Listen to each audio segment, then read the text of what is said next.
Welcome to the ultimate Crusader Kings 3 Achievement Guide Legacy of Persia Edition. This is a video which will take you through the steps behind all 127 achievements in Crusader Kings 3.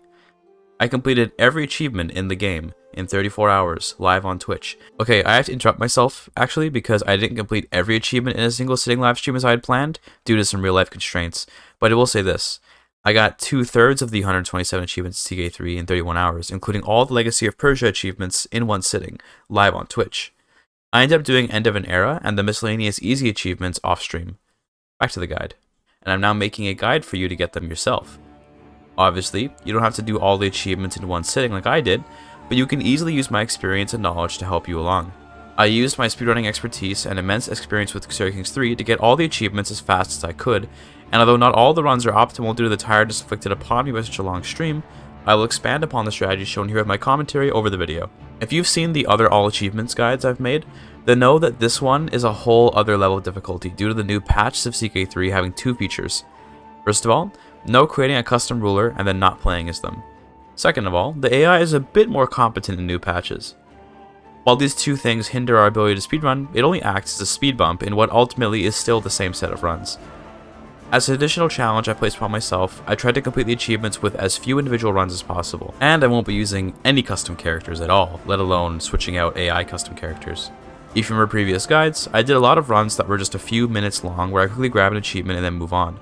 Some of those still exist, for example Royal Dignity, but in general this guide will be composed of much longer term campaigns, which means more opportunity for RNG to derail things, and in general more difficult runs as I have to focus on a larger array of tasks. You'll see as we go through them. Without further ado, this is the ultimate Crusader Kings 3 All Achievement Guide, Legacy of Persia Edition, here to get you all the achievements you'd ever want, at least until the next DLC comes out.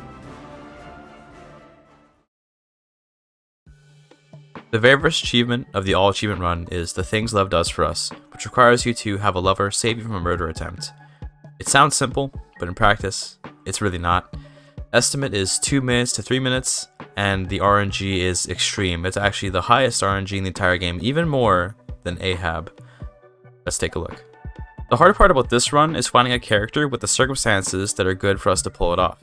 In the previous All Achievement guides, we did it by basically plotting our own assassination, and that doesn't change in this run. The problem is that we can't custom character in order to create a character that's perfect for the job. Start off Intensity 6 as Connaught because he has the perfect setup for us. Although not quite perfect, it's good enough, don't worry. Once you get in the game, check your perks and see if you have the Seducer tree. If you do, then you're good to go. Go ahead and seduce your wife, and that's going to take a little while. You can vassalize Brafni right away as well, since we need them for a tyranny war in the future. Go ahead and disinherit one of your grandkids, and now we wait until the seduction scheme finishes, which takes a little while. Once your seduction scheme succeeds, you can go ahead and start a tyranny war so that we can lose it and start playing as our son. The reason we're doing this is because we want to basically start an assassination plot on ourselves. The idea is that the AI is a bit weird about assassinations. We'd have to get a rival to make it happen, and it's all complicated, so instead we murder ourselves. When you're playing as your son, take the intrigue focus and then imprison and execute your own son so that you have no heirs. That way you can play as your father again. Begin the murder plot on your dad, and go ahead and get some agents if you can. If you can't, get a wife with high intrigue, let her help, get your spy master to focus on supporting schemes, whatever you have to do. It's usually pretty easy to get the assassination to actually happen. Don't forget to execute the son that you imprisoned, because that way you'll have no heir, so you can go play as your father again once you do another tyranny war. You're going to watch the assassination plot now, and you're going to wait until it gets to about 8 out of 10 progress. Then you're going to start the tyranny war, and you're going to raise your army. This is so that the guy you tried to imprison doesn't actually send any armies against you. He's going to be too scared by your army, but you're not going to fight him. You're going to look at what the assassination type is, because it turns out that only some assassinations can be saved against by a lover. Those are venomous animals and assassins. So every time you get a pop-up, see what it says. If it's a venomous animal or if it's an assassin, go ahead and end the tyranny war to play as your father and wait and see if you get the achievement. If you're lucky, you get it. If you're not lucky, you don't. Best of luck. The chance of getting this is somewhere in the 2% range from what I understand, so it's not like impossible, but it can take a long time. If you don't get it, just restart and keep repeating the process over and over again. To give an idea of how long this can take if you're really unlucky, I once spent 3 hours streaming just this achievement, only to give up on the stream just because I didn't have any will for it anymore. It was just so demoralizing. So it may take you many hours to get this achievement, but you will eventually get it with this process. Special thanks to Lord Caudillo, the chatter gave me the idea of checking the assassination type before clicking the button. That was really helpful, so thanks to him.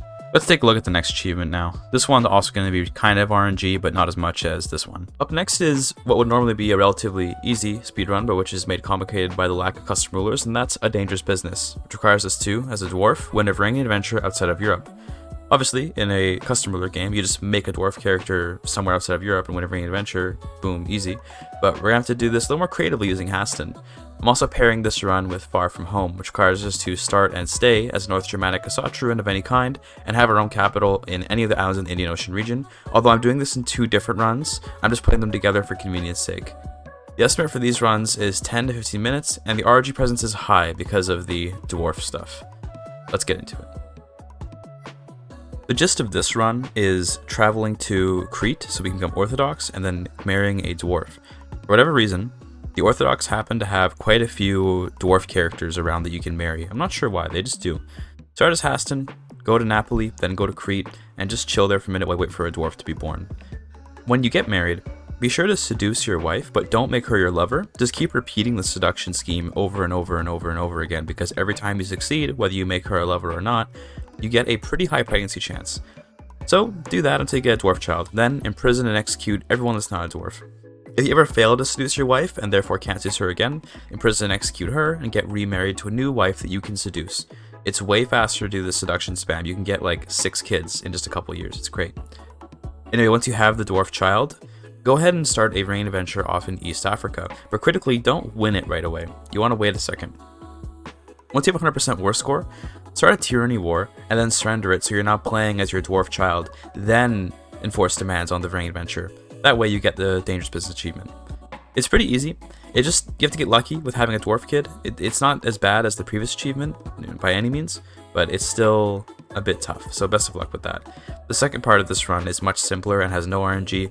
Start as Haesteinn, do the same thing we did with Crete, but instead of converting to Orthodox, just keep adventuring, and then get your way to Socotra. There's not really any difficult fights going on the way there. There's no advice I can give you. It's literally just conquer your way into range for Socotra, then adventure there, and you get the achievement. That's done. Let's look at the next achievement.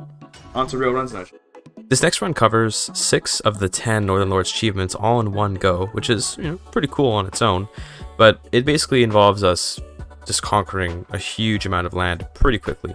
The main 2 achievements we're getting are Blood Eagle, which requires us to start as any child of Ragnar Lothbrok and conquer all the British Isles. And the second one is Canute the Greater as an underformed tribal. Take this to secure the High Kingdom of the North Sea decision. Alongside that, we're also going to be getting Faster Than the Fox, which requires us to, as a Norse tribal, control the entire of Sicily. But note, when it says Norse tribal, you don't actually have to be tribal. Feudal is completely fine, although we are going to be tribal anyway, but for your own sake, you don't have to be tribal. It's just a lie. Alongside that, we're getting King of all the Isles, which requires us to start and stay as North Germanic Asatruan of any kind, and completely control everything in the islands in the Atlantic and Mediterranean region without ever having over 80 realm size. After that, we're also going to be getting Franco-Croatia, which requires us to, as a French Catholic, hold and completely control the Kingdom of Thessalonica without holding or being vassals to the Byzantine Empire. Alongside that, we get Mikligar 3 key, which is quite fitting, as it requires us to start and stay as a North Germanic Asatruan of any kind, and completely control the Kingdom of Thessalonica, and hold any empire without holding the Byzantine Empire. Say they both require Thessalonica. You'd think it doesn't work because one requires French Catholic, one requires North Germanic Asatruan, but luckily we can change cultures. After that, we're also going to be getting a True and Perfect Knight, which requires us to have a max rank acclaimed knight with that Warrior of the Faith trait, which means things like Crusader or Valhalla Bound or Mujahideen, things like that. Alongside, first, the Crusader Kings, which requires us to start as North Germanic of any kind, and participate immediately as attacker in the First Catholic Crusade. You can probably see how those 2 are connected. We're going to wrap it up after that with a nice Saga in Stone, which requires us to have our dynasty erect 100 rune stones. It's a lot. It's a long run, but it's a fun one. The estimate is about 3 hours to 4 hours, and the RNG presence is medium to high. Let's get into it. We're going to drop in as Ivar and immediately go to university, and that's because we need to get a better education trait, simply due to the fact that that trait gives you extra siege progress. That's hugely important. Alongside that, the extra perks are super good, and if we get lucky, we can get a book, and the book might either give us more martial experience, or if we're extremely lucky, we get a health book. But I'll get into the tactics later on having to do with health a little bit further into the run when we're more relevantly looking at that. Instead, we're going to focus in on the war against Northumbria and against East Anglia. East Anglia can be a bit tough, so we focus on Northumbria first. You're going to hire some Varangian veterans who are going to basically be the only units that we use for the whole game, and we're going to just try to occupy everything that we can by splitting the army. We want to get all the occupations before Jorvik can, even though he's kind of our friend. He's kind of also not, because he will happily destroy our units if he chooses to. And if that happens, you probably should just reset. Anyway, once you beat Northumbria, wait until Jorvik's done their war, if they're not already, and then ally with them, then call them in against East Anglia. One thing that's important for this run is not letting too many of your troops die in the beginning section, because the special units that Ivar has don't come back once they die. So we're going to use Jorvik to help us fight against the West 6 Mercia East Anglia coalition down in the south. Once they're called into the war, go ahead and meet up with them and then head into East Anglia. Hopefully, if you're lucky, sometimes the West 6 army just won't be there, and it's pretty easy to win. Other times you're unlucky and you got to fight a pretty big army. When you conquer Northumbria and East Anglia, give all the land to Anglo-Saxon locals because we need acceptance. The only reason we're going to make the Anglo-Nordic culture is purely because we want to get the onagers from the culture. Anglo-Saxons have siege equipment, and the biggest slowdown in this run is sieging, because we have to go super fast. We're going to be at war the entire run, basically. So yeah, get those local nobles, get the acceptance up, and while we're waiting for the acceptance, we're going to head off into Scandinavia. You're going to want to attack Upland right away because they can get some strong allies later, such as the Rurikids, and we definitely don't want that. And we're going to go for their islands. Upland specifically has 2 islands. One is Oland and one is Åland, or for some reason, Evanima as they call it, even though it's ruled by a Norse character, which is hilarious because when the Finns rule Evanima, it gets called Åland, as if it were ruled by a Norse person. Kind of a mix-up there, Paradox, and considering you're a Swedish company, kind of cringe. Either way, go get Åland, and also declare one Gotland at the same time, because that's also an island that we're going to need. Assuming Upland has no alliances, you should be good, but if they do get any alliances, call in Jorvik, and you and Jorvik together can almost certainly eviscerate Upland and whatever allies they have. And remember, it isn't worth calling in allies if you don't have to, because we're a tribe. So if you think you can get away with not calling in allies, don't call them in. The reason we want to save our prestige is because we need it first of all to declare wars, and second of all, in order to get more units. We're going to need a lot of siege equipment, we're going to need a lot of Varangian veterans, so save the prestige whenever you can. You should be feasting as much as possible, you should be hunting when you can, but feasts are better, hunts don't give as much prestige. I've got another note about prestige generation here, and that's a little bit of a hidden game mechanic that some people aren't really aware of, and that's how to generate prestige from battles. You may have noticed that sometimes you fight a battle and then you get prestige, and other times you don't, but you always get fame. Here's the thing, to get prestige from battles, there are 2 ways. First of all, if the army is hostile to you, so for example, if they're a vassal of someone you're at war with, or if they're a raider, you get prestige from the battle if you win it, or if you're an ally in a war, then you get prestige from the win. So you'll notice I did a thing here when I was fighting Upland. I chose not to end the war when I could have. I instead sailed down back to Åland to fight the little army of Småland because they were hostile to me due to being at war with a person I was at war with.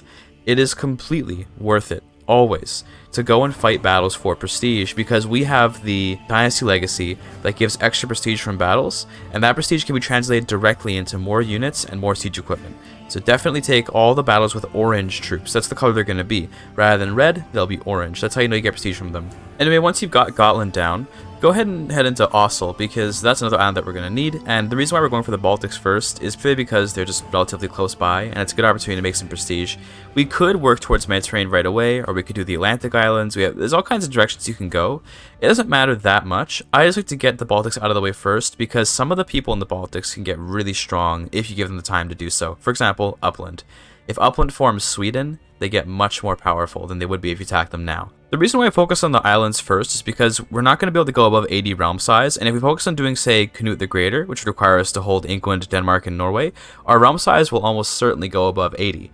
If we try to get Blood Eagle first, again, our realm size will almost certainly go above 80, so we do the islands first. This can be kind of bad because getting Ivar to live long enough for Canute the Greater is a huge pain. It only happens if you're extremely fast and extremely lucky. That being said, I have alternative strategies for playing as an heir, which we're going to talk about because in my run I ended up having to do that. We'll talk about that later though. For now, let's focus in on getting more islands. For my next target, I went after Sealand, and that's only because they were particularly weak. So we can see here that Denmark formed on the other side. They formed in Jylland. So for that reason, the Jarl in Sealand was quite weak. I went after him. It's always good to pounce on small people rather than try to fight the big boys right now, because it's a waste of our time to engage in large pitched battles. We want to just go through, siege the capital, win the war immediately, win like one battle, win one siege, whatever little wars we can knock off, those are amazing. By this point in the run, I got enough acceptance to make the Anglo-Nordic culture, and what I recommend going with is malleable invaders, coastal warriors, northern stories, and performative honor. That's because malleable invaders gives us a bonus to our opinion with wrong religion people, so That way we don't get as many problems with our counties being all the wrong religion. Coastal Warriors, obviously, for the Varangian veterans. Northern Stories for the Rune Stones for Saga and Stone later. And Performative Honor is important because it gives us accolade glory gain. We're going to talk about accolades in just a second. During moments of downtime, it's important to be doing stuff like feasts and hunts because we can't really be sitting around doing nothing. All the prestige that we generate is going to get used. So make all the Varangians you need, make all the siege weapons that you need. I recommend going with 3 sets of Varangians, maxed out of course, and 2 siege weapon stacks. It's pretty common that we're splitting our army in half, so having a siege weapon stack on each army is very useful. If you want to build buildings in your holdings, you can. It's not that important, but you certainly can do it, and the only ones that are worth building in this particular run are war camps and the actual upgrade to the tribal holding to level 2. Everything else is kind of pointless. You could do gathering halls for the passive prestige, but it'll cost you more prestige than what it'll generate by the time this run is done, so I just wouldn't recommend it. Let's talk a little bit about accolades now. So one of the achievements you're supposed to be getting is True and Perfect Knight, and getting a max level accolade is actually quite a lot of work. Luckily, as a Norse person, we're going to be fighting a lot of battles. You gain accolade glory by doing things like tournaments, feasts, hunts, and all that jazz, that's at least what the game tells you, but the actual way to get accolade glory is by fighting. That's the most efficient way to get it. Don't waste your time trying to get 25 glory per feast. Remember, level 6 requires 2,100, and every time your acclaimed knight dies or otherwise loses their post, you're going to lose a couple hundred glory. So don't worry about feasts and hunts. You know, people in my chat are always telling me that stuff. Just get into fights, go raiding, go win wars. Make sure the accolade knight is always fighting. Now when it comes to picking an accolade, quite frankly, it's completely irrelevant. It doesn't matter at all, only because we're going to be winning all our battles anyway. But if you care about the quality of your accolade, getting the Vanguard accolade is the only one that really matters for this run. That's because it gives you extra size for your heavy infantry, which is basically all that we're using, and it also gives you a lot of bonuses to those infantry. Other than that, just make an accolade, doesn't matter what it is, and make sure it's someone young. So I tend to pick someone who's like 18 or 16 or whatever, and have a core physician around who can help them if they get injured in battle. If you do that, you should, by the end of this run, have a level 6 accolade. And we're of course going to be tying that into getting the first crusade. You'll see, it's all quite slick actually. Anyway, let's get back to conquering islands. We're going to be attacking Wessex to get the Isle of Wight. And again, the reason why we're kind of leaving most of the land to the other people is because we got to keep our realm size low. So taking Wight is one of the last sort of hidden islands to get. One thing that can be confusing about King of All the Isles is what things are considered islands and what aren't. So, for example, Venice is an island, but you know what else is also an island? Is the piece of the Duchy of Venice that's clearly on the mainland. I don't know why, but it just is. Another weird one can be the island of Anglesey, which you might have seen me conquer just in the clip earlier as a part of Wales. That is also an island, even though it looks like it's not quite an island, it is. That being said, Ireland is not an island, so, you know, kind of weird, but it just works. On the CK3 wiki, in the achievements section, you can go to King of All the Isles, and there's a very convenient map there that marks all of the islands for you. I'm not going to go through all of them because that would kind of be a waste. We just go on the wiki, but if that's assured, I will be showing you how to conquer all the islands for sure. Getting diplomatic range to the Mediterranean is kind of our next goal to get more islands. So attack Asturias or any of the Andalusian lords, whoever is weakest, and just get a piece of land that's close to the Mediterranean so we can get access. In my case, I attacked Asturias for a little piece of Galicia. I'm going to try to blitz through some of the islands now because I want to waste too much of your time. Conquer the Canaries, conquer Majorca, conquer Sardinia, conquer Sicily, conquer Crete. From here, if you're confident, go for the northern part of Cyprus that the Arabian Empire has. In my case, I completely could dominate them, but if you have a very strong Arabian Empire in your game, you might not be able to do it. You're going to have to judge yourself in your game based on if you can do it or not. At this point, you might be considering the option of making a kingdom, and that is wise to do because you're probably getting an overextension penalty at this point. But a true speedrunner knows that speed is more important than money or levies. If you stay as a duke, then we can fabricate claims on the kingdoms of Denmark, Norway, and England using the Scholar perk tree and the sanction loopholes. That makes conquering England way faster.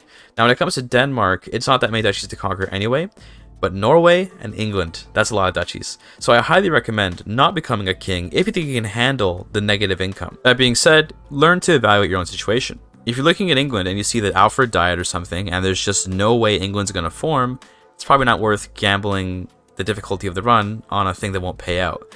So look around. Is there a Kingdom of England forming? Is there a Kingdom of Norway? Is there a Kingdom of Denmark? In my game, there was a Denmark and an England, but no Norway. Norway is very rare, to be fair, so that's uncommon that'll happen. If you see a Denmark and an England, it's pretty good to take advantage of sanction loopholes and get some claims on them.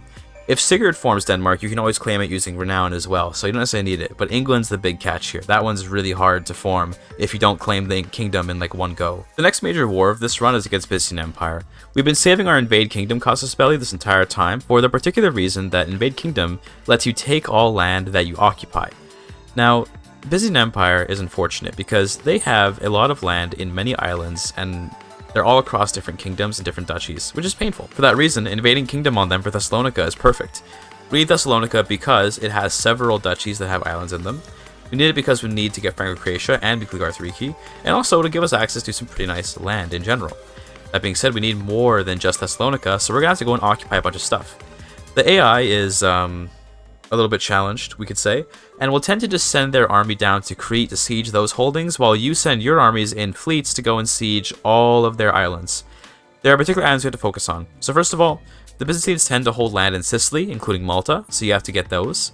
Second of all, the island in Cyprus, you need that. And third of all, the most sneaky, is Cephalonia. This duchy is an island, despite it not really looking like it. The one where Corfu is kind of looks like an island, but then the other piece of it just doesn't even look like it. But you need the whole duchy of Cephalonia. It's only 2 counties, but it's fine. Send your armies in boats to go around and siege things. You'll be way faster than the Byzantines because you have sappers and because you have the siege equipment, and you should be able to get everything.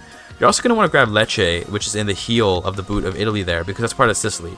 We need that too in order to get faster than the fox.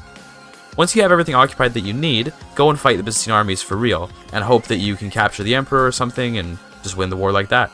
If you can pull that off, then you got everything that you need from the Byzantine Empire and you have to fight them ever again. If you fail to capture the Byzantine Emperor, then head on over to the Kingdom of Thessalonica and occupy some pieces of it to stop the ticking war score from going in the enemy's favor for too much longer. It's pretty simple to do, and the war is pretty easy, mostly because the only good units the Greeks have are cataphracts, but Varangian veterans counter those and are also kind of just better. Varangian veterans are so good, they'll carry you the whole game. It's kind of crazy, so don't worry about fighting battles. Just make sure your acclaimed knight is always fighting. The acclaimed knight needs the glory from these battles. This is also an extra little bonus benefit of staying as a duchy, in that every time you win a war against a higher rank realm, you will gain glory for your accolades as well. So this is another reason to not make a kingdom, although I guess against Byzantines we'd have gotten as a kingdom anyway, but you take my point. From here, King of all the Isles should be well within your grasp. I only had one set of islands left to get, and that was just the last little piece of Denmark I forgot about, and Iceland. Once I conquered Iceland, I got King of all the Isles, and that was the end of that little part of the run. We no longer have an 80 realm size limit, so we can start expanding real fast and work on Canute the Greater and Blood Eagle. Your main goal is going to be making the kingdoms of Norway, England, and Denmark as fast as possible, and that's because Canute the Greater requires us to become the High King of the North Sea Empire, and that requires you to hold those 3 aforementioned kingdoms for 30 years, uninterrupted, on one character. That's tough. That's very tough for an Ivar who should be, if you've been playing relatively fast, in his mid-40s to early 50s. Yeah, it's pretty unlikely that Ivar is going to make it to his 80s. It can happen, it has happened, but in a lot of games it's unlikely. So for that reason, we're going to start working on an heir while we finish conquering up these kingdoms. Get a young concubine, who is, let's say, 16 or something, maybe with a good trade if you can find it, and try to have a kid. Hopefully it's a son. If you can have a son, then get rid of all your other sons. Hopefully they'll mostly have died of old age because, they're quite old as well as you are. And you can disinherit whoever you can't get rid of, or you can make them into knights, send them off to their death, whatever you want to do. Disinheriting is usually the easiest way to do it. Once you have the kind of wunderkind son that you want to use to become the heir, educate them to be the best character they can be with diplomacy. We want to live 30 years without any problems, and diplomacy is great for that. So raise the kid, and once you're ready, once the kid's 16, just depose yourself. Now, I don't always depose myself, because keeping Ivar a bit longer can be good. For Blood Eagle, conquering all of Britain can take a long time, but Ivar will do it very fast. So again, this will be based on your judgment. When you think you no longer need Ivar, that's the time to get rid of him, unless you think he can last the 30 years. Now the chance of that is pretty low. If you get Whole of Body, maybe you can make it, but even then, Whole of Body might last you to like 75, might last you to like 78, it might get you real close, but it means nothing if it doesn't get you all the way to the 30 years that you need. So do a judgment call, figure it out. Anyway, this is where my advice will start to sort of shrivel up a little bit, simply because conquering all the land you need for Blood Eagle is really simple. There's just not a lot of strong powers in the area to deal with. If you did what I did with the sanction loopholes and got a claim to England, it's pretty easy to conquer England. Only problem is all those Christian vassals, but once they rise up, you can just revoke all their titles, or you can ransom them back, whatever you want to do with them. Once they rise up, you can just keep them in prison. Do whatever you want. You should be okay, because you can defeat any rebellion that comes up. You're pretty much untouchable with your immensely powerful army. Keep an eye on your accolade and see what his level is. If he's getting to level 6, that'd be great. The Crusades haven't triggered yet until we actually take a holy site. So Crusades trigger after some time passes, or after a holy site's under threat. So when you take England, you'll take Kent, and Canterbury is a holy site. So it's possible you'll trigger the Crusades doing that. If the Crusades get triggered, keep an eye out and see if you can find out when one gets declared. If it gets declared on you, you get a pop-up and it's very obvious. If it's not declared on you though, it can be hard to notice when one's coming. Sometimes in my runs, I miss the Crusade, and then I actually can't get first the Crusader Kings. And that's what happened in this run. But that's completely okay, because we can just do first the Crusader Kings later in a different run. It's completely fine. But if you're able to do it, it's pretty fun to get it all at once. In my particular run, I still got the True and Perfect Knight towards the end of the run by joining the second Crusade, but obviously that doesn't give me first the Crusader Kings. I've skipped ahead to where we have Blood Eagle now, and I want to talk a little bit about keeping a realm together. So one thing I've been doing in this run that I haven't yet talked about because I wanted to keep the advice relatively focused is avoiding getting assassinated. Militarily, we're far too strong for any vassal faction to ever cause any problems for us. We can put down any vassal very easily. Let's talk about how to stop assassinations. There are two situations where assassinations may happen to you. One is if you have a rival, because your rivals always try to kill you. And the other one is if you have someone who will inherit land from you. People who are your heirs will try to kill you unless they like you. The rival thing is the more important note here. Rivals are how you die in this game. They are horrible. You don't want to have rivals whenever you can possibly avoid it. People often think that the opinion of people matters. Now, opinion does matter for agents who are joining murders, but opinion does not cause people to start murder plots. I know, it sounds counterintuitive, but basically if someone has negative 100 opinion of you, they'll only do something against you if you're rivals. So with that in mind, your focus should be throughout the entire run, but especially once you're trying to get Canute the Greater, it should be on trying to not have any rivals. Get rid of them however you can, whether that's imprisoning and executing, assassinating, making them have no land, and then just hoping that they, wander off somewhere that's too far away. Whatever you can do to get rid of them, you gotta get rid of them. House feuds are the ultimate murderer in this game. House feuds are a very difficult to understand and very nonsensical mechanic, but they will get you killed, so you gotta stop those as soon as possible. Beyond that, the classic advice of having a cupbearer, having bodyguards, get your minor positions filled out, people that you trust, etc. That kind of stuff is also important. The other part of keeping them together is, of course, being the correct culture and religion and stuff. We're not going to be changing off of Norse, because Norse is too good, but we're going to be becoming Catholic, and that's because you gotta join a crusade anyway, so might as well become Catholic, and because a lot of our vassals in England are Catholic. Because we went down the learning tree as Ivar, we actually have decent enough learning that we can convince most of the realm to become Catholic with us. As well, people just like us because we have a very high level of fame. Being Catholic is also nice because now that we've conquered all of Britannia, we don't really have to go to war anymore. So getting the at peace penalty to go away is kind of nice. That being said, we didn't have a problem with an at peace penalty, of course. We more had a problem with an offensive war penalty, but it's nice to be able to sit on your laurels and not have to worry about things. Despite being Catholic, because we're still tribal, we can raid. So in order to get our accolades to level up while waiting for another crusade to be declared, we're just going to go raiding. In this run, I had quite a bit of hubris behind me, so I was still playing as Ivar, thinking maybe I could make it those 30 years. I got really close, but ultimately, I'll spoil it for you, I didn't make it. So that cost me a lot of time on this run. This run can actually be quite fast if you depose right away, but of course, it can be tough to make that judgment call. I'm not going to act like I'm perfect at it, okay? I thought I'd make it. I didn't make it. It's fine. Focus on raiding so you can get your accolade up, and then when you get level 6, just try not to let the guy die, I guess. Accolades are very annoying. It's difficult to make them work, and I know it's frustrating, but luckily, being tribal, raiding is a very good way to get a lot of accolade glory. You just gotta be having battles. The raids themselves don't give you anything, but the battles do. So try to find targets who are of similar strength to you, and the best way to do that is only raise your men-at-arms. The AI only considers the quantity of troops when deciding if it wants to raise its army to fight you, not the quality. So if you raise only your men-at-arms, you've got like thousands of Varangian veterans who are just going to rip through tens of thousands of levies from your enemies. So when the enemy sends 10,000 units at you, just stand your ground and your Varangians rip them apart, and you'll get a ton of glory. Because glory, just like prestige and piety, is based on the number of kills in the battle. Okay, now that guy's done talking about accolades, we need to actually rewind a little bit and go look at what just happened here, because that was really important. So I deposed myself and started playing as my heir. And in this run, I made the critical error that I literally told you about previously in this guide, and that's not to mass ransom a bunch of prisoners and generate a shit ton of rivals that you cannot deal with, especially as a new ruler who is relatively disliked. This guy is a good character. He's quite good, actually. Those stats are all really, really good. But when you have that many rivals, you're going to have like 10 murder plots on you, and one of them is going to work. Statistically speaking, if they're all 5%, only takes 20 murder plots for one of them to work out, but they're not all 5%. Some of them are going to be a lot higher than that.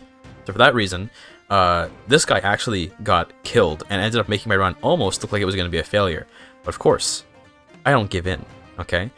I chose to just depose myself again and end up reuniting my realms, and I ended up playing as a little girl who would go on to become the High Queen of North Sea Empire. Of course, this is all stuff that, you know, hopefully doesn't happen to you. But just to be clear, CK3 is a game which you can improvise through, which you can figure out, and you will, hopefully, if you're skilled, make your way through it, like I have here. But that doesn't mean it was easy to do, doesn't mean I recommend you doing it this way. I highly recommend that once you are playing as your king that wants to over 30 years, don't do these mass ransoms, don't risk generating rivals, don't do anything scary, just sit there on your laurels and wait. Oh, and quick note here, in the character I was playing before this, the son of Ivar, I became French by moving my capital to a county I conquered from France, and then just clicking the correct local culture button. By becoming French, and because I was already Catholic, I immediately got the Franco-Croatia achievement. One thing to keep in mind is you can't raise runestones as French, obviously, so you're going to want to get back to being not French. And the best way to do that is just to raise acceptance with your old Anglo-Nordic culture and then make a hybrid out of it. You can make a French Anglo-Nordic hybrid, I guess it'll be called Angevin most likely, whatever you want to call it. Just get runestone raisers back and make sure you have North Germanic heritage. That's the most important part. Anyway, for me, this is where the run diverges very heavily from what would optimally be your run. I ended up having to play as this little girl, put down a bunch of rebellions. What would have normally been a very chill 30-year waiting period became constant rebellions. But thankfully, Varangian veterans are super overpowered, so we won everything, and everything was chill and fine, and she grew up, and everything ended up being okay. But it was very scary during the run. I was like, damn, this is probably not going to go well. But it ended up being okay. Finally, a crusade came to be, and unfortunately, it's not the first crusade of the game, so again, losing that other achievement. But we can get True and Perfect Knight here. My accolades have been all over the place, because of course I've been swapping characters and stuff like that, but it's okay if you don't have the level 6 accolade right now, because we have to get a Crusader. Then we can just make them into an accolade, and then get them to level 6 by rating. It doesn't take that long to get it by rating, especially if you've been stacking stuff that gives you more accolade glory gain, like Chivalry, which the French have, or Performative Honor, or Only the Strong, etc. These all give extra stuff. So yeah, when the Crusade comes, get any Crusader, and then make them an accolade, and then you should be good to go. Just make sure they're Catholic. If you change off of being Catholic while you have a Crusader trait, you just lose the Crusader trait. So don't change religions a bunch until you actually have True and Perfect Knight. Alright, so I'm skipping way far ahead here. Basically just to me getting True and Perfect Knight, all I've been doing, literally all, is just raiding everywhere. Because the AI doesn't consider the quality of the troops when choosing to attack, I send in what appears to be a very weak army of just like 2,000 to 3,000 men, and then they slaughter tens of thousands of men, and the accolade gains glory. I've been doing that over and over again. I made a hybrid with my old Anglo-Nordic culture in order to create, you know, something that gives even more accolade glory gain, and eventually I got it just before I was able to make the North Sea Empire. Right before creating the North Sea Empire, I converted back to Asatru paganism, because of course you have to be an unreformed pagan, and we also get Miklugarthriki alongside Canute the Greater at this point, simply because we already conquered Thessalonica a long time ago. We're nearing the end of this run now, but we're not quite done yet. Let's look at a few more things. The last thing we have to get in this run is Saga and Stone, which is a bit of a process to get, so I'm going to explain it step by step as we go. First, we have to stop being an emperor or a king. We have to become just a duke. So I'm going to do that by making my primary title elective and then electing someone that isn't myself, while simultaneously granting away every kingdom I have that isn't the particular duchy I want to live in, which in this case I've chosen to be Latium. You can pick anywhere you want. I just picked Latium because I don't know, Rome is nice, I guess. Next, go to your succession and make sure that you have just one heir. We don't want any splits in the realm, we just want the one heir. Next, make sure that your only heir has a culture that can raise runestones. I've been screwed in the past by accidentally not having the correct culture, so make sure that's the case. And then once you're ready, go for an imprisonment war against any vassal that would refuse, and we're going to intentionally surrender it and watch as we lose our empire, but keep our duchy, which is exactly what we need. The reason we do it this way is that the cost of a runestone is based on your monthly income, so by choosing to have a lower income like this, our runestones are cheaper. That being said, I have so much money that I probably didn't even need to do this, but nonetheless, you know, it's just for your run's sake, you might not have 20,000 gold banked up. Basically, every runestone will cost 50 gold when we're this low income, and that means we're going to have to spend 5,000 gold. It was at this point in my run that I actually made a pretty funny mistake, and that is that I was playing as a woman. This is not a completely unforgivable mistake, as it can be amended by changing religions, but you see, you can't grant land to a woman in a male-dominated faith, which is what a Satru is. So that was unfortunate, and in fact, I ended up still doing the tactic anyway, not realizing that my heir was my different dynasty father, and in so doing gave myself a game over, which is really funny. I found that to be absolutely hilarious, as did my chat, as you can probably see on screen there. But I'd like that to not happen to you, so basically a little bit of advice here, well, advice more like necessity.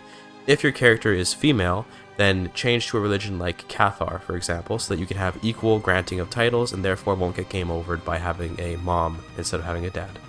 If you have this problem where you were playing as a queen, you'll also most likely have the problem of the father still being alive and having the succession be in the father's favor.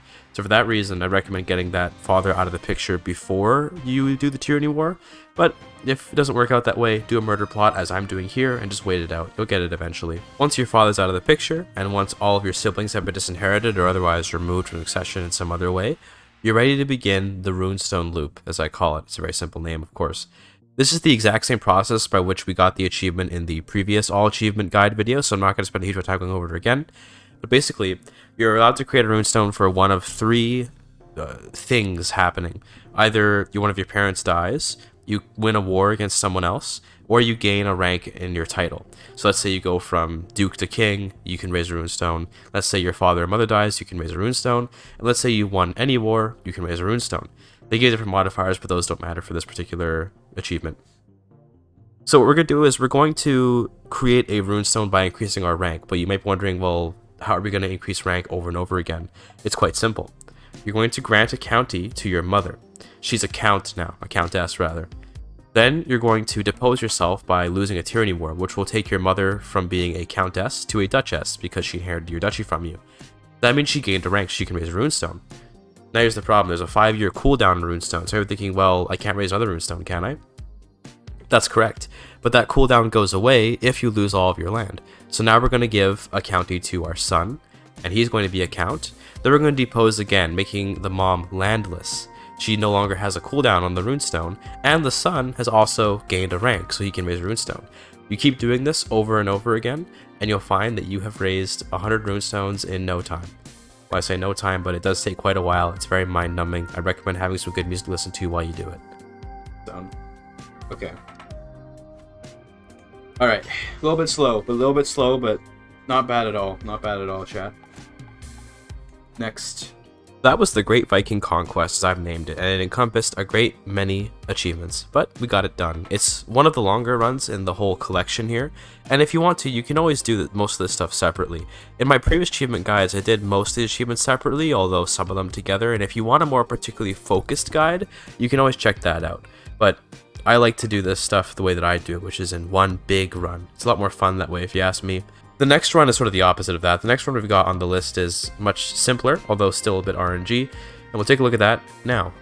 This run is a little bit annoying, but still pretty fun, actually. I know that's a little bit of a weird dichotomy, but it just works, trust me. We've got Brave and Bold, which requires you to start as the Piast in 867, rule Poland, adopt feudalism, and own a famed or illustrious rarity regalia, crown, weapon, and armor. The estimate for this run is about an hour to 2 hours, and the RNG presence is high. Let's get into it. This run requires you to start as the Duke of Polania, which is under a guy named Siamovit of the Piast Dynasty, obviously. It's actually a super chill run, but it just has a lot of RNG, so drop in, get yourself a wealth focus, and we're just going to do a little bit of Conquest to start. Unlike the previous run, there's no like high-level tricks going on here. This is a very straightforward run. Just conquer the de jure borders of Poland up until you can make the title. So it takes a little bit of time, but I start out going north, then I go a little bit west, then I go a little bit south, then I go a little east. It's very easy. I would explain more, but you're pretty much the strongest person around because Siamovit has very good martial. You can get married to someone to get even more martial. I usually get married for stewardship because you're going to need a lot of money in the future. The only war of any note that I'll talk about here is the subjugation war on Silesia.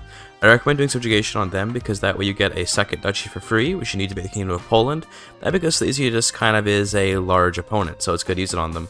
You might have some trouble fighting them one-on-one, so get yourself an alliance with some random powerful Norse person, doesn't matter, just someone who can carry you basically. In my case, I was able to get Rurik from Novgorod to come down and carry me, and of course with his help, this war was a complete stomp. Once you've done that war, just a couple more county conquests on whoever else is around, then you can form the Kingdom of Poland. That's step 1 for the run. Before we go on to the next step though, I want to talk about what you should be doing while you're doing these conquests. First of all, you need to be feasting all the time whenever you can, because money as a tribe is not that useful, but prestige sure is, so do those feasts whenever you can. Second, you need to be thinking about your heir. Your heir is going to be the one to get this run, not you, and you need an heir with a diplomacy education. What I honestly recommend you do is just set every son you have to be diplomatic education focus, and once they all become 16, check who has the best education and then just disinherit everyone else. I'm getting a little ahead of myself though with the whole heir stuff. We're still playing as Siemowit, so we're going to focus on what he has to do. Let's get to part 2 of this, which is becoming feudal. Find yourself a good target who's nice and weak that borders the Byzantine Empire. Most often it's going to be one of these South Slavs that are next to Bulgaria. During my run, Siemowit actually died during this war, not from the war or anything, he just died of old age, which is completely fine. I had already taken care of my succession at that point. At the time I was doing this run, I hadn't thought of the making every kid a diplomat kid idea, so this character is a stewardship focus, but it's okay because you can still take diplomacy perks whether you have stewardship focus or not, so don't worry, it still works out. For your run, make sure all your kids are diplomacy focuses. I don't expect any of you to have any trouble conquering this little count over here, but if you do, then I mean, you probably should just stop playing CK3. I'm sorry, that was kind of too bullying. Moving on, we now border the Byzantine Empire, and that means we can swear fealty to them. That's important because becoming feudal can be a massive pain in the ass unless we do it in a very particular way. Quick note here that in my live run, I actually ended up doing a reset because I didn't like that Siemowit died. To be clear, you don't have to do that, I just did that because I thought it'd be faster if I was continuing to play Siemowit. So I went through all the same steps as what I showed earlier, nothing changed, it's just that we didn't have that unfortunate death during the previous war. Our next step is going to involve becoming Orthodox, purely so we can get the Byzantine Emperor to accept our fealty. He probably won't like us enough to possibly vassalize us if we're not the right religion. So become Orthodox, raise your crown authority by 1 level, and then you can become feudal through your liege. It's easy as that. As I do whenever I'm a vassal of any lord, I always go ahead and increase my feudal levy grants and then get council rights out of it, because being on the council is super good. And then from there, depending on how your run is going, you have a couple different options to do.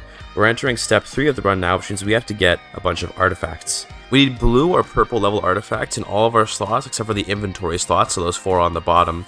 And if we can get that, we get the achievement.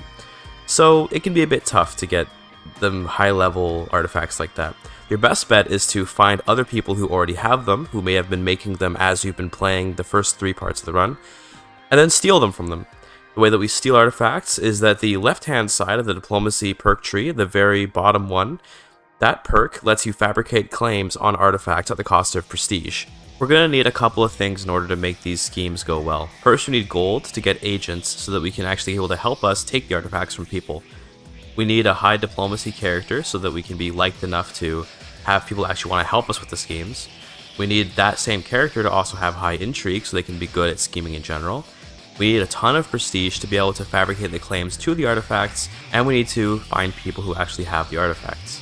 Having all of these things end up happening at once can be very tough, but luckily you don't necessarily need to have like a high intrigue character. You don't necessarily need to have good diplomacy. It's just that these things are kind of your optimal outcomes. Remember that when it comes to getting artifacts through claims, you can also do it through war and through duels. It's just that scheming is the easiest way to do it in terms of speed. You can use the character finder to search for artifacts, but I recommend before doing that, since it's a bit cumbersome, just click on anyone who's like a king or a very relevant duke, and just check if they happen to have artifacts. If they do, pin them. That way you can keep an eye on them and know where the artifact is.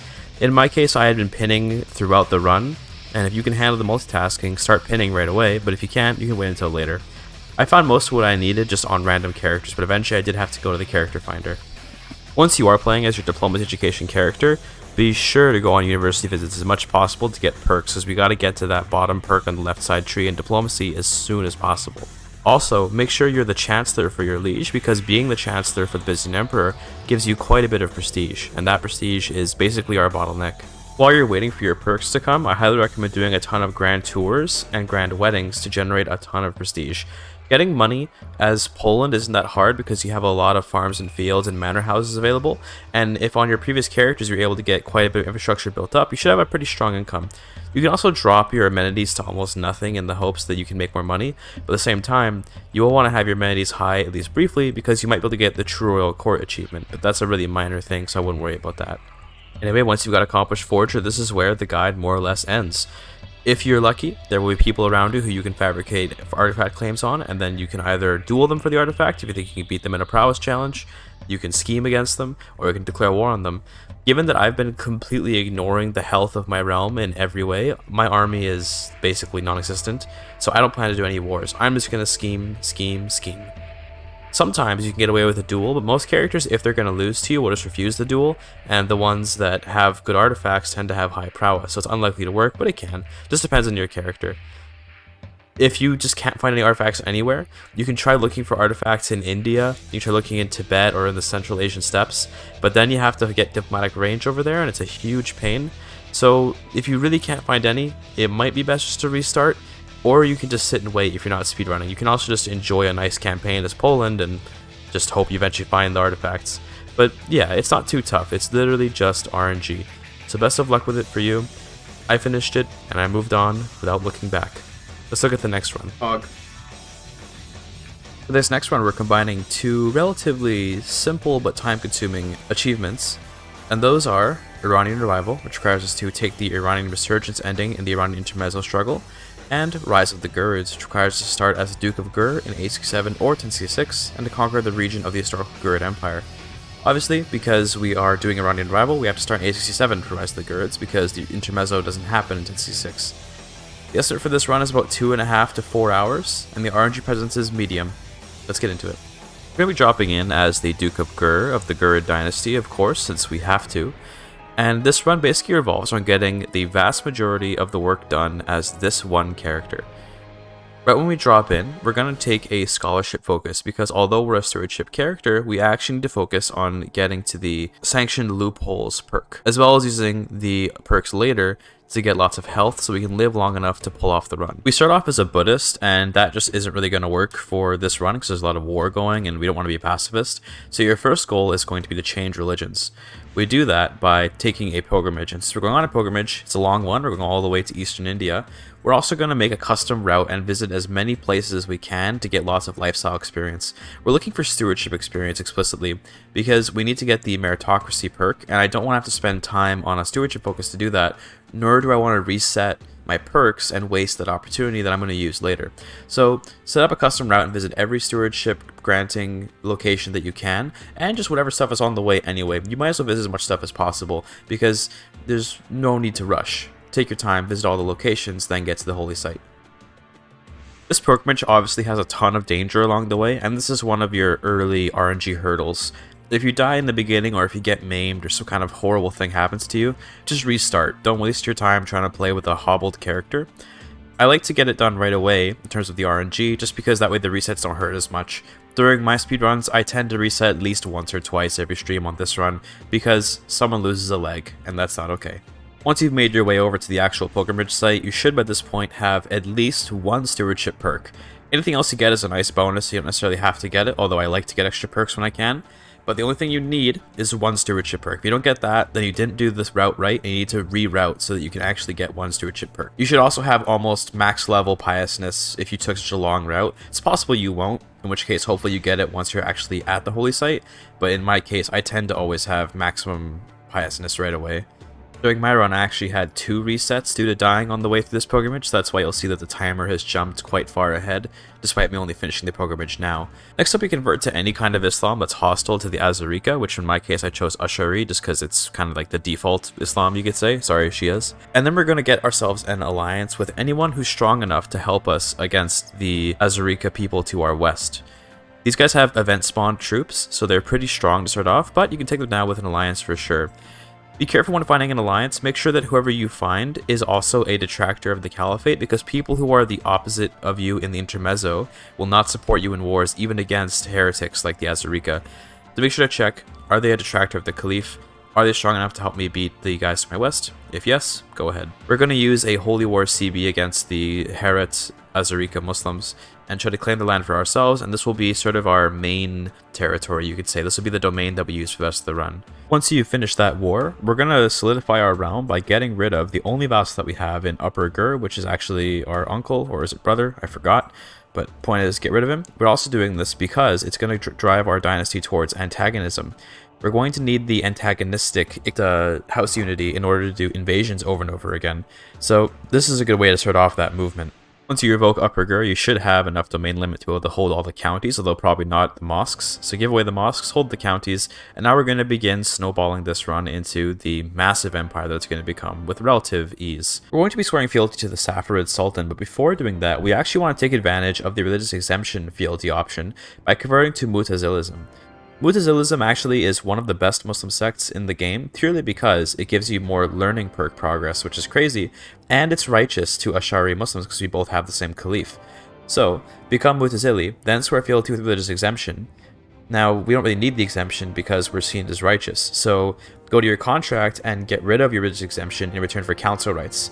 Now you've got free council rights as a vassal of the Safarids, which will make claiming their throne way easier. I kind of did all that really quickly during the stream, so just to kind of explain it in a couple steps that I'll show on screen for you. First, you convert to Mu'tazili, then you swear fealty with religious exemption, then you remove religious exemption in return for council rights, then you begin claiming the throne. Don't forget, of course, to actually ask for your council position, because having a council position makes it much easier to claim the throne. Then we just wait. I had a little bit of a complication in my run, and that's that the Safarid Sultan happened to have a claim on my primary title, which he then attempted to revoke, which he could do without tyranny because he had a claim on it. The way to prevent this is to have a good opinion with the Sultan, but if you can't do that, he may end up revoking your title. Now, if you accept, it's pretty much game over because you lose all of your domain and most of your power, and if you reject, then you're in a war against a target who probably will defeat you. But sometimes, if you reject these, other vassals will help you fight, and if you can win, then you can depose the ruler, which would make your ability to claim the throne even easier. So with that in mind, I declined, not expecting much, but ultimately being able to defeat the Safarid Sultan simply because I had the support of other vassals and my own allies who I could call in. This usually won't happen, and this is quite the complication. It can be quite disastrous and probably will result in a reset for most people, but if it happens, it happens. You can work your way through it. That's kind of the fun of Crusader Kings 3 speedruns, is that if you're good at the game, you can always finagle your way out of pretty much anything except for death. Anyway, let's kind of resume the normal track of the speedrun here, which is back to claiming the throne, which all I did was restart the claim throne scheme against the next king. Once you've got the claim, make a faction to install yourself as the king of the Safarids, and then wait until you have a good opportunity to fight. And when I say wait, I mean more make the right opportunity by assassinating the Sultan over and over again. Because you have council rights, you can always request the position of Spy Master, and if you're Spy Master, even with a 0 intrigue character, you can pretty easily kill the Sultan. So murder the Sultan until there's like a 3-year-old on the throne, and then if you can, if it's convenient, wait for an opportunity where the Sultan's in debt due to a war or something. The AI is pretty likely to just give you its title if you demand it when there is a child on the throne who doesn't have the brave trait or anything that's particularly bold, and they have debt. If that happens, you won't have to even fight for the throne. So wait for the opportunity and then push the claim and see what happens. If you're lucky, you get the throne. If you're not, you have to fight for it, but you can pretty easily win using allies, so nothing too bad. Once that war is done, or if you receive the throne peacefully, you get to be the Safarid king, and this is where we start expanding real fast. First of all, wrap up any wars that your liege was in before you claim the throne, and also get the Rich and Diversity achievement. I don't even know how that happened, but there it is. It's that easy, I guess. Okay, so we're at peace now. Let's talk about what we actually have to accomplish. First of all, the Iranian resurgence is something which looks complicated, but actually really isn't. If basically, at a very simple level, you have to control 30% of the Persian Empire, which you already almost do just with this land alone, and you have to ensure that the land in the Persian Empire is controlled by Iranian people. So our targets are going to be Turks and Arabs, which sounds really racist, but trust me, it's just part of the game. We have to make sure that the people that actually hold the counties, so not just like dukes and kings and stuff, but actual county holders are Iranian. This is easy or difficult depending on how the AI chose to do hybrids. If you have hybrids on, there will be some Bedouins who almost always will form Perso-Bedouin culture. If they chose to keep the Arabic heritage, then that means you have to conquer them. If they chose to become Iranian heritage, then they literally have done your job for you. So it's going to depend on that. The big target is going to be those Turks, though, as they've probably been doing sponsored conquests throughout the region recently, and we have to get rid of them so as to have the correct number of counties controlled by Iranian people. They don't even have to be your vassals, although it's going to end up being the case that they're all going to be your vassals because you're conquering them. But literally, if they are Iranian, doesn't matter if they're in your realm or not, they count. Before going too ham, though, we're actually going to take some time to build up our domain, and that's because this run is long enough that domain will matter. We're going to take advantage of the stabilization phase during the Iranian Intermezzo, because the stabilization phase gives cheaper buildings and cheaper men-at-arms. Quite a bit cheaper buildings, quite a bit cheaper men-at-arms, I must really imply here. During the stabilization phase, go ahead and just spend all your money on buildings and men-at-arms so that we can be powerful enough to not have to worry about things. If you're feeling like a true speedrunner, you can throw caution to the wind and try to conquer things as fast as possible and just try to put down factions and stuff like that. But during marathon runs like this, keep in mind I'm like 5 hours to do a speedrun here, I don't want to take those risks. So I'd rather just make the run take about maybe 20 minutes to half an hour longer in return for total security. If you build up your domain and you max out your men-at-arms, factions will never even get strong enough to possibly defy you, let alone will they be difficult to put down. Once you feel satisfied with the money and the men-at-arms that you have, it's time to actually start going to war, and I recommend just sweeping through all of the small dukes that are going to be in Western Persia. The Abbasids may or may not be strong, it doesn't really matter either way, but if they've been weakened, then you might see areas like Fars and Khuzestan breaking free, but if they don't, you can always fight the Abbasids later using the Invasion CB, which we're going to be doing a bit later in this run. For now though, Holy War for Duchy against all of the Western Persians, most of them are going to be the wrong religion, and if they're not, it's very cheap just to convert to a different religion, Holy War them, then convert back. I do recommend staying on Mu'tazilism for most of the run, because we're going to be on learning focus for a long time, and getting the extra progress towards perks speeds things up real nicely. If you've conquered most of the more minor Persian nobles, we're going to have to worry about getting enough prestige to do invasions, and it can take a long time to get that much prestige. The best ways to get prestige are grand weddings and grand tours. Now, I learned later in my run that grand weddings actually give way more prestige than any other event for a much shorter amount of time. So I'm going to say this right now, and that's that if you want to get prestige, don't even worry about grand tours, just do grand weddings. But for the purpose of this run, I was doing grand tours because I hadn't yet learned. Grand tours still work anyway, so it works out, but it's just less efficient. Anyway, do grand tours, visit as many people as you can, make sure to do Majesty tours to get a bunch of prestige, and we need to get up to the Illustrious level. Not exalted among men, because if we have the maximum antagonism level in our house for the Ikta mechanics, then we can declare an invasion even with Illustrious level fame. So it's not that bad, it's pretty easy to get to. Once I had Illustrious fame, I immediately went after the Tahirids because they're a relatively large part of the Persian Empire, and to be honest with you, I actually shouldn't have. Because I already owned enough land to do the Persian Empire part of the Iranian Resurgence, I went after them because they were a good target, but I actually need to be going further west to get the Arabs out of the Persian Empire. That's actually the problem. So I'd say don't actually go north or east, you want to just keep heading west. That being said, I probably did it more because I needed more strength to fight the Abbasids. Depending on your run, the Abbasids may be quite strong or quite weak, it'll just depend on what's going on. If they're too strong, take the time to build up by conquering weaker people first. If they're weak, pounce on them while they're weak. After conquering the Zaidis of Daylam, who were Arabs, and replacing them with Iranians, I actually was able to get the Iranian Resurgence ending, and now those special units that I got are going to carry me when I do my conquests east. This is the first half of the run, the Iranian Resurgence, but now I have to do Rise of the Ghurids. We have to conquer basically most of North India. You can check the actual borders of the historical Ghurid Empire, as it's called, by going to the achievement list, and there's a little tooltip you can click to see where it is. But effectively, it's the vast majority of North India. I'm not going to cover this part of the run too much, purely because it's just war after war after war, using the Invasion CB. The only advice I'll give is to keep this in mind about the unique clan CB. Using invasion as a clan has a sort of different property than any other kind of invasion, and that's that clan invasions also take the primary title from the character you're invading. This is important because if you're fighting a person who has only one kingdom, you will take their one kingdom. That means you also take all their vassals. So finding targets who have just one kingdom who you can use your invasion on will take their entire realm, whereas fighting targets who have two kingdom titles will just take the one kingdom plus any vassals in that de jure border. This is a very important difference because it can make conquering parts of India way faster. Certain kings will have one kingdom title, and if they have that, get on them before they can get a second one. It also means it's often worth it to find a two kingdom realm and then murder the king such that they split in half with one kingdom each to their children, and then conquering those children separately. That's the best advice I can give. Beyond that, it's literally just win the wars, conquer, win, keep winning, and they're so weak it's not very difficult. Using your event spawn troops from making the Persian Empire use the Iranian resurgence, you have more than enough strength to win most wars. I'm skipping ahead straight to the end here just because I don't really have much more to say about the run, but the only thing I'll say is if you're really fast, you'll get this done in one character, which I did in my run. But if you're not super fast, or if you just have some bad luck, you might have to do a succession. And the nice thing about being a Muslim is that kinslaying is legal, so it's very easy to set up succession. Find the kid that you like, and then kill everyone that isn't him. Just imprison plus execute. It's very simple. The only problem is if you have kids who might run away when you try to imprison them, and that can be really annoying. But if that happens, then when succession happens, just depose yourself until you play as the kid you want to play as. You should eventually end up playing as someone who you actually want to be playing. The only thing to be careful about is not risking losing the run at the very end here. If you actually have a succession, feel free to take the time you need to stabilize before fighting more enemies. It's better to lose 10 minutes to stabilizing your realm than to lose the entire run to a dissolution faction at the last minute.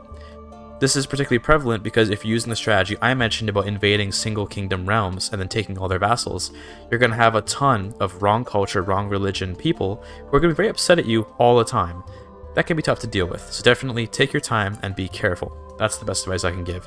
Beyond that, it's literally just declaring wars and winning them. It's not much more to say. That's pretty much the run. Let's take a look at the next run. So again, not a super perfect time, but a pretty good time for that.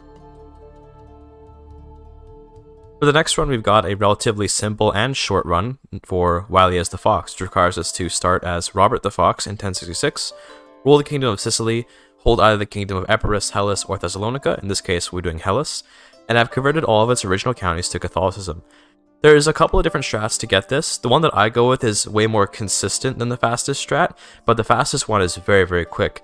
I have a different video on my channel which is now outdated, which explains how to do it, but because it used a strat that required us to replace the Byzantine Emperor with a custom character, it no longer works. I'm not sure what the fastest strat would be now, but this one is quite consistent and I like it for that. The estimate is about 30 minutes to an hour, and the RNG presence is low. Let's get into it. Drop in as Robert the Fox and immediately take the scholarship focus because we're going to be changing religions quite a lot. We're going to be rushing for the apostate perk. Use the myriad of children that you have to get alliances with people like Bohemia, France, the Holy Roman Empire, whoever you think will help you. It can be tough to be certain that your allies will stay with you in the future when we start changing religions, but in order to account for that, we get as many allies as we can in the Christian world. Once we change religions, we won't be able to ally Christians very easily. The basic strategy for this run is to conquer Hellas using a holy war for kingdom, and then to convert the counties using the fact that capital counties will always convert with their ruler if they share a religion. I'll explain that later once we do it. Considering that we're trying to do a holy war for kingdom, we're obviously going to need a lot of piety and devotion, so go ahead and do a pilgrimage to Jerusalem and make a custom route to visit as many little spots as you can in order to get more learning perk progress. We want to get to apostate as quickly as we can. As you go on your pilgrimage, of course, prioritize getting piety and also getting more piousness from the pilgrimage. And then once we head back, we're going to shift our focus a little bit away from religion. Part of this achievement requires us to actually become the king of Sicily, and of course we don't have enough land for that right away, but there are Muslims to our south who rule the island of Sicily that we can conquer in order to get enough land. Not to mention, counties like Palermo are actually quite good, so it's very nice to conquer them. We're going to need them anyway, so go in holy war for them. Sometimes other Muslim lords will join against you, and that can be a bit annoying, but luckily Robert is a very good martial commander, so you can use him to sort of overwhelm your enemies, and if you're really having a lot of trouble, call in Bohemia, call in France, call in whoever you need to. Spending prestige is fine in this run, it's your piety you have to hold on to. As you go through the run, be sure to start more and more pilgrimages as you get money. The biggest bottleneck in this run is that Holy War for Kingdom casus belli, so the faster you can get to Paragon of Virtue, the better for this run. Once you've got a sufficient amount of piety, and once you've got a lot of power and money, so convert to Ash'ari Islam, and then we're going to immediately go for a Holy War for Kingdom against Byzantine Empire. This is where the little bit of RNG comes in. The Byzantines may or may not be in a strong or weak position, and your allies may or may not be also in strong positions. Generally though, if you're able to get enough allies from the Christian realm that you've maintained when you were Christian, and from the Muslim realm that you'll now be taking once you convert to Islam, you can pretty much always overwhelm the Byzantines. Not to mention, Robert is quite a good commander, as I've already said. In my case, I was able to get both Denmark and Bohemia to come help me, and that already would have been more than enough. So with that, this war was over pretty fast. I just needed to siege things down. This is where getting mangonels can be useful, but also don't spend all your money because we have to make a couple kingdom titles. That being said, the big hurdle is the war, so if you do have to spend all your money, it's okay, you can sit around making money later. After a battle in the Duchy of Athens, I was able to win the war and then take the entire kingdom. And this is where we have to be careful who we grant the land to.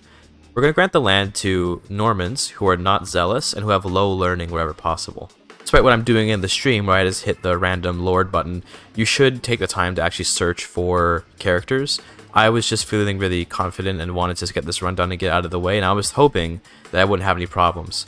Ultimately, I didn't end up having any problems because I was able to roll characters that were exactly what I needed, but for your run, you're going to want to take the time to search through the list to find low learning, not zealous characters that will convert with you. Remember that whenever you convert, the chance of someone converting with you is based on their learning, and if they're zealous, it's very low that they will do it. So it's a good idea to actually scour the list and find the right characters, but you can be lazy like me too, and it should work out. What you do now is you convert to Orthodoxy, and this will hopefully make all the vassals in Hellas that you have become Orthodox. And then now that the county they're in is Orthodox, and they are Orthodox, once you convert to Catholicism, their county will convert with them. And since we made every single county in Hellas a singular vassal with no other counties, their capitals will convert, which will make the entire kingdom immediately become Catholic. If you don't want to do this strategy because it's a little too risky for you or you don't understand it, you can also just send the court chaplain to go and proselytize. That totally works too. This is just to be faster. Anyway, that's the run. We're going to move on to the next one now. Torture? Kinda true, though. Alright, next up we've actually got one of the most frustrating runs in the run, and I saved it for this moment in the run for kind of a dumb reason. I mostly just wanted to put it off as much as I could without leaving it till the near end. This is Your Eternal Reward, which requires you to, as a regent, successfully coup your liege and take their realm without war or schemes. This achievement sucks, because coups in this game suck and don't make a lot of sense, but there is a consistent, well, relatively consistent way to get it done, and we're going to do that today. The estimate for this run is 10 minutes to half an hour, and the RNG presence is high. Let's get into it. For this run, we're going to drop in as the Duke of Alexandria. This is because the Kingdom of the Fatimids actually has a regency already at max level, but it's controlled by the mother of the Sultan. We can very easily overthrow her though and become the regent with max power. The only problem is going to be maintaining that max level regency, but I'll show you how we can do that. Drop in as the Alexandrian Duke and immediately do a plot to overthrow the regent. Alongside that, get married to the character with the highest intrigue you can find, who we can use to support our intrigue. Next, we're going to host a feast, and we're going to set the settings to give us the maximum opinion. We're going to invite as the honorary guest one of the powerful vassals of the realm. In order to do a coup, we have to convince the powerful vassals to help us, so we're going to start that work right now. Invite Emir Hussein of Mecca over to the feast, and then we're going to try to make friends with them using our intent. Hopefully we can get this. If not, it kind of sucks, but we can still make it work. The chance of any given powerful vassal supporting your coup is going to depend on how much they like you and their personality. Some characters will never support a coup because they're too honest and too just. Other characters would support you for pretty much nothing. It would just kind of depend on the character. So best of luck with the powerful vassals that you roll, but hopefully at least your first one will be okay. We have to get the support of 3 powerful vassals, and considering that you already are one, it means you only have to get support of 2. So you have to roll that 2 out of the 5 powerful vassals are willing to help you. I've skipped ahead to where I've taken the regency, and this is where we're going to have to do some definitely underhanded things to maintain our power as the regent. It's not going to be enough to just swing the scales whenever we can, because we will slowly lose our power if we don't kidnap the Sultan and throw him in prison so he can't swing the scales against us. Thanks to my feast earlier, by the way, I was able to immediately get the support of the Duke of Medina simply by asking him and offering a strong hook. Most of the time, rulers will accept if you offer them a strong hook, but some people are just too honest. It'll depend on your game. Another important way that we can maintain our power besides kidnapping the Sultan, which we will do once we get the perk for it, is we need to make sure that we're succeeding in all of our regent tasks. You can check what your regent task is by looking at the regency window and seeing what the Sultan assigned you to do. If he wants you to acquire wealth, then you should probably be a stewardship focus. If he wants you to bolster the army, you should be martial. And although you're focusing on intrigue right now, you can sort of set a new focus by getting multiple wives and having them support the skill that you want. Don't forget that your spouse will contribute to you half of their skill into your skill directly if you put them into doing that in the counselor screen. So marry people with skills in learning, stewardship, and martial, and then change which focuses you want depending on what skill the Sultan is asking you to do. I'm skipping ahead to where I've kidnapped the Sultan, and this is important because when the Sultan is in prison, he can't swing the scales anymore. He can still choose to end the regency if we hit level 4 power, but because we're pretty consistently stuck at 6, only occasionally dipping into 5, we'll never be able to reduce my power anymore.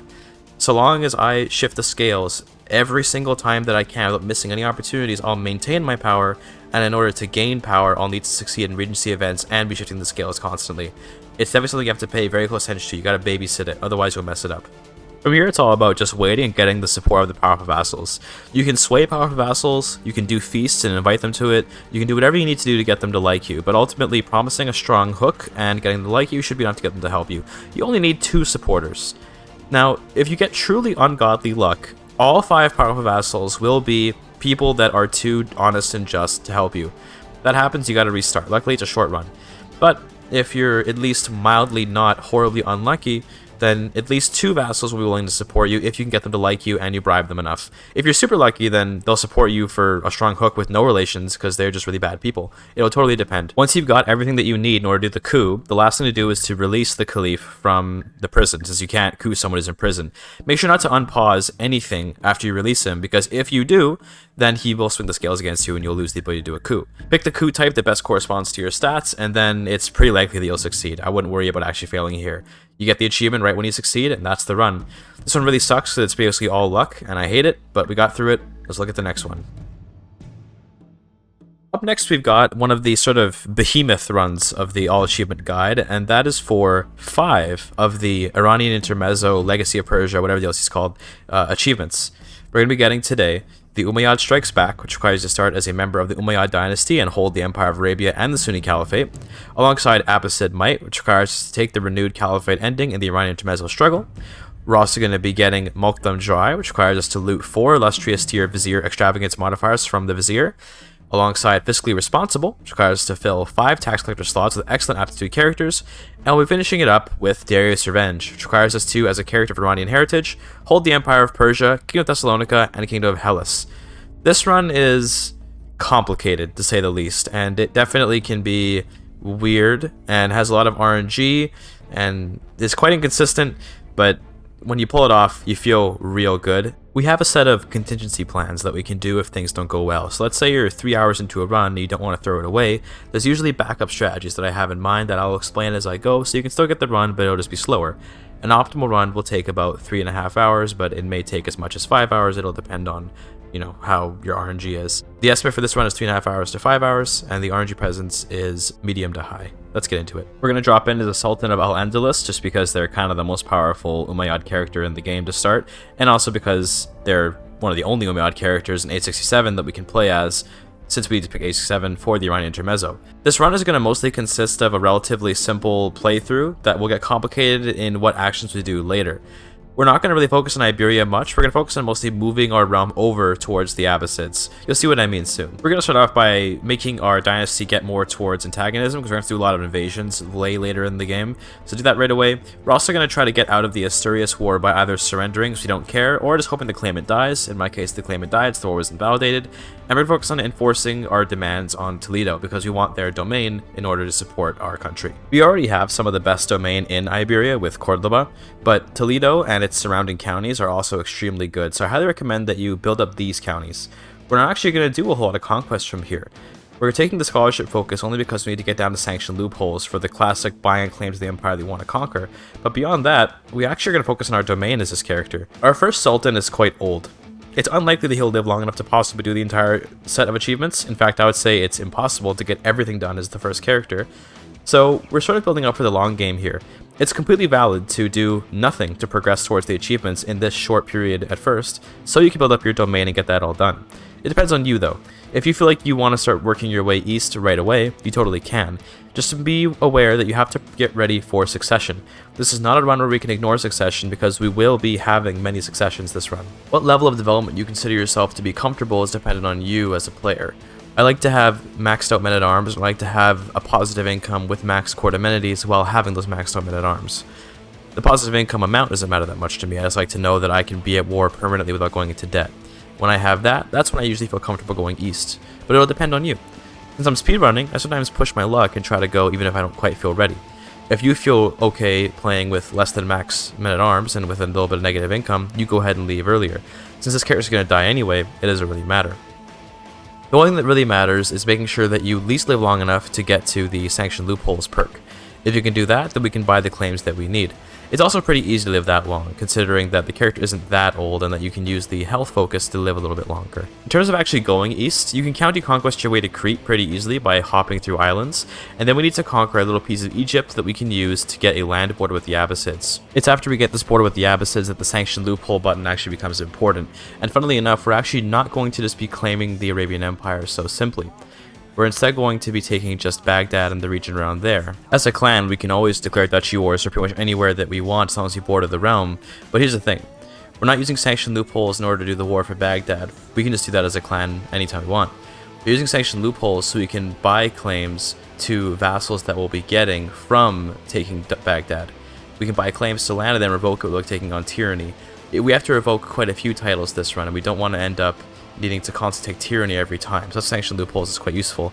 It's also useful for a potential stretch goal, you could say, for this run, where you can claim the Byzantine Empire before you become the Arabian Emperor, but that's something which only happens on the most optimal of runs. It's difficult to find an opportunity to claim the Byzantine Empire than actually fight for it in a run that has this much RNG in it, so I wouldn't recommend necessarily relying on that. Your ability to actually defeat the Abbasids in this initial war for Baghdad is actually kind of questionable. It'll depend on how strong the Abbasids have been throughout the run and how much time you took to prepare before fighting them. I find that in most runs the Abbasids aren't strong enough to resist me if I've taken the time to max out my men-at-arms. In some runs though, the Abbasids can remain quite powerful, and in other runs they completely collapse. We don't actually want them to get dissolved though. We don't want them to be so weak the empire goes away, because we are going to claim the Arabian Empire using sanction loopholes later, but the reason we're taking Baghdad right away is just so that we can move our capital there. We'll move our capital there right away though, because if we do that, we'll be uninvolved in the struggle, and that will significantly reduce our income over in Iberia. What I mean by moving our capital there is we're going to do that later once we're ready to end the Iranian intermezzo, which is going to be a little bit later from now. In the meantime, if you haven't gone sanction loopholes yet, continue to build up your domain and get more powerful, but if you already have it, buy a claim to the Abbasid Empire, and we're going to go take the empire. As a contingency plan for my run, I chose to go down the health tree first so I could live longer as my Sultan. Considering that we need to build up the strength to defeat the Abbasids anyway, it wouldn't be very useful to get the sanction loopholes perk and then have to wait to get strong to beat them anyway, so I chose to be healthy. I was sort of punished for this because the Abbasids turned out quite weak in my run, and I probably could have taken the Abbasid Empire right away, but it works out either way. I personally highly recommend going health first because the first Sultan is a pretty good character, and also because it gives you more time to build up your realm in a relatively safe location. The first Sultan is powerful enough and well liked enough that he won't have any problems with civil wars or anything. In my particular run, I chose to use the downtime while I was waiting for sanction loopholes to attack the Byzantine Empire. What you choose to do in your downtime will depend on what is sort of the place with the least resistance. So for me, the Byzantine Empire was quite weak, but in your run, if they're very strong, you might want to go focus on Persia first. One little detail which for me complicated the run quite a bit, but which I figured out a way to get around, is that the Abbasid Might achievement requires you to end the intermezzo in such a way that it would destroy the Persian Empire. This actually causes Darius' revenge to become impossible because the Persian Empire stops existing. You can sort of get around this by just making the Persian Empire before getting the Iranian intermezzo ending, and that can be difficult, to say the least, purely because of how many little realms there are there, but you can sort of work your way east while you're waiting for the sanction loopholes to fight the Abbasids. So basically you have two directions you can go while waiting. You can either focus on the Byzantines, or you can focus on Persia. Either one is fine, because any conquest that you do is contributing towards your ability to finish the run, as long as you're doing something. What you want to avoid in a run like this is simply idling. Idling will waste time, and it will also waste your character's life. Every time your character dies, the game gets a little bit harder, because you're going to have less time to finish the intermezzo due to the intermezzo slowly coming to an end, and the AI will have more time to get more powerful. You want to pounce on the characters while they're weak. In my run, I wanted to save piety because I realized that I was going to be doing a lot of holy wars in the near future, and I decided to swear fealty to the Abbasids and then to fabricate a claim on their throne using the meritocracy perk. This is something which I wouldn't necessarily always recommend that you do. It can usually be easier just to conquer the empire using sanction loopholes, but for whatever reason, I think this run I also was a bit tired after 8 hours of streaming, and I chose to do something a little bit different. This is what I mean about the run being sort of improvisational and having contingency plans. There are many different ways you can go about this. We need the sanction loopholes because we're going to want to be revoking a lot of land, and also because we're going to want to buy claims to countries in the east in Persia, but at the same time we also don't need it because you can just use meritocracy. Simultaneously, the scholarship tree actually is super good, so it's a toss-up. There's many different ways you can handle this achievement. I chose to go down the meritocracy route, but you can kind of do whatever you feel like, as long as you become the Arabian Emperor at some point. I would say that overall, the best advice I can give is to take the time that you need to prepare before doing these big moves. I'm about to become the Abbasid Emperor in this upcoming clip, and if I'm not ready for that, I'll clearly just get overthrown and I'll lose all my stuff and the run will pretty much be killed. But if I took the time, which I did take the time to do, to build up my domain and to get strong, I can actually handle it. I'm converting to Azarika immediately because I want to revoke land from the Caliph. Despite taking over the Arabian Empire, the Caliph still is a vassal of the realm, and I have to become the Sunni Caliph in order to get the Umayyad Strikes Back achievement. It's pretty easy to revoke land for someone if they're hostile to you religiously and you're a fundamentalist, so I became Azarika. I'm not planning to stay Azarika, obviously, because I gotta become Sunni again, but Azarika is a nice tool to use. As well, if you have high learning, a lot of your vassals will convert with you, and that'll make it easier to maintain their loyalty compared to if you're sort of the wrong faith. Even though Muladi is righteous, you're still wrong faith, technically, and it'll help you rule the realm a little more simply. You'll also notice that I did immediately convert back to being Sunni, and that's just because I don't want to have any rebellions from the people that I'm ruling over. Azarika is fundamentalist, like I said before, and that means you're going to have a lot of peasant rebellions all the time, because I haven't converted like any land to being Azarika, so I just go back to being Sunni. This also was to keep some of the Sunni vassals that I have who weren't rebelling against me at the moment away from rebelling against me. The crime of rising up against their lord was already enough that I could revoke everything I need from the various people that rebelled in this war. It can certainly be scary to fight these big civil wars, but the secret to winning them is to focus on destroying armies before they can group up, and to have a capital that's very out of reach. So my capital is still all the way back in Cordoba, which means that they're not going to get there. They'd have to take boats all the way across the Mediterranean to get there, and if they were to do that, that leaves their entire country open to me. So it's pretty easy just to hunt down the small armies before they can unify and then win the war pretty quickly. You also should occupy the capital of whoever it is that is the leader of the war. In this case, that would be the Caliph, whose capital is in Damascus. And that's because you get 10% bonus war score from occupying the capital of the war leader, and you have a chance of capturing the war leader in that siege, which immediately ends the war. Once I finished civil war, I was able to revoke everything from the Caliph because his capital was outside of the region required for the Iranian Intermezzo. So one special little thing you'll notice if you ever try to revoke all the Caliph's titles, if he's involved in the Iranian Intermezzo, you can't revoke his last county. You're just not allowed to, because he'll say it'll make him no longer exist. He's needed for the Intermezzo, but if he moves his capital outside of there, he's no longer involved. In my case, his capital was in Damascus. This is most of the reason why we actually take Baghdad. Taking Baghdad early is good because it's a good county, that's one thing that's very true, but it's also because we're hoping the Arabian Emperor will move his capital outside the Intermezzo. This allows us to revoke all his titles and then do any shenanigans. If you don't get him to move his capital outside of the Iranian Intermezzo's region, then you end up having to basically release him as independent count, then county conquest him and take his last county that way. It's a little bit more complicated, but this way is much simpler. This will cause a vacancy in the Sunni Caliphate, which we can then fill by becoming Sunni and creating the Sunni Caliphate again. At this point, you are now the Emperor of the Arabian Empire and the Sunni Caliph, which gives you the achievement, the Umayyad Strikes Back. We've still got a bit more to do though. Let's talk a little bit about what we have to do in order to get the renewed caliphate. So we have to make sure that there are no detractors of the caliphate, even within our sub-realm. We have to control the entire Arabian Empire, and we have to have there be no non-Sunni faith characters in the Persian Empire region. This is a lot to ask for, and the thing is that you could go about this by trying to diplomatically change the stances of the detractors of the Caliph into being supporters, but because this decision will destroy the Persian Empire and we still want to get Darius' revenge, we're actually going to handle this in a much more warlike way. We're just going to conquer all of the Persian Empire so we can create the title, and then we can go and conquer the things that we need for Darius' revenge. That means that we're going to ignore most of the special mechanics that the Caliph gets during the Iranian Intermezzo.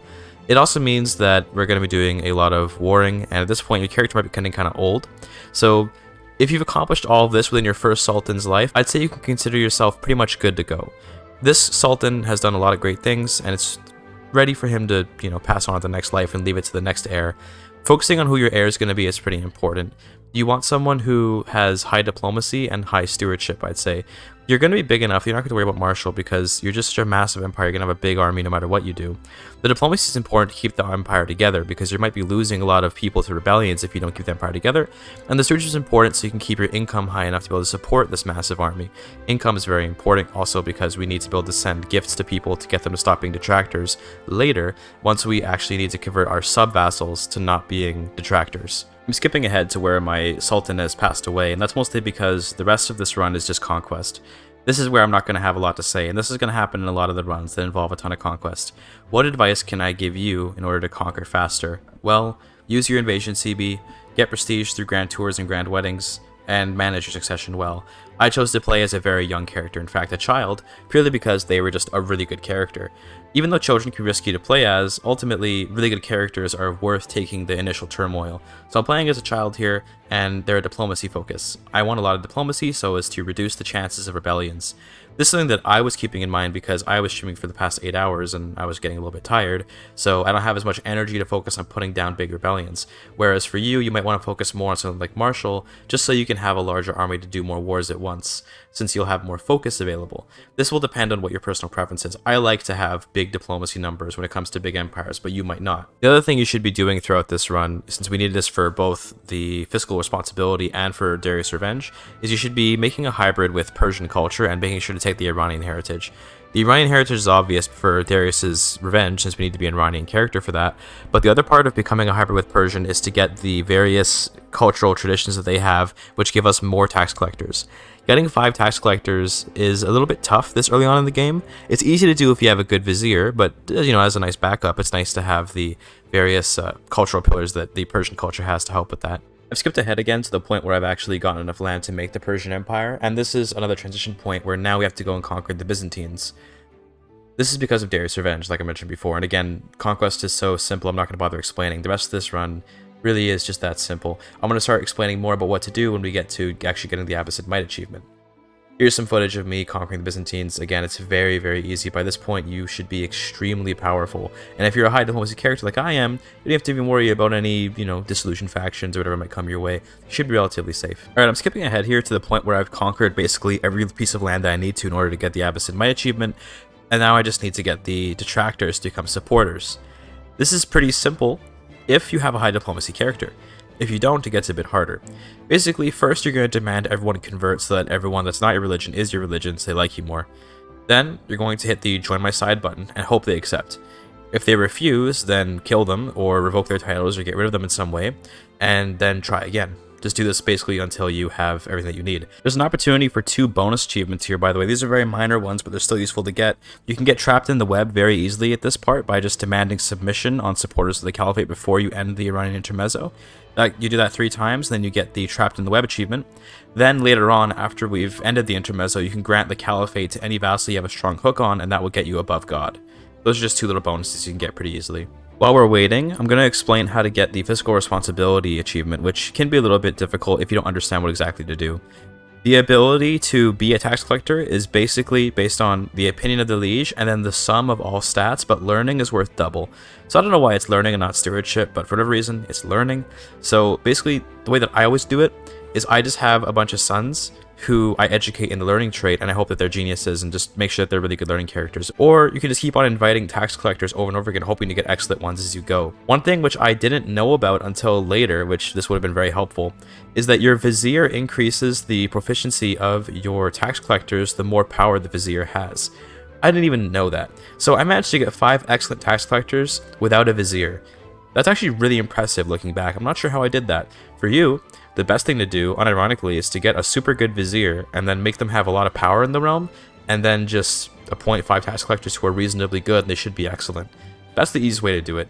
Getting extra tax collector slots is pretty easy if you have a good vizier. If you took the Persian cultural traditions, then you'll have a lot of slots, and you can even get 1 more by getting legalistic off of the Greeks if you really need it. Regardless of what you do while waiting for the time to pass, once you get all of your vassals to stop being detractors, which might take some time, you might have to spend some time killing people and revoking titles and all that. Once you get that done, you can end the Iranian intermezzo with a renewed caliphate and get yourself Abbasid Might, while being an Umayyad, which is kind of ironic and why I put these achievements together. It's important to have a little, stylistic flourish, I think, in these kind of achievement runs. Don't forget to immediately grant the caliphate to any of your vassals on whom you have a strong hook for that above God achievement. Now we're going to focus on Milk Them Dry, which is the last part of this run, and this one is a little bit of an exploit type thing. It's not really quite an exploit, more just an abuse of a poorly made mechanic, let's say. I stole this strategy from very famous Crusader Kings 3 Giga Chad, Dr. Sandwich, who basically found a way to exploit the way in which viziers generate extravagances. And I don't really know how it works. I'm going to be completely honest with you. I really don't know how it works, okay? I just know how to copy it and do it. I'm going to leave a link in the description below for you to look at the original video where Sandwich does it. He doesn't explain it in the video, he also just performs it, but I really don't know how to explain this. It kind of just works. Let me take you through it step by step. First of all, you've got to appoint a vizier, obviously. Then you have to give them 5,000 gold. That's so that they can actually get the extravagances. Then we're going to start doing pilgrimages and then canceling them. Every time you do a pilgrimage, you're going to enter a regency. I don't know why this happens, but whenever you enter a regency, the cooldown for your vizier to generate an extravagance goes away. But it doesn't happen right away. It's like the cooldown proactively stops. I don't know how to explain it, but the event doesn't happen. It's just that it can happen much quicker. It's so confusing. But basically, just look at the video and look at what I'm doing and copy what I'm doing. You're going to see me start a pilgrimage, then convert to different religion to cancel the pilgrimage, wait until I'm back home, then pilgrimage again, and then again cancel the pilgrimage over and over again. To be safe, I always do this about 25 to 30 times, but there's only 20 extravagances to steal, so you have to do it a minimum of 20, but I don't like to take the risk, so I do it like 25 times. You do that, and then you unpause and watch the vizier as he gains the extravagances. Once he has 4 illustrious tier extravagances, you can mulct him, and you get a crap ton of money back, and you also get the achievement. That's how it works. I don't understand it. It just works, okay? That's 5 of the hardest Legacy of Persia achievements achieved in one playthrough. You definitely can split these up into multiple playthroughs if you want to, but as I said in the beginning of the guide, I really want to do like a low percent type run where we do as few runs as possible. So this ended up being a really fun run to do. It snowballs really strong and it's really fun to do, but it has a bit of difficulties at first. Next, we're going to look at a classic achievement. Let's take a look at it. This next run is one which hasn't really changed much since we first did it in the original all achievement guide, and that is Mother of Us All, which requires to start as Magagia Daura to reform an African pagan faith, and to convert all counties in Africa to it. We're going to do that alongside Nobody Comes to Fika, which we added to the run after Royal Court came out, and that requires you to, with the county of Fika as your primary title, diverge your culture and spread it to 30 counties held by you or your vassals. We actually have one more additional achievement, which I came up with after trying to do a low percent run, and that is Beta Israel, which requires us to, as a Jewish king in East Africa, diverge our culture. It sounds like that'd be a weird one to add here, but it's really easy to tack on at the very end of the run. You'll see when we do it. The estimate for this run is 4.5 hours to 5 hours, and the RNG presence is quite low. Let's get into it. So I've done the Mother of Us All run many times in my life now, through the attempts at doing the all achievement run and also in other all achievement guides. And nothing's really changed. I'm going to be honest with you. If you've seen previous guides, it's pretty much the same as it's always been. The only innovation is adding in the Beta Israel achievement, but beyond that, nothing really is going to be different than previous guides. So, if you want to skip past this one, you totally can. You won't be missing out on much. I will mention some, little optimizations I've made here and there, and I'll mention some of the sort of goalposts I have in mind whenever I do this run. But if you're looking for a nice guide for this run, then I hate to tell you this, but this run is simply tedious. It's all about conquering stuff. It's all about converting stuff. When it comes to culture conversions for the Fika culture, that is one of the things that, again, just takes time, and the only thing you can do to make it go faster really is try to convert such that your vassals will also convert for you, but even then that's very, unreliable. So it's hard for me to really give a lot of advice for this, but I will at least talk about opening moves and things you try to accomplish within Daurama's life. That'll be the bare minimum that I do. Let's get into it. The first move you're going to do is to conquer Fika, obviously, because we have to make that our primary title. An important note is that if you ever become a duke, you can't make the county of Fika your primary title, so you have to do this first. That means our first goal is going to be conquering Fika, making it our primary title, and then getting enough prestige to diverge the culture. You'll also notice that I took the theology focus, and that's because we need a lot of piety in order to reform the faith. We're going to rush the prophet perk. While we're conquering Fika, we're going to romance random characters who are of high rank in order to get prestige. We're not trying to get soulmates here, we're just going to take the one kiss and then get the prestige out of them. We need about 500 prestige in order to diverge the culture, so it's pretty important to get this romance going. When you get the unique Daurama event where you have to decide about your succession, I pretty much always go with female preference, just because, I don't know, it's more fun, it kind of fits the character, but you can sort of do whichever one you want, just don't let the son you had with Bayajida become the heir. That's the only one you can't do. If you conquer Fika, you can make your primary title by clicking on the actual coat of arms of the title and then hitting make primary title. This isn't always something you might be aware that you can do, but you can basically change whatever your name is on the map by doing this. From here, further expansion isn't very wise because we don't have the domain limit for it and we need to become a duke, but we can't become a duke until we're ready to diverge the culture. So, What I'd recommend you do is just raid the people around you and wait until you have the prestige from the romances. Once you get the prestige, then you can diverge, then we can start becoming a duke and advance the conquests a little bit more. When it's time to diverge the culture, the only thing you're going to change is the ethos towards spiritual, and this is so that we can get cheaper faith information, and also we can generate more piety in general, since we're going to be using that a lot for this run. Once you do diverge the culture, it's very important that you get the highest stewardship steward you have available to start converting counties right away.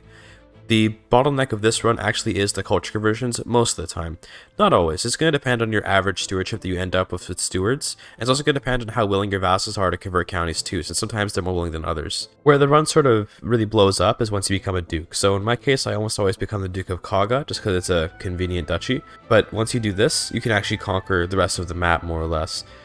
I'd recommend being as fast as possible because Daurama is a very good and high diplomacy character, and your goal, I'll say, is to become the Empire of Kanem-Bornu as Daurama. If you can pull that off, you'll be in a very strong position. As you fight, your roadblocks are going to mostly be lacking prestige and lacking piety to declare wars.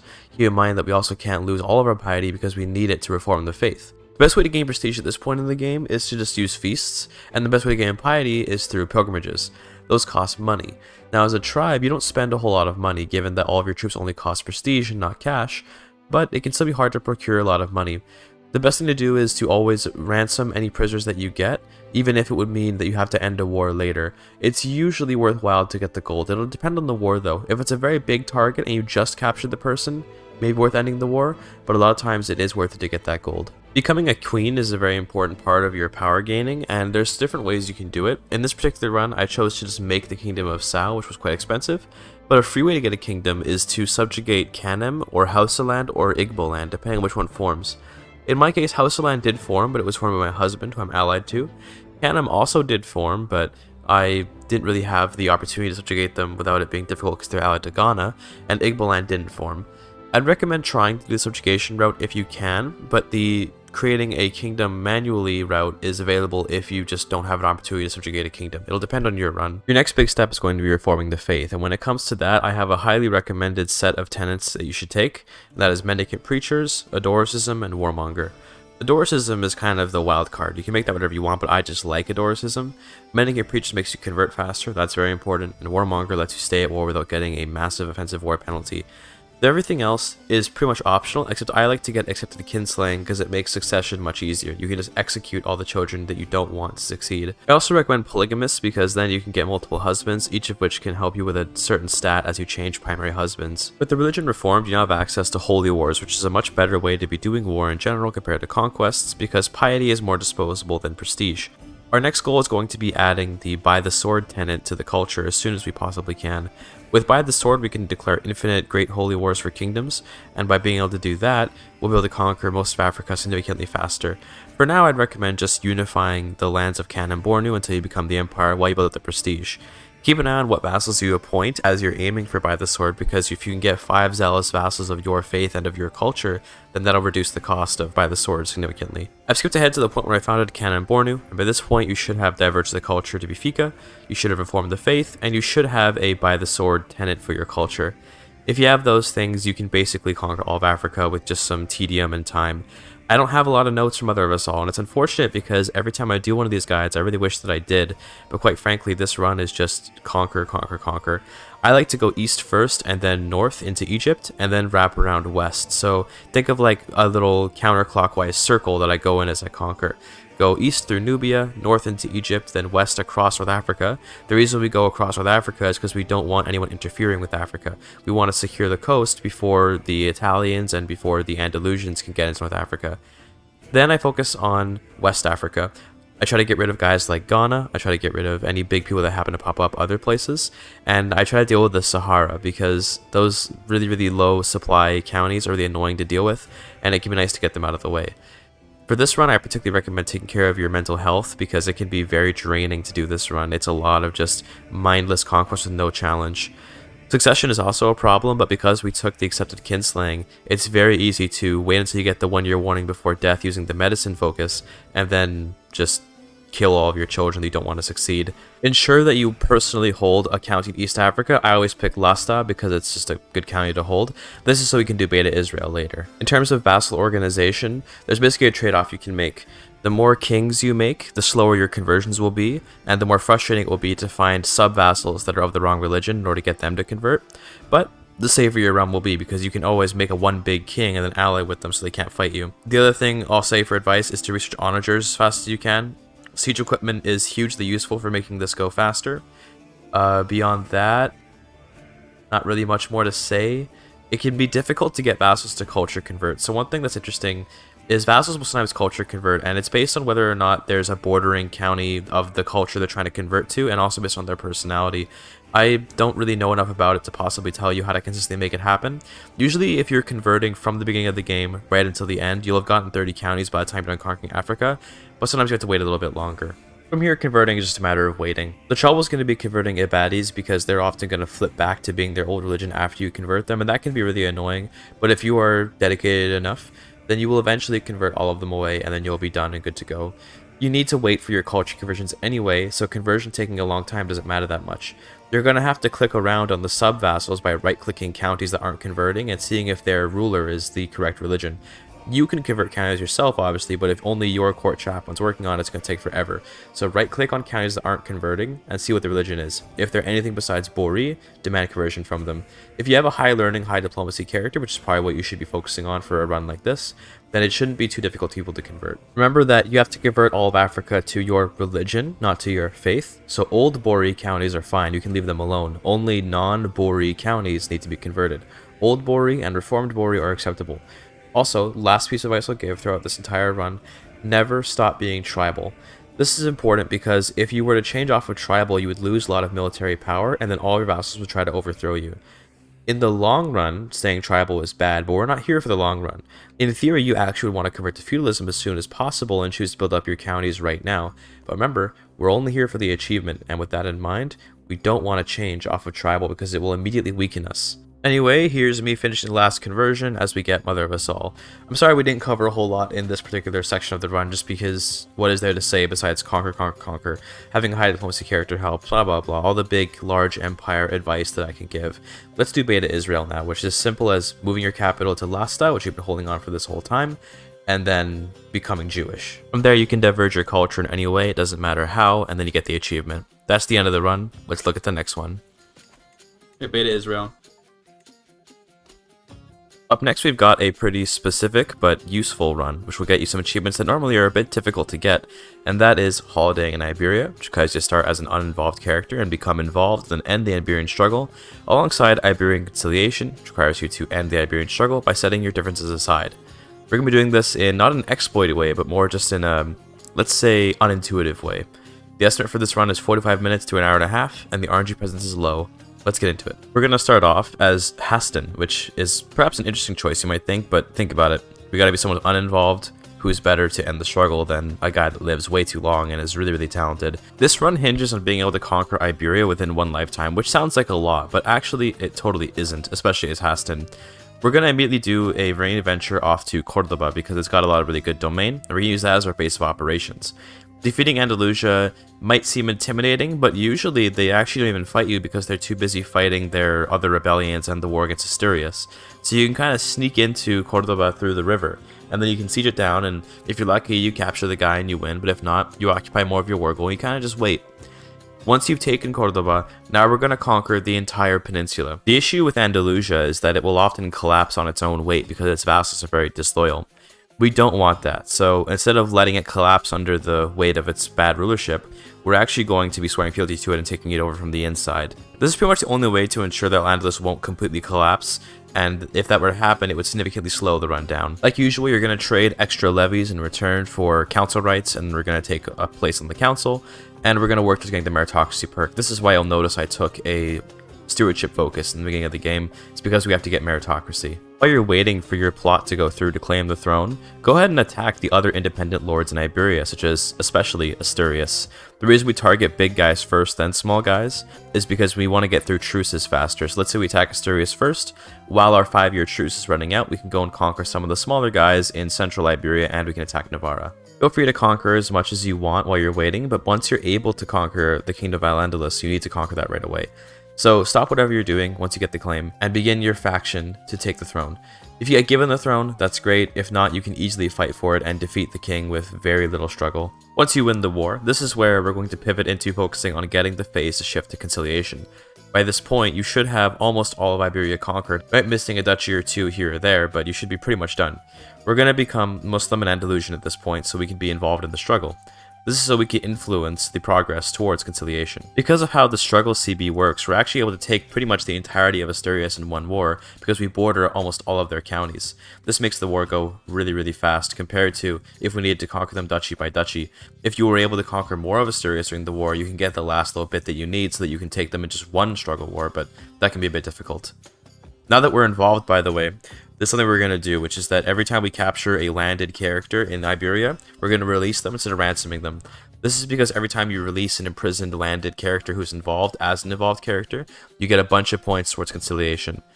It's still possible to fail this run by not getting to the conciliation phase, but we have a certain way around that I'll show you pretty soon. Throughout your conquests, you should have been giving the land that you got as domain out to local lords, and here's the funny thing.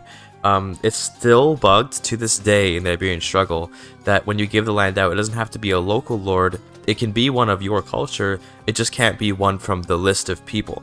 So feel to give it out to Andalusians only, even if it's not Andalusian territory, because you still get the catalyst trigger to happen, even if it's just an Andalusian lord, Galician lord, doesn't matter, still triggers. You're probably wondering why I'm reducing the contracts for these lords, by the way, and this is the smoking gun, the hidden trick I have for this run, and that is that every time you lower someone's obligations, you gain conciliation progress.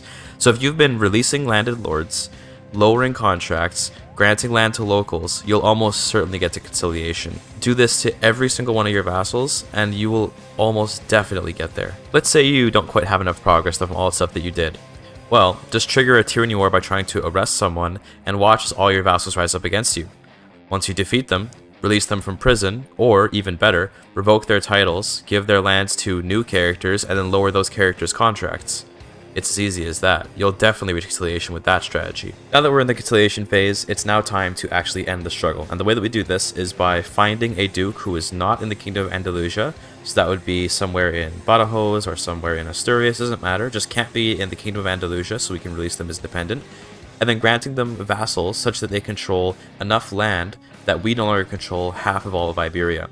We can do this with multiple characters. We're going to have to because otherwise they'll control more than half. But before you release them, marry one of their children so that you have an alliance. If you're allied, you'll be able to do the détente ending. So I found the Duke of Baia as a good opportunity because he had a son and a daughter who I could easily marry in order to get an alliance, and then I granted him control of a bunch of vassals across northern Spain. I released Baia as an independent realm, and then I released Saracusta, and I was able to end the struggle in the détente ending. An important note is to not grant away any vassals that are in the de jure borders of Al-Andalus, because otherwise you won't fully control that kingdom. Beyond that, that's the run. Pretty good, ended up pretty nicely. Let's look at the next one. Still an hour ahead of the average. Let's fucking go, chat. This next run is short and sweet. It's Iberia or Iberia, and it requires you to, as an Iberian character, control all of the Caucasian Iberia region. It may not be available for characters created in the Rule Designer according to its text, and that is true. The estimate is 15 to 25 minutes, and the RG presence is low. Let's get into it. This is a very simple Haesteinn run. We're going to start as Haesteinn. We're going to adventure to Majorca, and then we're going to work our way towards the Iberia that's in Iberia. Or should I say the Caucasus. You can probably see where we're going, but basically the idea is our capital is in Majorca, which is an Iberian cultured county. Once we finish conquering everything we need in this region, we'll just hit the convert to local culture button, and then we'll be the correct culture to get the achievement. The purpose of this run is going to be showing you how to defeat the Abbasids, and that is to just be a man, fight them, and win. I know it sounds a little bit simple, but literally the Abbasids tend to be a bit of a paper tiger. They're much easier to fight than you might think, and a lot of times in my runs, they wouldn't even come up to help fight me, simply because they'd be busy fighting their own internal civil wars. If you can get on them while they're fighting someone else, it's very easy. Even if you can't though, it's pretty simple to just use your Iranian veterans to destroy them. And with Haesteinn as a leader, you'll do fine. You can see me here conquering the last piece of land in E, which is Tau. This is all the land that you need. It's basically just everything except for Abkhazia, and then I took extra land because I invaded Armenia. You don't need all of that, but it's just easiest to do it that way. It's not a ton of land. The Abbasids are the only real obstacle. Once you conquer it all, become Iberian, you get the achievement. It's that easy. Let's look at the next run. It's the Turkish one. The next achievement is one which takes a bit of time but isn't really that hard, and that is Turkish Eagle. It requires you to, as the Seljuk Count in Samosata, form Rum and create a hybrid culture between Oghuz and Greek. The estimate for this run is 40 minutes to an hour, and the RNG presence is low. This run is possible to do within one lifetime, although quite difficult. We're going to try our best to pull that off, but you don't have to. Let's get into it. Laemon of Samosata is not a particularly impressive character, nor is he, special in any way really. He's kind of just a Seljuk character that lives in Samosata, except he does have some special units. Those special units, though, are not nearly enough to possibly defeat the Byzantines, but they are enough to defeat his liege. The first part of this run is going to be getting free from the Duke of Edessa. Simultaneously, we need to be generating a lot of piety so we can be able to do Holy War for Kingdom against the Byzantine Empire. So go on a Hajj right away to Mecca. While you're doing your pilgrimage, you're going to want to fabricate a claim on the vassal to your south who's also vassalized to the same lord as you. We're basically going to subsume our liege by eating up everyone around him, including him afterwards. A lot of times the Byzantines are going to just kind of occupy you, and there's nothing you can do about it because if you fight, you'll lose, and your special event troops will die, and those guys don't come back. So you kind of just gotta hope they don't like capture you and take all your money. You gotta hope they don't capture your kids because we need them for alliances. This is the one sort of opportunity of RNG to ruin the game. If something goes horribly wrong here, like you get kidnapped or your children die, just restart. Don't waste your time on this run. Once you have the claim, you can conquer Aintab to your south while simultaneously fabricating on Edessa. And then once you have the claim on Edessa, you can conquer the rest of the duchy. You can use the interaction where if you own more than half of the land in the duchy, you can get a claim to your liege's duchy using prestige, which is what I did to be able to get this claim to the duchy and then conquer it. Once you're the Duke, this run begins in earnest. Your primary goal is to get as many powerful allies as you can, and then to invade the Byzantines during a time of weakness. We can create times of weakness by murdering the Emperor whenever we can, if it's possible. It's not always doable. If we can just outnumber them using our allies, then murdering isn't even necessary. In my playthrough, I had secured a few local Arab allies, and while waiting to assassinate the Emperor, he ended up dying from some other reason, putting a very young little girl on the throne. This was my opportunity to holy war for Anatolia. The reason I have so much piety is I've been going on a Hajj to Mecca every time that I can. And funnily enough, the Hajj to Mecca is quite cheap because we're pretty close to it, but it gives a ton of piety. It's absolutely insane, and it gives good modifiers too. So I highly recommend doing the Hajj over and over again. If you can win this first war against the Byzantines, then your power will cascade in such a way that you'll pretty much be done the run. In terms of actually beating the Byzantine army, it can be difficult because cataphracts are actually very good, but the secret is to understand your strengths and the enemy's strengths. You are good as a Turk with horse archers in plains and flat areas, and kind of okay in hills, and you're useless in mountains. The Byzantine cataphracts are not as good in mountains, but are better than your horse archers in mountains. They are worse than your horse archers in the plains though. So you're going to want to take as many battles as possible in the open plains using your allies and your own army to destroy them. The hope is that your enemy will go into debt. Now, the rules are different for the AI than compared to the player. As the player, if you're ever in debt, your army does not reinforce anymore. The AI still reinforces, but they do take negatives to their ability to lead armies when they're in debt, so it's still helpful. The hope for when you defeat the cataphract army is that it will cause a civil war due to the troop count going down. Vassals will measure their ability to win a civil war based on the current army counts, not based on what the army could be. So if you can destroy them in a battle, then a bunch of claimants hopefully will pop up, and in my run that's exactly what happened, which made the Byzantines now no longer have nearly as much taxes, nearly as much army, and nearly as much hope of defeating me. Anyway, now that you've won the war and taken Anatolia, you're going to give all the land to local Greek rulers to get your acceptance up. Unfortunately, the Greek culture and the Turkish culture are both very large cultures, which means that getting acceptance takes a very long time. We have some ways to speed that up later, but for now we might as well get started by getting some Greek lords. Don't worry about their opinion, don't worry about them at all, because if they rise up, we'll just kill them with our allies, but they probably won't rise up. Now, during the time off that we have, while we wait for our truce to be up, we're just going to build up some money, maybe get more men-at-arms, maybe build up the holdings. It's up to you, whatever you want to do. From this point, it's pretty hard to lose. If you want to get this achievement done in one lifetime, I highly recommend doing some assassination loops by just killing the Emperor or Empress over and over again, and then declaring wars on the new person, then assassinating them. You also can hope that the claimant factions that pop up will replace the person you have a truce with, because remember, truces in CK3 are between people, not between realms. So if you can kill the ruler, you can do a new war, and that's exactly what I did in my run. Getting the last bit of land is a duchy by duchy war process, and as you wait, you should probably go to the health focus to try and live long enough to make it, because you might not be able to assassinate the emperors, and if you can't do that, you just gotta wait out those truces. You could choose to break truces, but I find that truce breaking is extremely painful, and I don't usually do it unless I really have to. And also there is a fame requirement to make the Sultanate of Rum, so losing a level of fame due to breaking a truce is probably unwise. If you think you can recuperate the loss of the fame level before you would be stuck waiting for another level of fame to get the decision, that's up to you.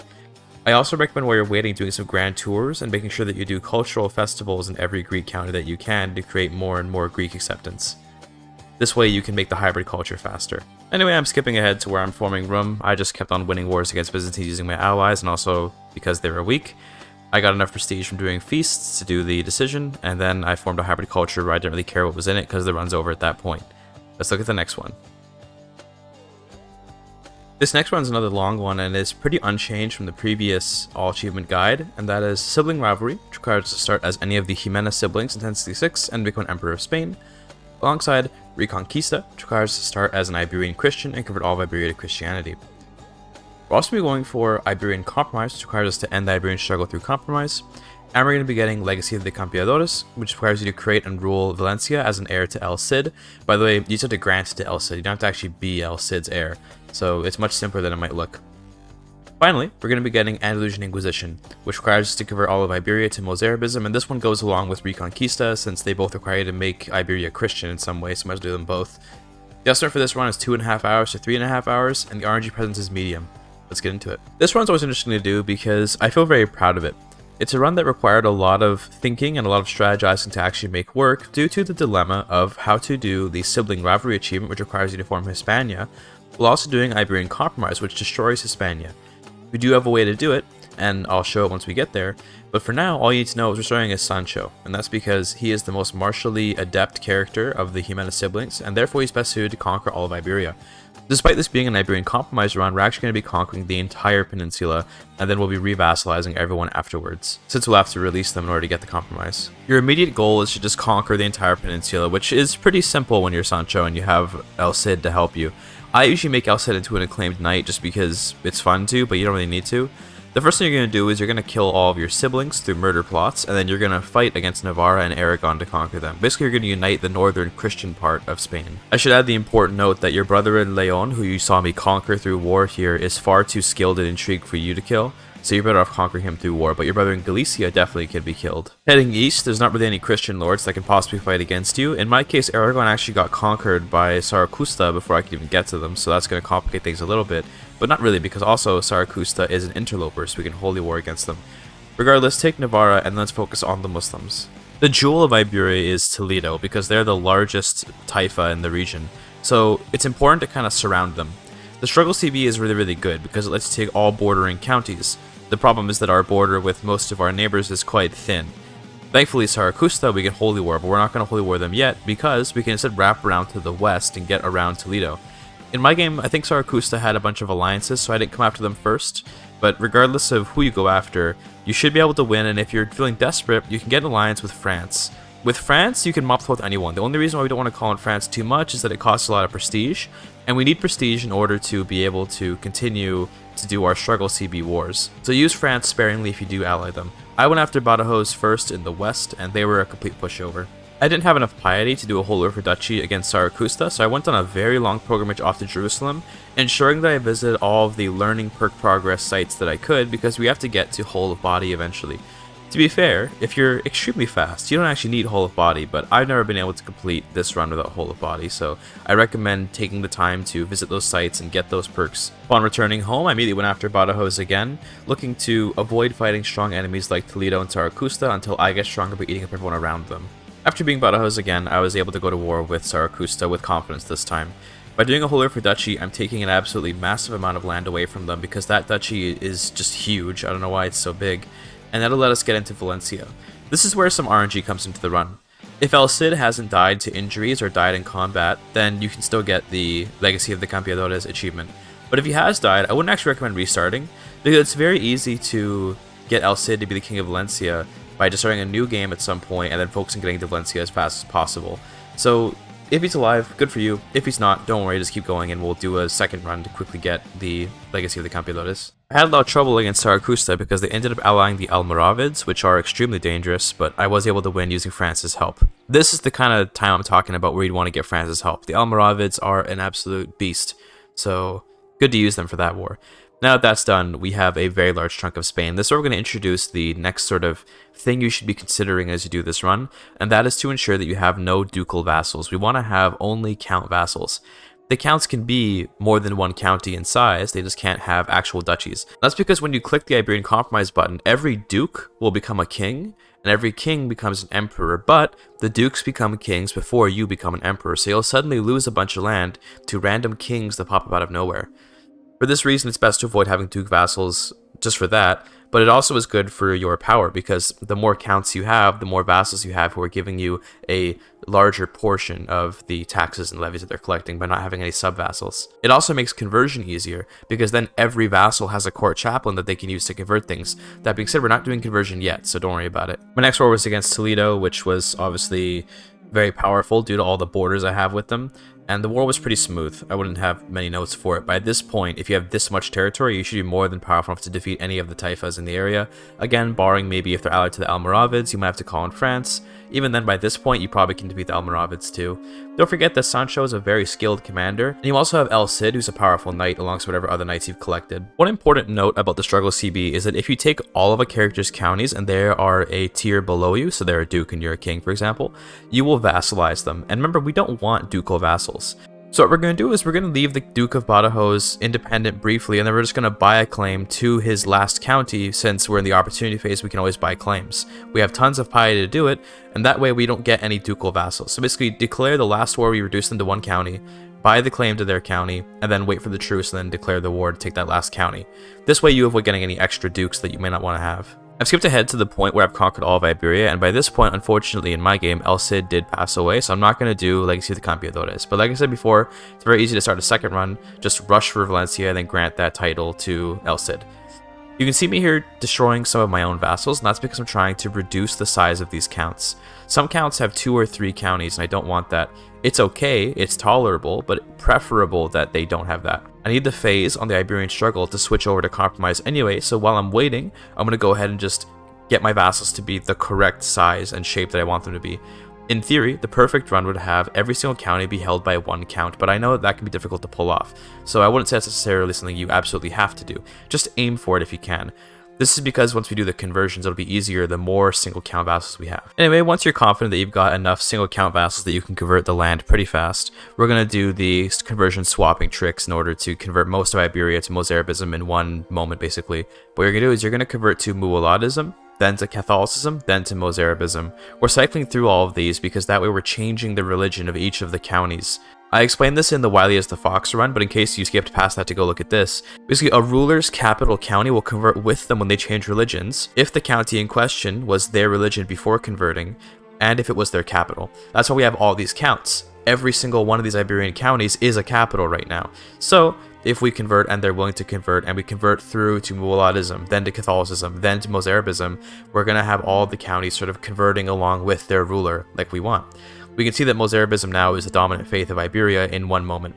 We didn't get every county because that's pretty much impossible to do because you also have more than 1 county, but we got almost all of them, which is a great head start to the conversions. Let's talk about the status quo ending now, which is easier to achieve than you might think.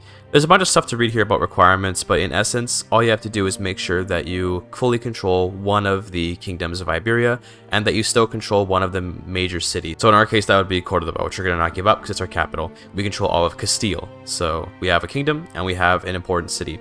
Now we're just going to grant independence to a ton of little tiny counts until we control less than half of Iberia. Because we have no dukes, there will be no kings created out of this, and we can just immediately re-vassalize everyone that we lost.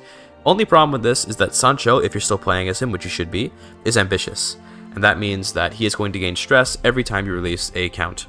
That's okay though, because if he dies, he dies. That's fine. Make sure you secure your succession before this, by the way. If he doesn't die, that's great.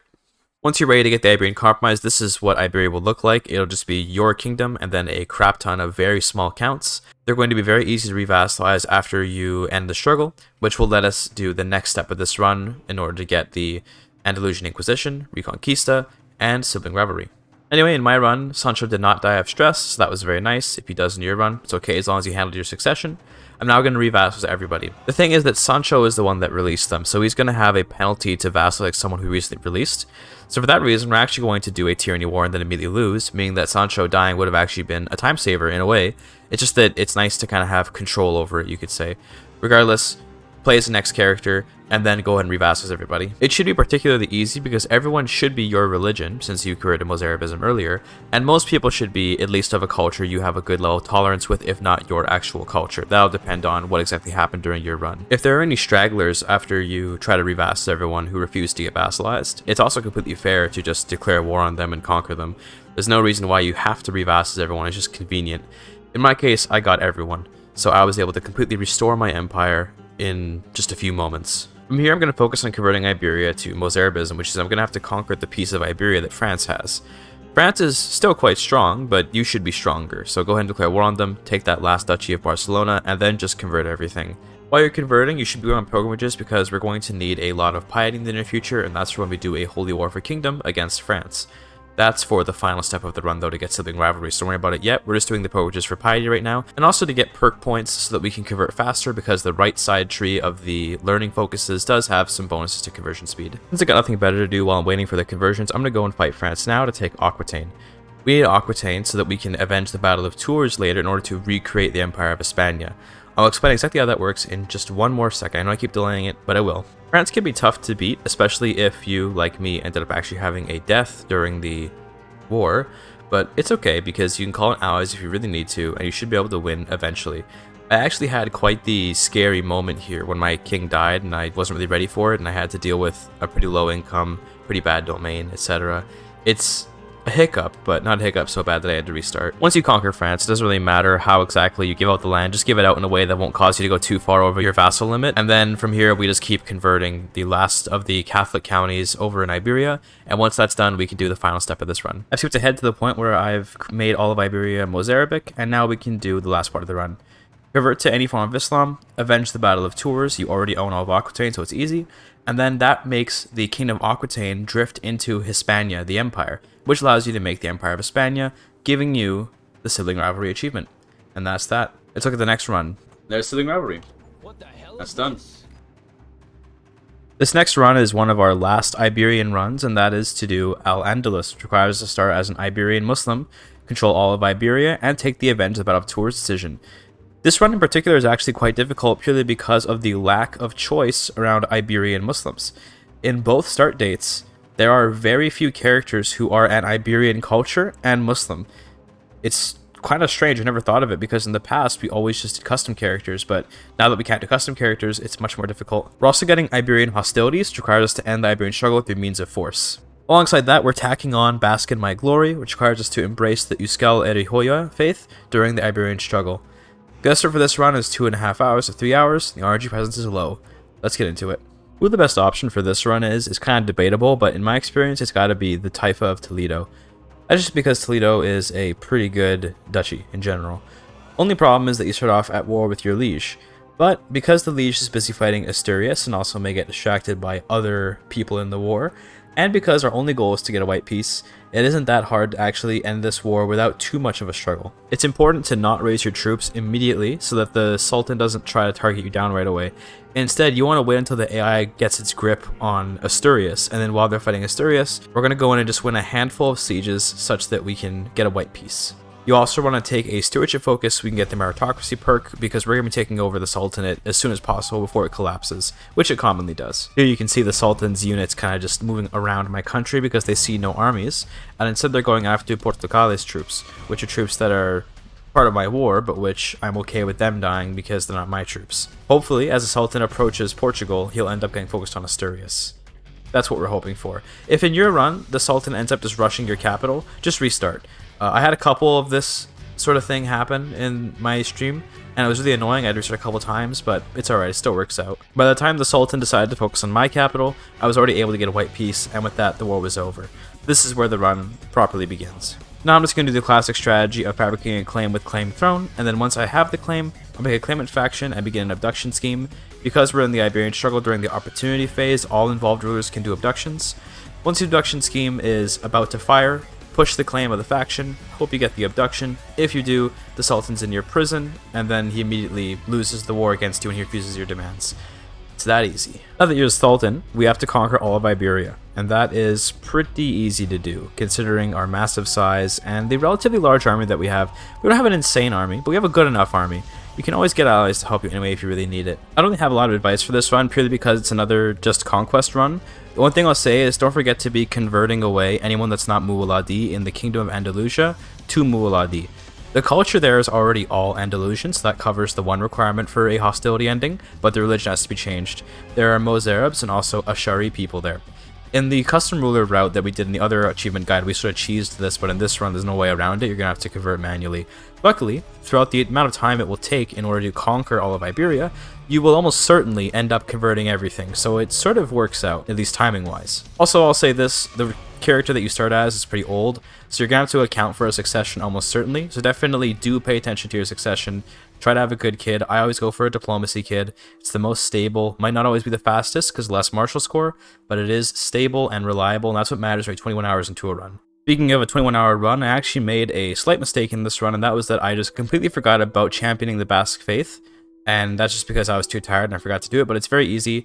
Just move your capital somewhere in the north after you've solved the struggle, and then it's pretty easy to become a sinner in Islam by just cheating on your wife, and through that you can champion the faith of the Basques. Pretty easy stuff. Like the previous run, we're going to have to also invade Aquitaine so we can avenge the Battle of Tours. This time not so we can create the Empire of Hispania, but just so that we can actually avenge the Battle of Tours for the achievement. Fighting Aquitaine is pretty easy, especially if you can kill the King of West Francia and split the realm in half.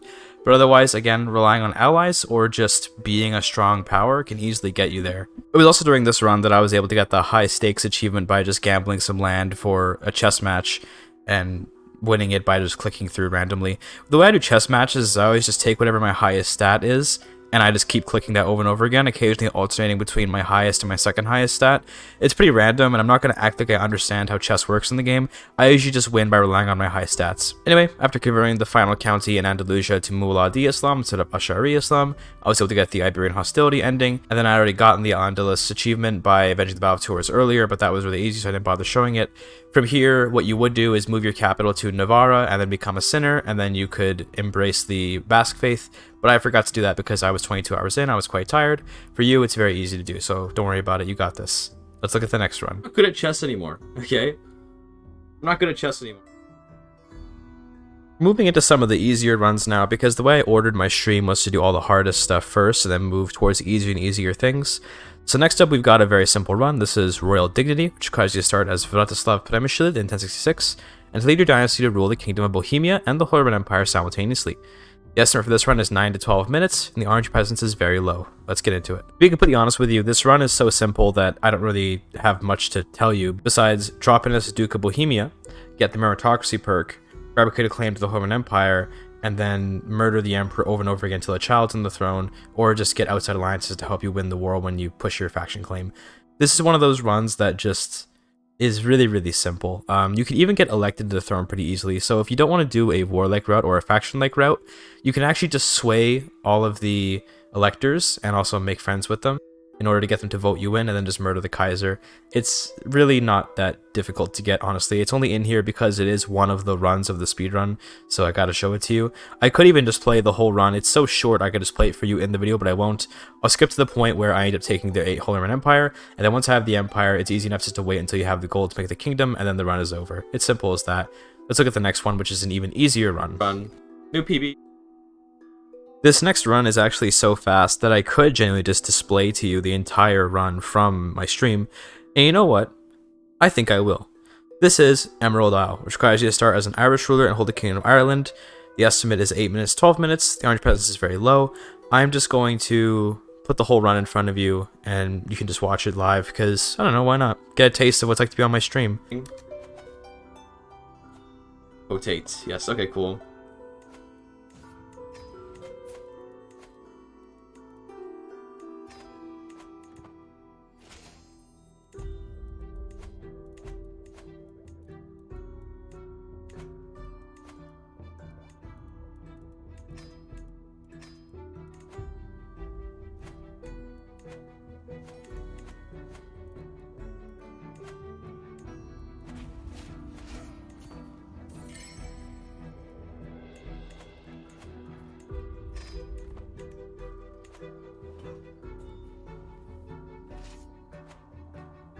Well, turning to diamonds is really easy to get. I wouldn't use it for that. True, yeah, just start immediately go for the things it does for us right now. Could be funny.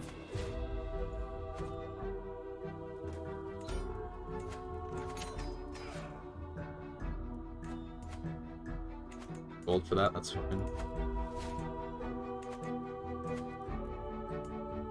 Meath has allies, okay, that's not good.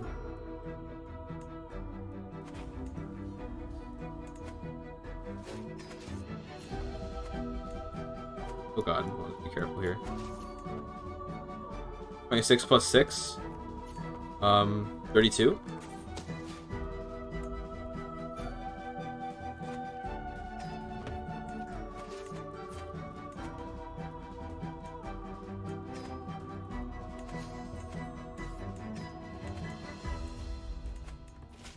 I'm not sure of this meme, if it is a meme.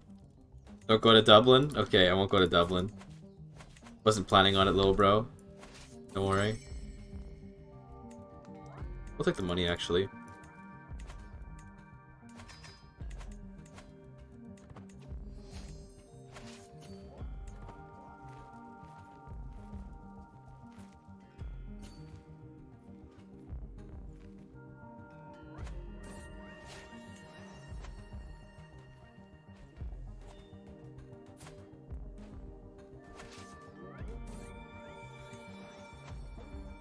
Okay, I changed my mind. I'm not going to show you the entire run because it's very boring. But basically, because you're tribal in A67, you have county conquest. It's very easy just to conquest enough people to make Ireland.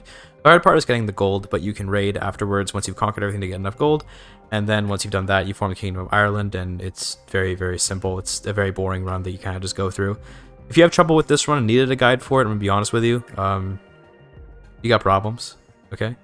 But if you're just here for the entertainment, then I mean, I guess this is more entertaining than just me being quiet for most of the run. But yeah, that's Emerald Isle. It's pretty simple. Let's go to the next one. Another one done? Next up is a long but still easy run, and that is for Bod Chen Po, which requires you to, as a member of the Pukyel dynasty, recreate the Empire of Tibet. This one takes a long time because you're bottlenecked by the need to generate cash, and also by some wars which can take a little bit of time. But in reality, the execution is quite simple. All you need from me is to know what to do. The estimate is 40 minutes to an hour and 20 minutes, and the RNG presence is low. Let's get into it. The King of Gyuge is best suited to this run, and unfortunately Gyuge is a randomly generated character each run, which means it's very difficult to have consistent runs. There are essentially two paths you can go down. One is to just accept your fate and play as whoever you randomly roll into, which is what I normally do because I want to waste my time resetting. The other is to keep resetting until you get a character with a diplomacy education. The reason we want diplomacy education is because then we can get access to the True Ruler perk really, really fast. True Ruler is sort of the point where this run really takes off. Only reason why I wouldn't say it's necessarily worth it to always re-roll the character is because you may go a little bit faster, but you're still going to get bottlenecked by the need for cash. We have to make a bunch of kingdom titles in order to get people to accept vassalization, and we have to get enough money, 1,000 gold specific, to make the Empire of Tibet. So up to you if you want to reset or not. Technically it is optimal to get the diplomacy education character, but you don't need it. The beginning of this run is getting a claim to the kingdom next to you in Mariol by using the Dynasty head interaction where you can take a claim to any house member, and then fighting a war for it, calling in your other house members for free to come help you. With your house members' help, you'll win the war. This gives you a pretty nice realm to work with. You're going to also start fabricating a claim on the county of Garco because we want to have the culture there become our culture. We're going to conquer it, then move our capital there and convert to local culture. That's because they have an ethos that lets us get a diplomatic court, which again is for vassalizing people. Once you've got your claim to Garco, declare the war, and this will be an even easier war than the one against Mariol. Again, call in your house members simply because they're free to call in. And once you have Garco, move your capital there, convert to local culture, then move your capital back to the old capital of Gyuge. You're allowed to move it again because it's the de jure capital of your main title. Switch your court over to a diplomatic court, and then we're just going to wait for the True Ruler perk. Once you've got that, we can literally take 90% of Tibet just by vassalizing. It's pretty fun to do. Not everyone's going to accept, but that's okay because you don't need everyone. Ultimately, you can't really win this achievement just through vassalization. You can if you get a ton of diplomacy that makes everyone really love you, but that actually can be slower than just resorting to doing a couple wars here and there. What I normally do is I vassalize everyone that I can, including some of the tribal and wrong religion people around, and then I declare a subjugation war on Mijinja, who's this very large section of Tibet. If you get extra allies to help you out, they'll fall pretty easily, and with that you'll get the achievement. There's not really much more to explain here. This is pretty much all you have to do. In my particular run on stream, I was able to get Tibet just through vassalization because things fell the right way that it worked out. Because so many of the characters here are randomly generated, some of them might have traits that reduce their acceptance of vassalization, and you can't really do much about that besides try to murder them, but the better backup strat is to subjugate Mijinja if you have no other choice. That's usually my preferred way to get around the issue of stubborn people who don't want to get vassalized. Then you just wait for the 1,000 gold, and you get the achievement. Let's look at the next one. This achievement's kind of a meme. This is almost there. Requires you to as almost our platform, Hungary and convert to Christianity.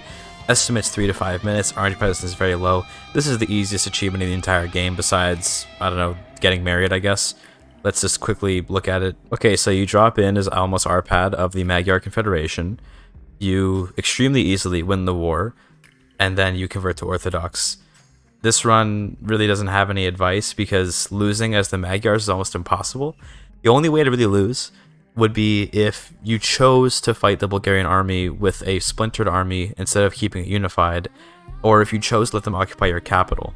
But your army is just so much more powerful than Bulgaria that you will win. The only world where you could maybe lose legitimately is if the Bulgarians ally with the Byzantines and then you foolishly decide to fight the entire Bulgarian and Byzantine army together. Then maybe you could lose.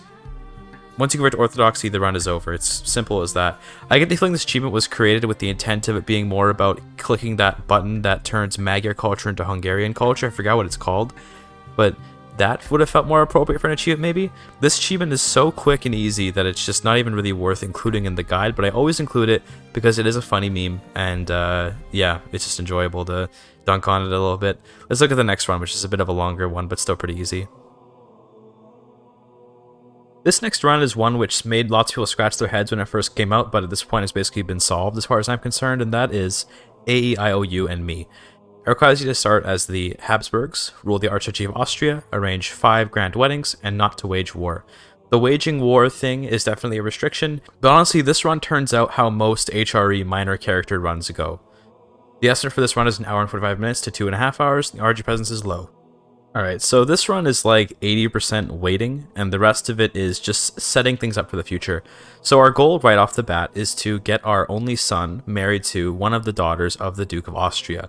Luckily, we already have a son right at the beginning of the game who is of a relatively similar age to the daughter in the Duchy of Austria. The Duke of Austria may or may not accept or refuse your offer, and if he refuses, just sway him to willing to accept. Once they do get betrothed, you literally have to wait all the way until you play as the grandkid. So you have to have your son and his daughter get married, then they have to have a kid, and you have to play as that kid in order to inherit Austria. The way we do this is we become the spy master of our emperor, and then we murder every child that the Babenbergs have that aren't the one daughter that's married to our son. That way the daughter will inherit. Now, this is where luck will come in. If you're lucky, the Austrian duchy will conquer Steiermark for you. If you're not lucky, then they may even get deposed and the run may get ruined. If the Babenbergs lose control of the throne of Austria, you're best off just giving up the run right there. But if they can maintain their control of Austria, then whether they conquer Steiermark or not, you should stick around. Another backup strat you can do while you're doing this is you can try to get elected to the throne of the HRE as your first character. This is unlikely to happen, and something which I mostly do to fill the time while I wait until I'm playing as the more reliable path, which is to wait until you play as your grandkid. If you want to get elected as the HRE Emperor, there are a couple things that will help you. First of all, being friends with all the electors helps a lot. Second of all, ensuring whoever the Emperor is not very competent is good. Third of all, having a lot of piety and devotion. The HRE election type particularly prefers very pious characters due to, I guess, the holiness of the Roman Empire, although I'm sure Voltaire would have a problem with that. But regardless, you can also just murder all of your competitors. Given that you're the spy master of the realm, it's pretty easy to get murders done, and if you go on the intrigue perk tree, you can get a lot of bonuses to your murders. That being said, all of this is kind of just a tangent to spend time, because the only guaranteed way to get this run done is the marriage route. Doing it by trying to get elected as the HRE Emperor is pretty unreliable as Werner. We have to head to the point where Werner has passed away and we're now playing as a firstborn son. The next character I play is going to be the one that ends up ruling Austria. But since this character ended up being very high diplomacy, I actually ended up getting elected to the HRE without even trying to. Sometimes this happens, and I wish I could tell you a very consistent way to make this happen, but in this case I just had good diplomacy and had good piety. Going on pilgrimages will give you a lot of devotion, and devotion does help a ton with getting elected. So if you really want to go down the HRE route intentionally, I recommend making sure that you have a very high diplomacy character and that you have a high level of devotion. If you do that, you'll probably get elected even by accident. And if that does happen, it's very easy to just revoke all the titles that you need to get this achievement done. You can't become the Archduke of Austria as the Holy Roman Emperor, unfortunately, but you can get everything you need to set up getting the Archduchy of Austria, and you can destroy all the artifacts of the Roman Empire. So one thing you're going to be bottlenecked by in this run is money. We need cash to be able to fund our ability to do grand weddings later, and also just to smooth things out later on with bribes and stuff. It's a lot of money, it really is. And the HRE has a ton of artifacts you can break that we don't care about to get a bunch of money. So HRE is pretty strong. If you are able to become the Emperor just by happenstance or intentionally during this run, then forget doing any of the inheritance stuff we're doing, forget doing all the crap with like marrying the right people and stuff, just revoke Austria's title. Now you might be thinking, doesn't that cause a war? And you're correct that it does, but it is not an offensive war. The way you can verify if a war is offensive or not is, well, pretty simple. There are two ways. One is just know what wars are offensive and what aren't, lol, easy. But the other is to check your character's memories. If in your memories it's listed as a defensive war or an offensive war, you'll know for sure. Sometimes it isn't always obvious what type a war is, but you'll also know based on who has to get the war goal. If the war goal is based on something you have to do, then you're probably an attacker. If it's based on something you have to defend, you're probably a defender. So if someone refuses an imprisonment or refuses a revoke title, they have to get your capital, which would imply that you're the defender, and in this case that is true. Therefore, trying to revoke a vassal's title and them refusing is them attacking you, so it is safe. You can go ahead and revoke all the titles that you need. So that's Austria, Steiermark, and that's actually it. That's all you need. But you might as well get some extra land just so you can be more powerful. So revoke those and then take other stuff you might want anyway. Anyway, I've gotten all the land that I need through revoking wars, and then I was just doing some grand tour or something, and then I died. It didn't really matter what happened. I passed away, and that was totally fine. And now I'm playing as the Duke of Austria with all the titles that I need, and now I just have to become the Archduke of Austria. This can be complicated, but isn't as complicated as you might think because we have another workaround for this. The hard thing is getting the strong hook on your liege. But the way that we do this is by getting a particular cultural tradition, and that is ritualized friendships. With ritualized friendships, you can declare one best friend, just like you would if you were an Iberian. It's the same tradition as the Iberians have. Then, when you're best friends, you have strong hooks on each other mutually. This counts for the purpose of becoming the Archduke of Austria.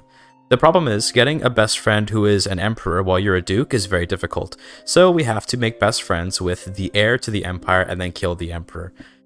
At the same time, we also need to do the grand weddings, so don't necessarily focus on getting the Archduchy of Austria right away. You could, or you can focus on trying to get the 5 grand weddings done. It's up to you, whatever you prefer.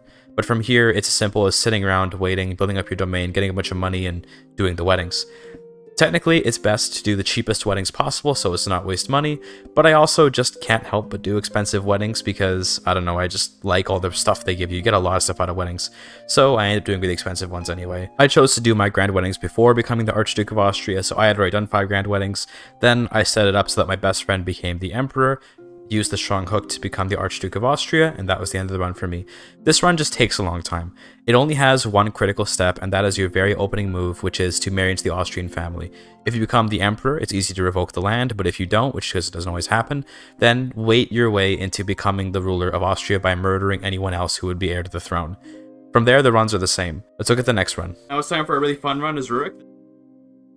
Up next is another one of those long but relatively easy runs. This one's actually a lot of fun and I always enjoy it, so that's why I leave it till much later in the run, and that is Vladimir's Second Choice, which requires you to start as a North Germanic Austrian of any kind, convert to any Islamic faith, and convert all of the Russian region to any Islamic faith. Alongside that, since it lines up very nicely, we're going to be getting Land of the Rus, which requires you to start as Rurik the Troublemaker in AC7, and lead your dynasty to rule the Empire of Russia. These two achievements almost always go hand in hand. There's also a little bonus we're going to be getting in this run, and that is Volva, which requires you to start and stay as a North Germanic Austrian of any kind, and take the Found Witch Coven decision. This one is quite RNG dependent, and there's a backup that we have for it that I'll show you after, but otherwise it sort of is tacked on to this run. The estimate for this is 2 hours to 2.5 hours, and the RNG presence is low. Let's get into it. We're going to just drop in as Rurik over in Holmgarder, and I don't have a huge amount of advice, but I do have 2 pieces of things to tell you, and that's that you need to save your invade kingdom from when we fight Khazaria, And you have to remember that Galicia Volhynia, which de jure is part of West Slavia, is geographically part of Russia, and this is because in old patches of the game, West Slavia was smaller and did not include Galicia Volhynia, but now it does.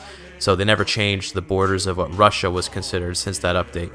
Therefore, you need the entire Empire of Russia, plus the Kingdom of Galicia Volhynia. Don't forget that. The check for Volva starts right away, although you can't verify it yet, since right when you start the game, your heir, Helgi the Seer, has about a 25% chance of being a witch, secretly. Helgi's not a super good heir, but he's okay, so if you want to try Volva in this run instead of doing it afterwards, then try to keep Helgi as your primary heir, and then play as him later once it's time to die. If you don't care though, just ignore him as your heir and make a better heir later, and we'll do a second run afterwards that will get Volva pretty easily by just restarting the campaign over and over again until Helgi is the witch, and then playing as him with a Tyranny War. This run is actually extremely similar to the Blood Eagle run that we did way back at the beginning of this video, in that we start with a university visit, we are in constant war, and we're hoping to get this all done within one character's lifetime. Rurik is unlikely to survive up until we convert all of Russia to Islam, but he's at least got to survive until we conquer all of Russia. To be fair, he doesn't have to, it's just that it's much faster. And that's because he gets access to the Sapper perk very quickly compared to another character which may not even have a martial education. Sapper is the ultimate time saver in runs like this, where it's constant war and you don't have siege equipment.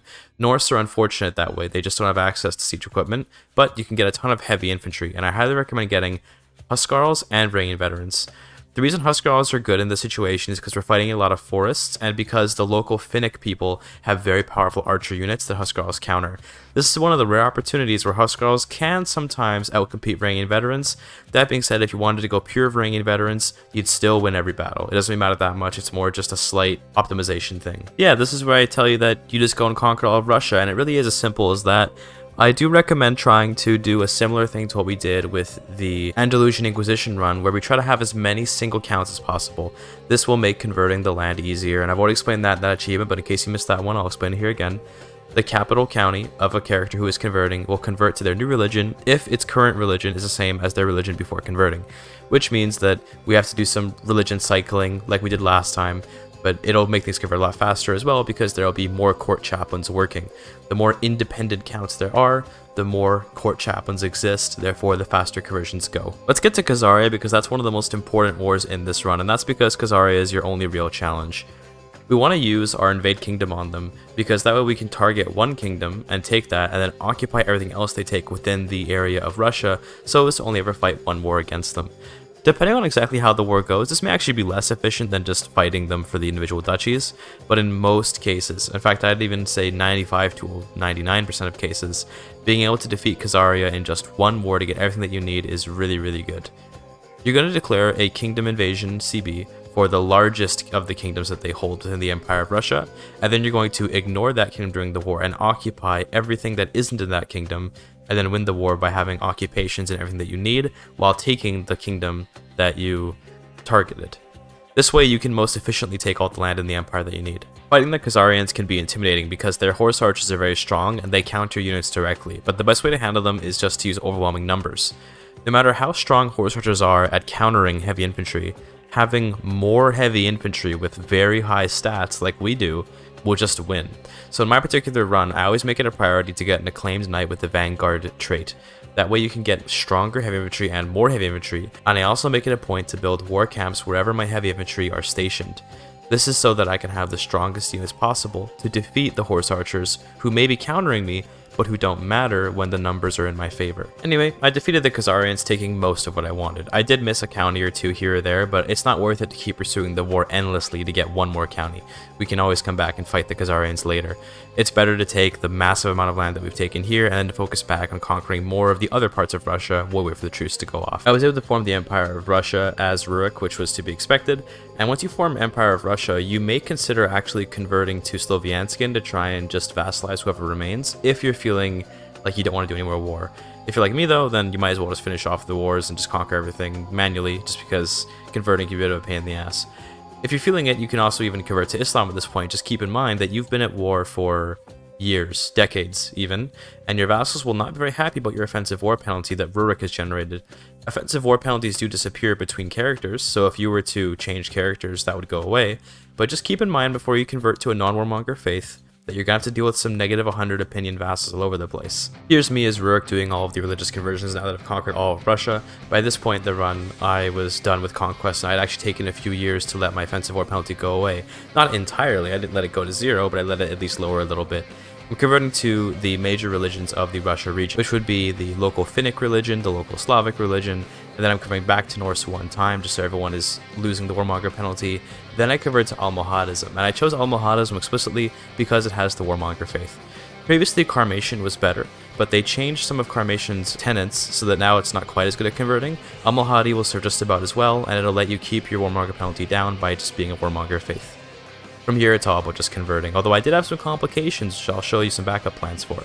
I was assassinated rather inopportunely as Rurik, resulting in me playing as a small child, who then himself was also assassinated, leaving me playing as a small little girl. This was a problem because I hadn't really accounted for my succession very well, and now I was stuck with a character who was probably going to get overthrown. Now here's the problem. I could have, in theory, let myself get overthrown but kept my domain and then built up enough to retake my empire. But the issue is that would delay the run a lot more, and I'm exhausted because it's a 26-hour stream, so I don't want to have that happen. So I ended up having a civil war, and at first I thought about fighting it, but then I realized something really smart, which I was impressed by myself this late in the game. If you are ever having difficulty with a rebellion as an emperor, and you're willing to throw away the long-term health of your country in return for short-term safety, create a kingdom to your vassal, and then grant every single duke and every single count you have to that kingdom to your vassal. They can't be at war with you because you're no longer their liege, and the war will end inconclusively, and you now have one vassal who should like you quite a bit for giving him a kingdom and everything. This obviously is terrible for your long-term health, because now you have just one vassal who is paying you taxes and levies, who is way more powerful than you, but at least it means I don't get overthrown, and that also means I have enough time to be able to convert all the counties to finish the run. I finished the run with the empire in a terrible state, but I did finish the run, and that's all that matters. In terms of getting Volva, if you didn't get it in this run, it's pretty easy to just start a new run, play as Rurik, depose yourself, and check if Helgi has the witch secret. If he does, then keep playing the run and just convert 4 family members to witches in order to make a witch coven. If he doesn't have the witch secret, restart until he does. Very simple. Let's look at the next run now. This run was once an extremely easy pushover, but has evolved into a much harder run over the years. When the Fate of Iberia DLC came out, it made the run significantly harder because of the restrictions of struggle placed on us, and now that I'm adding in the lack of a ruler designer option, it makes the run even harder. This run is last count first king. It requires you to start as Duke Nuno of Portugal and form Portugal. It sounds simple, but it's harder than it looks based on the idea that you have to do it as Nuno. You can't do it as his heirs. He is pretty old and doesn't live that long usually, and doesn't have a lot of strength, so this is a pretty tough one. The estimate for this run is 25 minutes to 35 minutes. The average presence is very low. Its run is difficult, but I have a way to get it to you pretty quickly and pretty easily. Let's get into it. Nuno starts off in the unfortunate position of having no children available to marry for alliances. He has one daughter, but she's already married to his vassal in Coimbra, so that means that you are in a tough spot. The best way to get out of this is to divorce your current wife and marry a new one who actually has some royal connections to somewhere powerful. The most common alliance I find myself getting is with Bohemia. They're very strong, and they're a little far away, but they're usually willing to help you in wars. The best alliance you can get, though, is definitely with Toledo, because they're nearby and they're one of the strongest taifas in the game at this point. So if you can get Toledo, they'll be able to help you faster, more reliably, and more powerfully than Bohemia could. That being said, any ally is good as long as they're strong enough to defeat Badajoz and Isbilia and any allies they might have, which could even include Toledo, who knows. Beyond the military roadblocks of this run, the other one is the gold requirements. In order to form Portugal, we have to create 4 duchies. Those 4 duchies are 250 gold each, which adds up to 1,000 gold total, plus the decision to form Portugal costs 300 gold, which is 1,300 gold, period. That's a lot of gold. That's why we do a stewardship focus, and we're going to try to get the extort subjects button by going on the left hand side of the tree. If you extort subjects at every possible opportunity and get a couple lucky ransoms throughout the run, you should be able to get enough money to complete the run before Nuno dies. That being said, it can sometimes happen to be the case you need more money, so asking the Pope for money during your wars with the infidels can help. The Pope is more likely to give you money from his treasury if you're at war with people who are of the wrong religion, so for that reason, I highly recommend trying to check if the Pope is willing to give you money all the time. You also need to rely on your allies more, because although you could build up a stronger army, that'll drain more from your money that you need to make the duchies and make the Kingdom of Portugal. So try not to build up more men-at-arms. It's the rare advice where I say don't build up your domain, don't build up your men-at-arms, just hoard your money, we're going to need it. That's pretty much much all there is to the run. From here, you just keep on having children, and with every child comes a new alliance, and with every new alliance comes even easier wars. Even if you find yourself running out of prestige, it's completely reasonable to just take the prestige penalty from declaring a war without appropriate prestige, or just going on a feast. I know I said to hoard your money, but you don't want to go too low on prestige, so it is recommended to do some feasts here and there to get the prestige you need for struggles. That being said, you're actually not declaring that many wars. You shouldn't actually have prestige problems. But regardless, call in all the allies that you need, win the wars, take everything in Portugal, make the duchies, make the kingdom, and the run is over. It's a short explanation, even though the run's a little bit longer, purely because there's not more nuance to it besides rely on allies, save your money, and win wars. The run ends when you form Portugal, and it's easy as that. Let's look at the next run. Okay, cool. What the hell is this? Based. Next. Up next is one of the new Persian intermezzo struggles, and this one is fun to do, but I do it in a kind of unorthodox way, and that is the All Your Caliphate Are Belong to Us achievement. It requires you to take the Dominate the Caliph Foundation as part of the Abbasid Humiliation ending in the Iranian intermezzo struggle. It's a little bit of a unorthodox run, you could say, and it's a funny joke because you're playing as an orthodox character to pull it off, so please laugh now. The estimate is 35 to 50 minutes, and the RNG presence is low. Let's get into it. For this run, we're going to start as the Byzantine Empire purely because they have a large enough realm to dominate the Caliphate relatively easily. See, the Dominate the Caliphate decision is all about getting a larger realm than the Abbasids. If you can pull that off, and if you can control Baghdad and Samarra, you'll be able to take the decision pretty easily. So as the Byzantines, we can pretty quickly reach that realm size. We don't have to even do a custom character or anything, we just drop in and get some piety to be able to do a holy war for kingdom against the Tulanids. By adding Egypt to the Byzantine Empire, we have more than enough size. From there, we just fabricate a claim on Baghdad and on Samarra and take those, and then we hold them for a couple years so we can subjugate the Caliph. Of course, I'll walk you through some of the steps in between there. Now that's the normal strategy, but something actually really funny happened in my run. The Azarikas won their rebellion, which is really rare. Usually the Abbasids can put them down. If that happens, it's actually way faster to fabricate a claim on any county like Takrit, which is close to the border of Mesopotamia, and then attack the Azarika rebellion for that, and then use that border to kingdom holy war for all of Mesopotamia at once. So the strategy I told you about earlier didn't happen in this particular run just because of a very rare occurrence. Normally what you're going to do is you're going to fabricate on Baghdad, and then you're going to kingdom holy war for Egypt. Because of how my run went with the Azarikas getting free, I was able to hold over kingdom against Mesopotamia, the kingdom itself. And doing that, I'm able to reduce the Abbasids' realm size by quite a lot, while increasing my realm size immensely, and grabbing Samarra and Baghdad. There's no reason why you couldn't, for example, fabricate a claim on Baghdad, and then use Baghdad as a staging grounds to hold war for kingdom against the rest of Mesopotamia. You totally could do that. Only reason why I'm apprehensive to do that is because it means fighting the Abbasids more than you probably want to. If you fight the Tulanids for Egypt, you get the realm size that you need. Then you fight for Baghdad once, which allows you to get the city that you need. Then you fight for Samarra later, which gives you the other city that you need. These wars are much easier than a kingdom holy war, so it depends on what you want to do. The point of these wars is to increase realm size, while also simultaneously decreasing the Abbasid realm size if possible. Once you finish conquering Mesopotamia, you actually have basically completed the run. Move your capital to Baghdad and then become Muslim and convert to Mashriki culture so as to become involved in the intermezzo, and then wait the 5 years you have to wait of holding Samarra before you can click the button.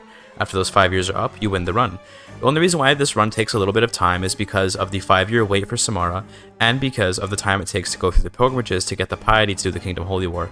Beyond that, it's really easy because the Byzantines make a crap ton of money, so put your court amenities to 0 because you don't care about those, it's a very short-term campaign, and then watch your money rack up while you do the pilgrimages, and then go to war once you're ready to. Whether you go for Egypt or you go straight for Mesopotamia, it doesn't really matter that much. All that really matters is that you're increasing your realm size. Let's look at the next run. Build is nice and chill. Up next is a run that I, during my stream, completely butchered and destroyed and didn't do properly at all, but which I have re-recorded in a run off-stream so that you can have a good viewing experience, and that is Give a Dog a Bone.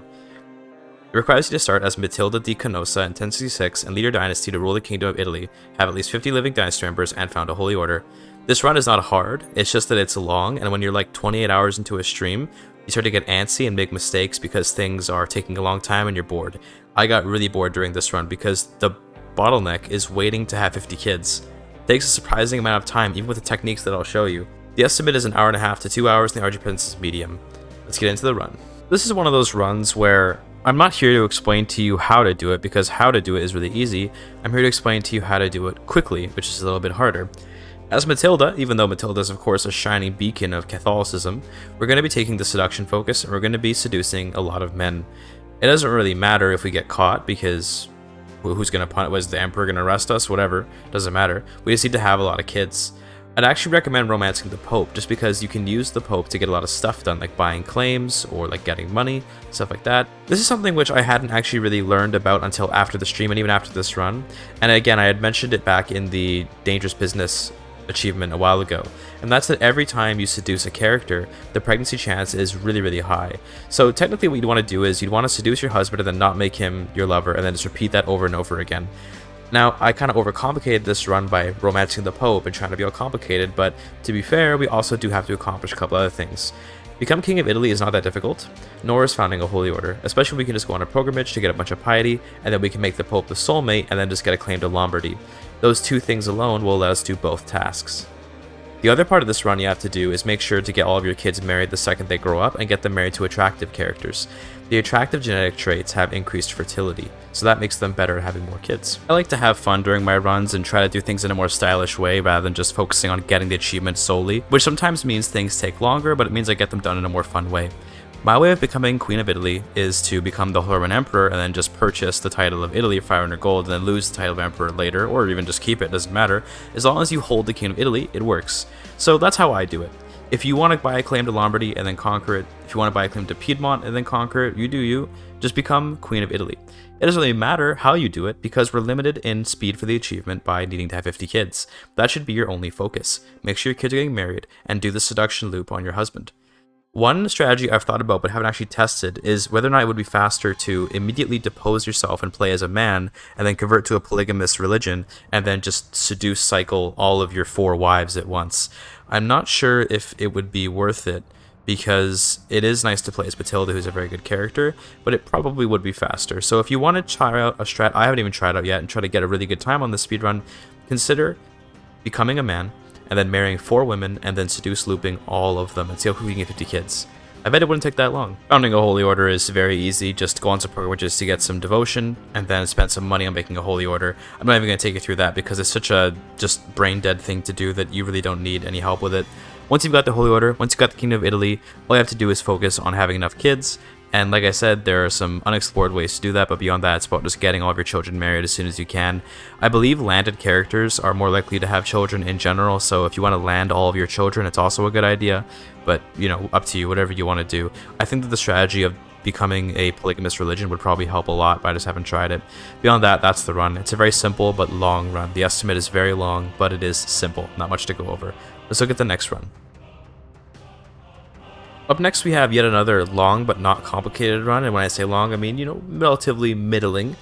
This is Kings the 7th generation, and it requires you to, as Count Eudes Capet of Anjou in AC7, lead your dynasty to rule the Kingdom of France. The estimate is 30 to 45 minutes, the RNG price is very low. I have a strategy for this run that makes it go pretty quickly and pretty consistently, so let me take you through it. This run is composed of 2 sections. First is becoming the Duke of Anjou and overthrowing your uncle. The other one is becoming the King of France. Both are pretty easy, but the second one requires a little bit more of an understanding of, well, the simple strategy of kidnapping someone while doing a faction against them. We've done that strategy many times, but I'll show it to you again, don't worry. In terms of overthrowing your uncle, it's very easy. Ally the strongest person you can, usually an Irish count, and then declare the war on your uncle and use your ally to win. It's that simple. I highly recommend taking an intrigue education no matter what your personality is, because we want to get to the abduction perk as quickly as we can, and we might as well work on that while we're a child. Also, don't forget to meet the peers as often as you can, because meeting the peers is extremely overpowered for getting more stats for your character. The best of this first phase is waiting until you're an adult, which will take a little bit of time, but not that long. Just sit around and keep meeting the peers to get your stats pretty high. Once you're an adult, go on a pilgrimage to Jerusalem and just get a bunch of piety. We're going to try to buy a claim to France if we can, but if we can't, we'll get the meritocracy perk. Being able to buy the claim from the Pope is much faster, but it's unreliable because it'll depend on what traits you started the game with and acquired as you grew up, and it'll depend on what traits the King of France has and how his piety is looking, as well as the traits of the Pope himself. So, go for it, but if you don't get it, it's okay because we have the backup strat of just getting the meritocracy perk after we get the abductor perk. In my run, I was able to buy the claim to West Francia by first killing off Charles the Bald, and then finding it much easier to get a claim against Louis the Stammerer. This is probably going to depend a lot on the RNG in the game, so like I said, if you can't get it, just get the meritocracy perk later. It's no big deal. Anyway, once I had the claim, I made a faction, and then I did the abduct scheme into faction enforced demands, and then I was able to win the war right away, and you've seen it a million times. But in case you don't understand it, it's you do the abduction scheme, and then once you have the abduction coming through where you actually pay the money to make the abduction happen, you then click to send the demands. The demands are now sending, and in that time, the king will be put into your prison. Now, whether the king accepts or denies your demand, he's in prison, so if he denies it, you instantly win the war because you've captured the war leader, and if he accepts it, you get the title just like you wanted, so it works out. That's the run. It's pretty simple. Let's look at the next one.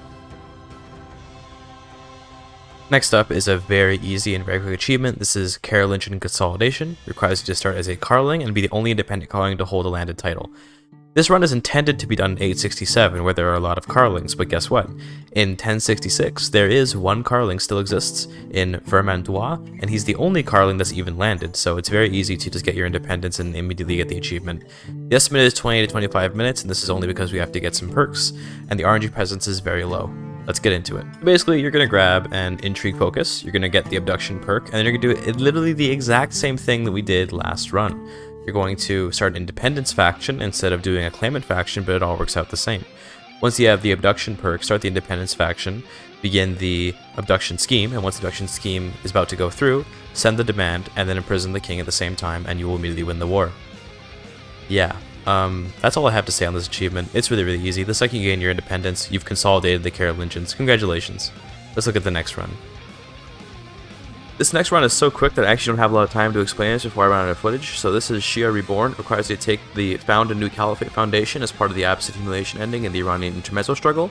The estimate is 5 to 7 minutes. The RNG presence is very low, and yeah, here's the run. This run is very simple. You're just going to play as the Caliph, and then you're going to become a Shia, and then you're already the ruler of the Arabian Empire, so you can very quickly make a new Caliphate. The only thing that might confuse you is how to stop being the Caliph, and it's as simple as granting the Caliphate to a different vassal, and you get the piety by going on a Hajj, so you can do the conversions. And it's really easy as that.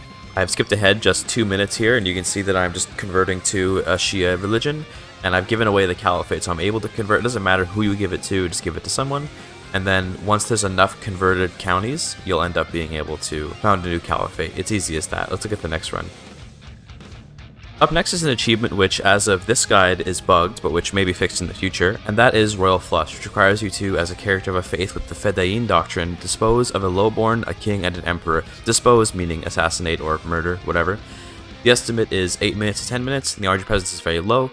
The bug is that you have to appoint a master assassin right away, like right before the game unpauses, before you even check the achievement list. The first thing you have to do is to appoint a master assassin. It doesn't mention it in the achievement, but for whatever reason, you have to have a master assassin appointed on day 0 of the game. Then you can get this achievement. Other than that, it's very, very simple. Let's get into it. Drop in as the Count of Bam, just because he has the correct religion and a good location to kill all the things that you need. And then appoint a master assassin right away. First thing you do, master assassin. Then you're going to swear fealty to the Saffarids with religious protections, and then give up your religious protection in return for council rights. You're going to become the Spy Master, and then you're going to just murder the Saffarid King. That's 1. You can murder any lowborn in your court that you want, doesn't matter who it is. That's 2. And then you murder the Byzantine Emperor.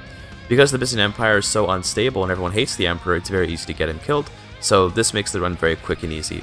The only advice I have for you, literally, is just make sure you appoint the Master Assassin first, otherwise you won't get the achievement because it's bugged. In the future this may be fixed, in which case it may be easier to do, but for now, you have to do the Master Assassin right away. Alright, that's it. Let's look at the final run of the CK3 All Achievement Guide. Okay, so this is the end of the All Achievement Guide, and this is where we get actually most of the achievements, about a third of them.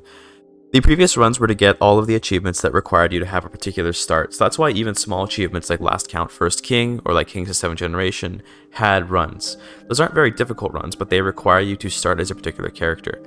Now we're going to get into all the achievements that don't have a required start, except for Norman Yoke, which requires you to start as William the Bastard in 1066, win the Norman invasion, become English, and have only English vassals below you in the Kingdom of England. This is our last start character achievement because I like playing in England.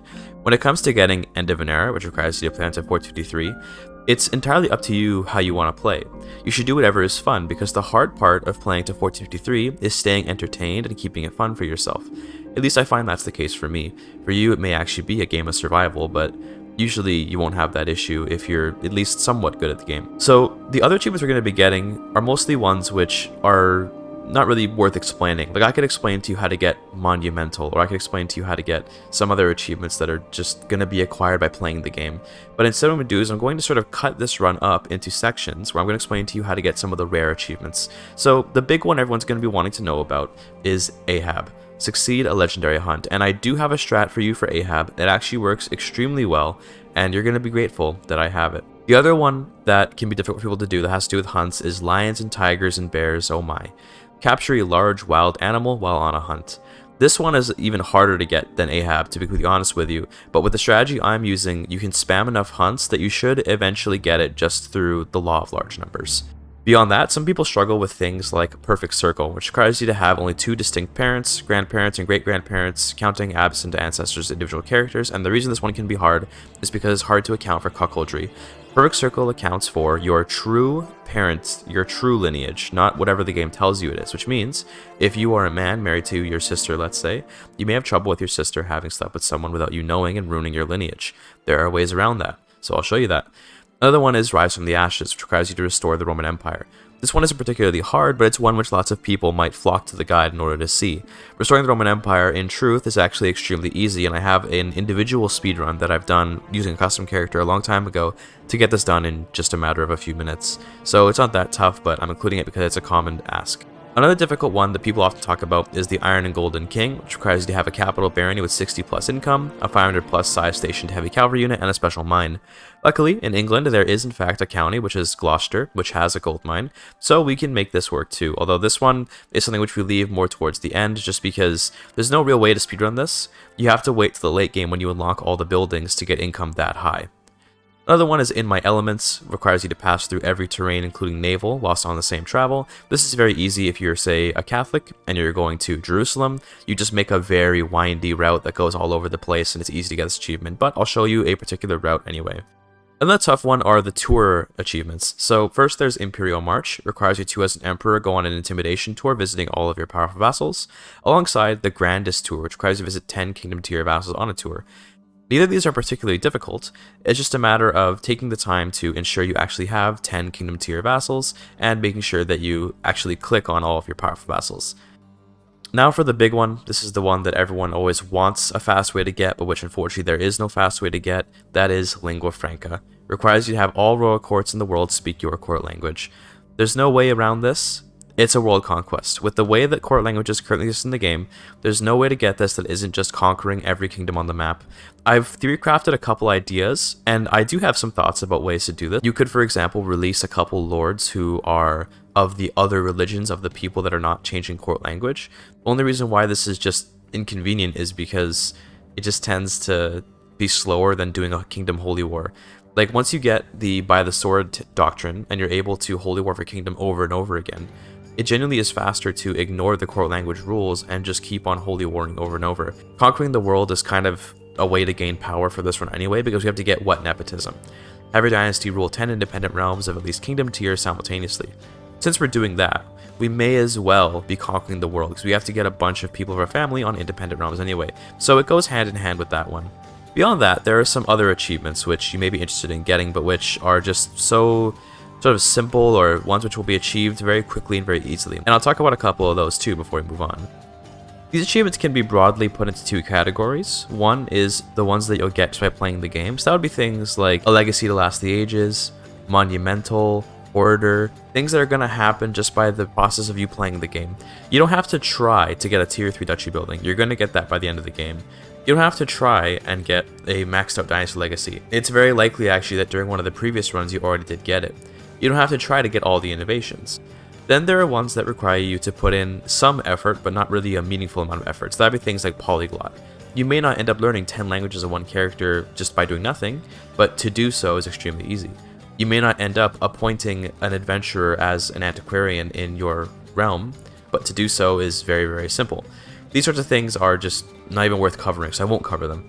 Any stuff here that isn't covered that you wish was covered, you can ask me in the Discord, or you can put a comment in the YouTube section. Whatever you want to do to get in contact with me, I'll try to help you with it. But as far as I'm concerned, anything that I didn't list earlier as like an actual achievement to get, you may as well consider just so easy it's not worth covering. But again, if you need the help, you can always come to my Discord and ask me. I'm willing to help people. Either way, let's get into the end of an era run, the legendary Please Let It Die run where I was losing my mind, and which ultimately resulted in me having to stop streaming because I was not feeling very good. But I finished the rest of the run off stream, which I'll show you as well. Here we go. Alright, so we're going to drop in as William the Conqueror, and this will be the beginning of a very long campaign. The initial moves that you make are important for getting the first achievement of the run. We're not going to immediately go into England because that would be stupid and a wasteful of units. Instead, we're going to spend the first little bit of this war waiting for the Norwegians and the English to tire each other out, and then we'll move in with some allies. You don't have to necessarily use allies, but you might as well because the more of these units you can save, the more you'll have for later wars. Remember that these event-spawned troops will stay, but once they die, they don't come back. So it's important to not waste them if you can avoid it. By allowing the English and the Norwegians to fight each other first, we're going to have a much easier time winning. And although that doesn't really matter that much, it does matter a little bit for the strategy we do after we win the war. I'm going to skip ahead to winning the war, because how you win it doesn't really matter. I chose to call in allies after waiting a little while for the Norwegians and English to fight it out, and then I was able to win the war just with some sieges and a battle or two here or there. It was very, very simple. Once you'll win, you'll most likely have to fight the Norwegians unless the English are able to defeat them, so go ahead and do that. Again, they're very easy to defeat, especially if you have a bunch of allies to call in. In order to speed things up, I chose just to do a white peace because I don't really care for making him lose his claim or getting the bit of money they would give me. I'd rather just be at peace so I can get this achievement done. Now we begin the strategy for making sure we have no Anglo-Saxon vassals. First of all, and I probably should have mentioned this earlier, so my bad, don't give out any territory until we do the strategy of getting rid of the Anglo-Saxons. And this is because we're going to invoke a tyranny war, and we don't want a bunch of tiny Norman vassals in England to rise up. We'd rather just be over our domain limit temporarily while the bad modifiers don't kick in. Revoke territory from any of your Anglo-Saxon vassals. In my case, I only had one because this guy's brother died and he inherited it. So in this case, I only had one vassal to fight, but you may normally have 2 Anglo-Saxon vassals and maybe some Normans in Normandy. Call on your allies to come help you or just win the war yourself, doesn't matter how you do it. And once you win, you're going to have a bunch of people in prison. This is where we revoke every duchy tier Anglo-Saxon vassal. Counts are fine, but dukes have to go. It doesn't matter how much tyranny you take because, well, you're really, really powerful, and even if your vassals do dislike you for tyranny reasons, they can't really do much about it. Once you're certain there are no more Anglo-Saxon dukes, go ahead and give out land to Normans as you would normally, awarding duchies to Normans as well when it's appropriate. I like to just turn the north of England into one big duchy and then let them handle it, while I make the south more the place I focus on, since that's where my domain is and that's where the vassals that have a lot more of the power will be. From there, you're going to take a look around and find any Anglo-Saxon counts that you can and put them under a Norman duke. You can probably see where we're going here. There's an important stipulation for this achievement, and that's that we need to have direct vassals that are all Normans, but any sub-vassals that are not Normans are fine. So take any Anglo-Saxons, put them underneath a Norman duke, and then we're going to click the English culture button. And that will get us the achievement. Do keep in mind that you can only click the English culture button once your capital is in England, so if you're not seeing the button, it's because you haven't moved your capital yet. Very easy just to do that, move it to London, and then from there, the game kind of opens up. You can now do whatever you want. This is the opening to the run, which is a required opening to get the Norman Yoke achievement, and now you have about 400 years to do whatever you want. Yeah. This is going to be very drastically different depending on how your run goes, but I'll try to guide you a little bit in terms of the broad strategy. All I can do is help with broad strategy because the minutia of your game will definitely not match the minutia of mine. I'm going to use this opportunity to try to explain a little bit about some of the larger themes and ideas of being good at CK3. The game is very good at making you think you're strong when you're really not. So one thing that happens a lot is you'll see realms like Khazaria or the Abbasids, which are very scary and big, and they look intimidating because they're large realms. And yet during my runs, you'll often see me playing as something like Haesteinn, and he'll defeat the Abbasid Empire. How does he do that? You know, it's sometimes difficult to understand what exactly shows power in a game like this. The truth is that power in CK3 is not derived from the size of your realm, it's derived from the domain, the skills of the individual characters you're playing as, and from the size of your family. Bigger families tend to be more powerful because they can have more alliances. They have a larger access to more characters that may have higher stats or maybe better educated. They have more prestige, they have more dynasty legacies, all that kind of stuff. In this particular run, we're going to be focusing in on trying to make a very powerful domain from which we will run a massive world-spanning empire. And that's because, ultimately, if you have an insane domain and you have extremely good acclaimed knights and you have good men-at-arms, you can defeat any power. It doesn't matter how strong they are. In the early game, your power comes from a strong character, so that'd be William the Conqueror. He's an extremely well-developed character, therefore he carries the game. But later on, you may not always have characters that good. Now you can always try to just have good characters at all times, that is certainly an option, and it's one that I will pursue as well. But the backup is to have a good domain. No matter how bad your character is, as long as they can carry their domain, then the domain will carry them. because it provides you with so much money, and money means mercenaries, it means men-at-arms, it means bribes, it means everything. Money even means artifacts, and artifacts are another form of permanent power. That's why during this period of time where we just build up the domain, we're going to be making artifacts, saving money, getting men-at-arms, getting acclaimed knights, all that kind of stuff. We're just going to sit around and build up the domain and get strong. Another thing we're paying attention to is our genetics. Although later on we're going to have to do a bunch of massive inbreeding in order to get perfect circle, for now we're going to focus on actually having very competent and very well groomed characters. We want to have all the genetic traits that we can, and we want to strengthen the bloodline as early as possible so as to take advantage of those genetic traits as often as possible. I've skipped ahead even more time. I've skipped ahead another 2 hours in the run, just because I spent a long time building up the domain. Once I was ready to start expanding though, I converted to Polish-ism because we're going to use Holy Wars. Now that I've got myself a massive stack of men-at-arms and I've got myself a strong domain relative to the people around me, I'm ready to look outwards. And that means Polish-ism for the fundamentalism, and we're going to Holy War for Kingdom against everyone around us. By this point in the run, I believe I did have By the Sword, so I could start Holy Warring everybody, but I was also extremely tired, and I did not believe I could complete the run in an amount of time where I would still be able to by the end, because I still had to do Lingua Franca, which required a world conquest, and that does require focus. So this is where we're going to see the end of the live run. I continued this save file off stream, and in doing so completed every other achievement without the stream watching, which means maybe it'll look nicer for you on the video. Who knows if you'll prefer it or not, but just know that I fully intended to get every achievement in one sitting. I just was not feeling very well after 32 hours and needed to stop. It's unfortunate because I kind of take pride in doing these all achievement runs in one sitting, but I gotta know when the limit's the limit, right? So from here we're gonna be using footage from the off-stream recording, which took a long time to do because I did it sort of in sittings. I didn't really choose to sit down and do it all in one go. So sometimes it might seem disjointed, sometimes it might seem kind of random. What I'm doing will be not always obvious, purely because I'm more or less just enjoying a game of CK3, ensuring I accomplish certain goals. The big thing I'm going to tell you to do in this run, this is what everyone should do no matter what route you want to take with the run, is get By the Sword for your culture so you can Holy War for Kingdom against tons of people, make sure that you have good genetics, and build up your domain. If you're doing those three things, you're going to end up with a very, very powerful run in no time. Okay, so to start off this run, when I say start off, I mean more to, I guess, take the middle of it at this point. We're going to have to conquer a pretty vast region in order to do Lingua Franca. So that's sort of the first one we're going to accomplish, weirdly enough, is going to be Lingua Franca. So the secret to that run is, of course, just to go around, Holy War for Kingdom, everything. That's not very interesting to talk about. I think that you'll understand what to do just by understanding how CK3 works a little bit. Instead, I'm going to talk about the preparations we're making for Ahab. So we need to construct a culture that will allow us to hunt a lot, which means we're going to take all the cultural pillars that are going to let us hunt more effectively. This will help us a bit, but to be honest with you, with the strat that I ended up finding for getting legendary hunts, you actually don't even really need this. It just kind of helps a little bit with how long it'll take. So just setting up for Ahab, get the better hunts and all that going, and then focus on Lingua Franca while you're setting that up. Pro tip for conquering the Holy Roman Empire, by the way, just swear fealty to them in the meritocracy of the Holy Roman Empire so that you can maybe take over the whole thing at once. I actually do recommend doing this pretty early on just so you can get it before it falls apart. The HRE sometimes stays together, sometimes falls apart, but why take the risk? If you've been building up your domain for the past, 100 and so years, you'll have way more power than the HRE will. Trust me, the AI is still not good enough at the game to possibly build up its domain and play tall to even a close extent to what the player can do if the player is really trying. I also recommend that you get some land in Iberia. So, one thing about the Iberian struggle is that it slows down conquest a lot by disallowing holy wars for involved rulers. Whether you're involved or not, you're just not allowed to do holy wars against involved people. What you're going to want to do is set up an Iberian foothold, but that takes a long time because you have to de jure drift one of the kingdoms of Iberia. Usually I'd recommend Navarra, but in my case I kind of wrapped around and grabbed Valencia. If you could de jure drift Valencia into the Holy Roman Empire, then you can get an Iberian foothold pretty easily.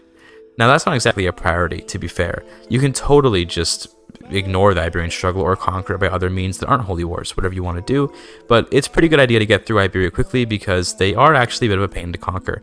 Back to the HRE though, use meritocracy and then just enforce your demands to take over the empire, and it's pretty easy to do, especially if you are able to get council rights and use those council rights to become the spy master and murder the emperor whenever you want. Once you've got the claim, whether the emperor accepts or denies your request to become the new emperor is pretty much irrelevant because you can destroy him in battle, and even if you can't, just assassinate him, and even if you really can't do that, I mean, you can also just wait until a better opportunity comes. Because there's no rush, if things aren't going your way, don't take risks, don't waste your time in case things go wrong, just sit there and wait until a better opportunity arises. You can always build up your domain more, You can always go on more pilgrimages.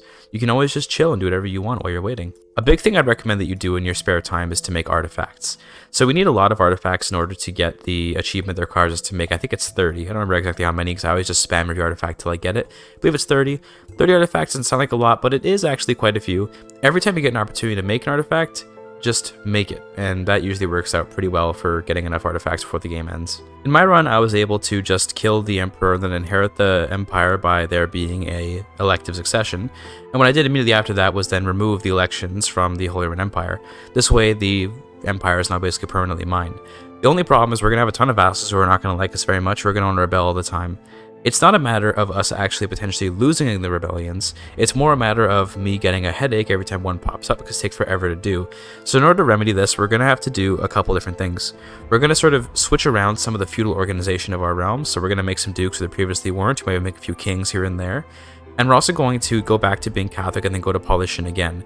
This is because when we convert, we may bring a bunch of the old Catholic rulers into Paulicianism with us, therefore making ruling them much easier. There's a sort of age-old debate in CK3 about whether or not it's better to be a fundamentalist or a pluralist when it comes to making big, wide empires. Pluralists tend to have fewer problems with vassals because the opinions are better, whereas fundamentalists tend to have vassals that agree with them religiously more often. And I'm here to tell you distinctly that while it is probably ultimately always correct to be a fundamentalist and to convert everyone towards your faith, it is much less of a headache to be a pluralist. Now, the reason why we start off as a Paulician is purely because they are fundamentalists and therefore they can seize a ton of land from the people they conquer. In the early game, I'm more than happy to spend some time micromanaging vassals to make sure they're all Paulician, but as this empire gets bigger and bigger, I'm going to want less and less to do with all of this constant rebellion from being the wrong religion. For now, we'll stay Paulician, but later on, we're definitely going to go a little more pluralist. You'll see what I mean later. When I say you'll see later, what I mean is you'll see right now, I chose to go Hellenic. It's kind of a meme. Whether or not you choose to go Hellenic or any other faith is basically up to you. I chose Hellenism because it's funny, but, you know, I'm going to be reforming it to be different than what it is right now anyway. For now, being Hellenic just means I can go after the Pope without taking much of a negative, and it also means that I can raid, which is fun. I hybridized with the Norse a while ago. I didn't mention it earlier because it was just too minor for me to talk about, too little. But basically, there are Norsemen in Dublin and in Iceland, and it is very wise if you're playing as England to conquer Dublin and then to immediately start hybridizing with the Norse there to get access to the best units in the game, which are the Varangian veterans, the Huskarls. Once you do that, you're pretty much unstoppable. I also got Malleable Invaders out of that, and combined with Apostate, Malleable Invaders makes it so you can convert to pretty much any faith whenever you want. Aside from what I mentioned earlier about deciding to conquer stuff once I had by the sword and everything, another time that it becomes good to start conquering is once you unlock trebuchets. A lot of AI are able to build up forts that can resist mangonels and onagers, but the AI usually isn't good enough at the game to make forts that will resist trebuchets. If you get a couple stacks of trebuchets like I have here, you can quickly make your way through even the biggest of walls that the AI will ever put up, and that's about when Conquest is nice and smooth. The thing about siege is that they are the main time waster during war, so if we can reduce that time waste, we can make wars go much faster. Anyway, I rushed down Latium, Tunis, and Alexandria so I could get enough holy sites to reform Hellenism, and it was pretty easy just to pick all the stuff that I wanted. The way I generated all this piety was mostly by just going on pilgrimages over and over again and then earning piety from battles. I chose to reform using adaptive, ritual celebrations, and communal identity. This is because the combination of these three tenets makes so you have a lot of opinion with your vassal that they are generally quite willing to just be chill. I chose to be pluralist and adaptive because it means that even some of the characters which are the wrong faith will actually have higher opinion of you than your own faith characters. It's kind of crazy. Communal identity gives you opinion with everyone of your own faith, and ritual celebrations gives vassal opinion, period. I then also went polygamous so I can have extra wives, and I made kidslaying illegal because I find it's easier to manage succession when I just execute extra kids. It was at this point that I decided to go on a big conquest spree. I had taken a lot of regions around Europe, so I had taken Hungary, I had taken most of Iberia, I was moving into North Africa, and because I was well rested and not on a 30-hour stream, I was able to focus very, very nicely and put a lot of my energy into trying to get the conquest done as soon as possible. Since I'm now pluralist and no longer fundamentalist, it means I'm going to get a lot of vassals who are of the wrong faith, and this is completely fine because all that matters is that the king that I appoint, if I appoint one, is my culture. Now this is where things get complicated for the case of lingua franca. King vassals are nice because they let you not use too much vassal limit, but it also opens up the opportunity for a court to use the wrong language. Now, generally speaking, if you appoint someone of your culture, they'll use your court language pretty reliably, but it's also possible they can get overthrown. If they get overthrown by someone of a different culture, they may adopt a different court language, and that can complicate things. Now, later on in the run, I'm just going to start using tyranny to revoke the kingdoms of territories that have the wrong court language, but in the early part of the run, I'm not concerned about it too much, because for the most part, people of my culture are staying in power.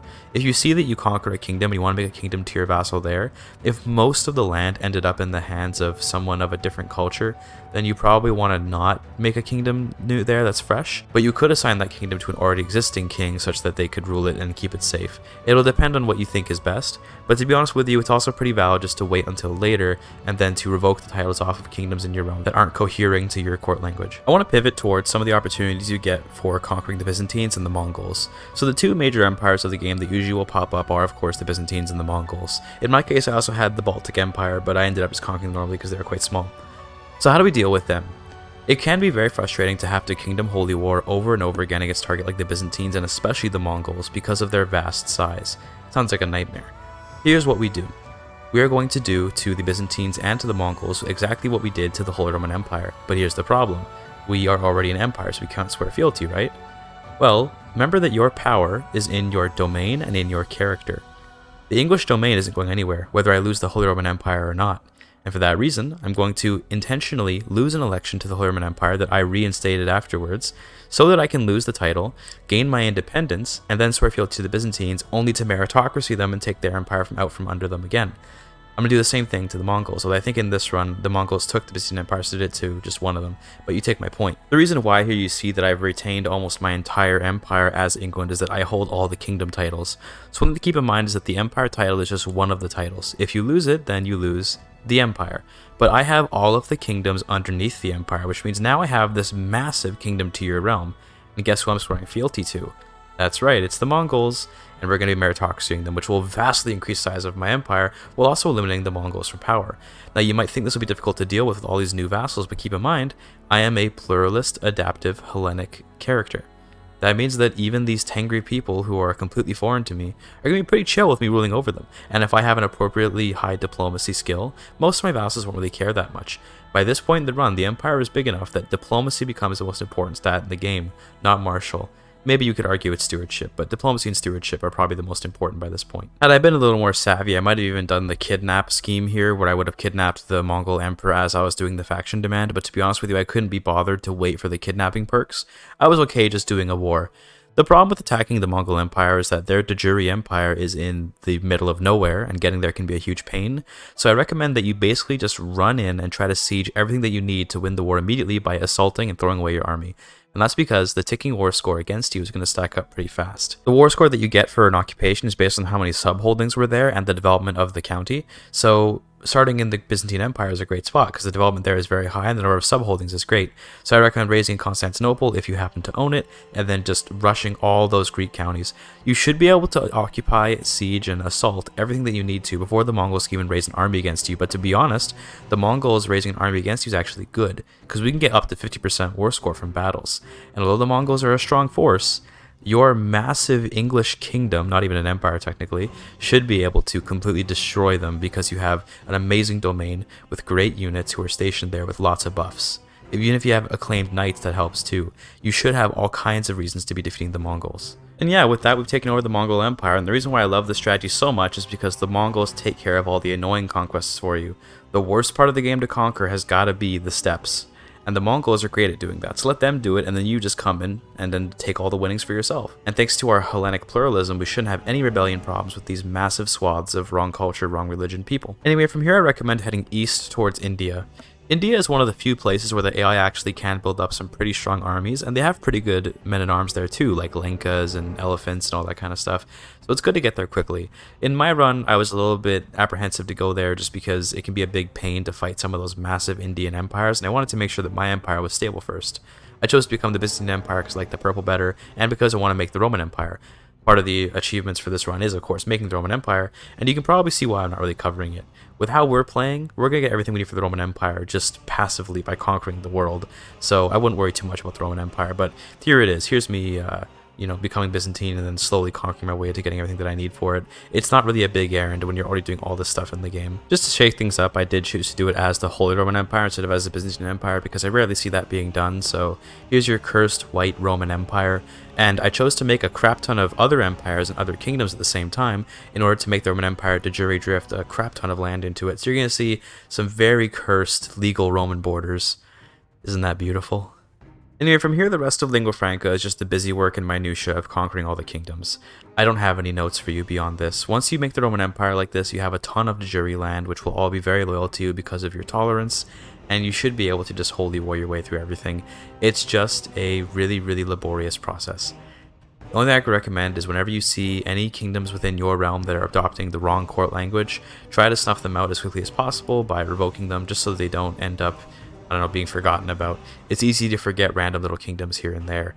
I'd also highly recommend starting to assemble your 10 vassals for the grandest tour achievement, since we want to get 10 vassal capitals in a nearby area. In my run, I just chose to visit 10 vassals that were very far apart because I wanted to get in my elements anyway.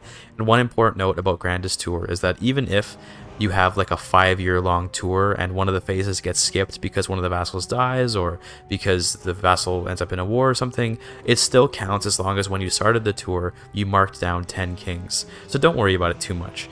I liked to use it as an opportunity just to visit all the different in my elements locations as well, just because why not, right? You're also probably wondering why I've skipped so drastically far ahead in the run, and that's because, quite frankly, nothing really happened. We're going to be getting a crap ton of achievements in the last 100 years or so of this run, because that's when most of the stuff happens. What I've been doing in the recent time while I was doing Lingua Franca was spamming grand tournaments in order to get all of the grand tournament related achievements, but none of those are particularly hard. Maxing out all the Haesteinn tracks is easy. Winning 3 events in your own tournament is really easy. Just make sure you pick 3 events which you can accuse the other person of being a cheater if they do beat you, and then you can easily win by just accusing everyone of being a cheater. But that being said, you can also easily win by just not inviting anyone that's any good. Because remember, you can choose who to invite to your grand tournaments. Just invite people who aren't very good, and then you'll win. Not that it's hard to win 3 anyway, because it's absurdly easy to win tournaments. Also, it's easy to get the achievement for having a lowborn knight win a tournament and then landing him, because you can, again, just choose who to invite. Only appoint lowborn knights to be in your realm for a brief period. Only invite your own knights, and then any of them can win, and one of them will win, and then appoint that guy a piece of land, and there's another achievement. Easy. So yeah, I spent a lot of off-camera time here getting all of the various grand tournament achievements, which are too easy to go over. It was finally in 1360 that I achieved Lingua Franca, and I got it kind of unceremoniously as I was sort of just spamming out grand tournaments to do more achievements like I mentioned earlier, and suddenly there it was. I looked at the map and I was very proud to see Anglic plastered across, and now that I've done that, I've done the biggest achievement in this run, and now we can focus on some of the smaller things. This is where I want to get stuff like what nepotism now, which is very easy to get. I'll show you. To get what nepotism, just pick literally any vassal who has a lot of domain, who will accept revocation, revoke all their titles, and then grant 1 county plus 1 empire title to 10 people in your family, and suddenly you'll have the achievement. It's literally that simple, and it means you're going to lose some empires, but who cares at this point? Not to mention, to get Ahab, which will be our next target, we actually need to lose basically all of our land, which is going to sound painful, but again, we're keeping our domain, so it doesn't matter. As long as you keep your domain, you're in a healthy place. Another important note here is the larger your realm is, the slower your game's going to run. So one thing which I've learned from doing these all achievement runs, and the fact that I do them as speed runs, has taught me that the larger the realm, the slower the game runs, because the game spends a lot of time calculating all the stuff happening between the AI, especially with regards to you. For whatever reason, the player character is given an especially heavy load when it comes to how much the AI will calculate with regards to its opinions and thoughts and decisions around the character that you are playing. So if you lose a massive amount of realm, you're going to notice the game running way faster. And this is exactly what we take advantage of to actually make this game go a bit more quickly. See, I had taken many days through this run, and it was because I kept this massive Roman Empire around way too long. In reality, I should have rushed Lingua Franca way faster, but I wasn't really speedrunning, so I wasn't really that concerned. If I were in a true speedrun, I would have tried to rush down Lingua Franca as soon as possible and then lose my massive empire and just keep what I need.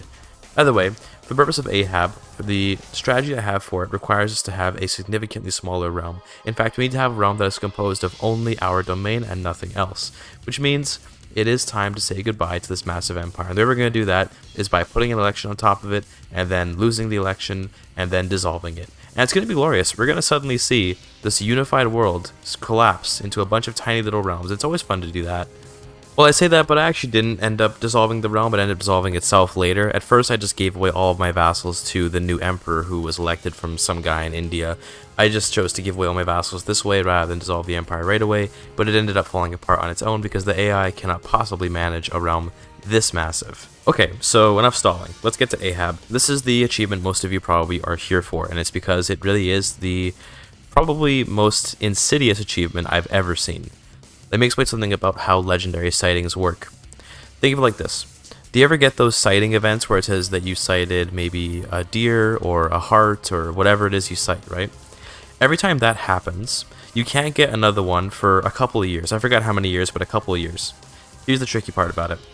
Anytime a sighting happens anywhere in your realm, whether it's yours or not, another one cannot be sighted in your entire realm for that same number of years. So when you have a massive realm, imagine that you have, let's say, and I'm not even sure, that's not an exaggerated number, maybe you have 300 counts total. You might have 300 sub-vassals who are hunting every once in a while. One of them is going to get a sighting, and it's not going to be you. Okay, statistically speaking, it will not be you. When that happens, you can't get another sighting for several years. Now, the way legendary sightings work is that every once in a while, what would have been a normal sighting is instead replaced by a legendary sighting. So, the already minuscule chance that you'll be the one to get the sighting is insane. Then there's the minuscule chance that the sighting you do get is going to be the legendary sighting. There's a couple of ways you can increase your legendary sighting chance, but that doesn't matter when it comes to having a massive empire where your vassals are always getting the sightings for you. You cannot hunt another person's legendary sighting. So unlike with sightings that happens from your vassals that are normal, you can't hunt the legendary sightings. So when one of your vassals spots an ox in the middle of France and your capital's over in London or something, you can go and snag that sighting away from them because sightings are universal to all rulers.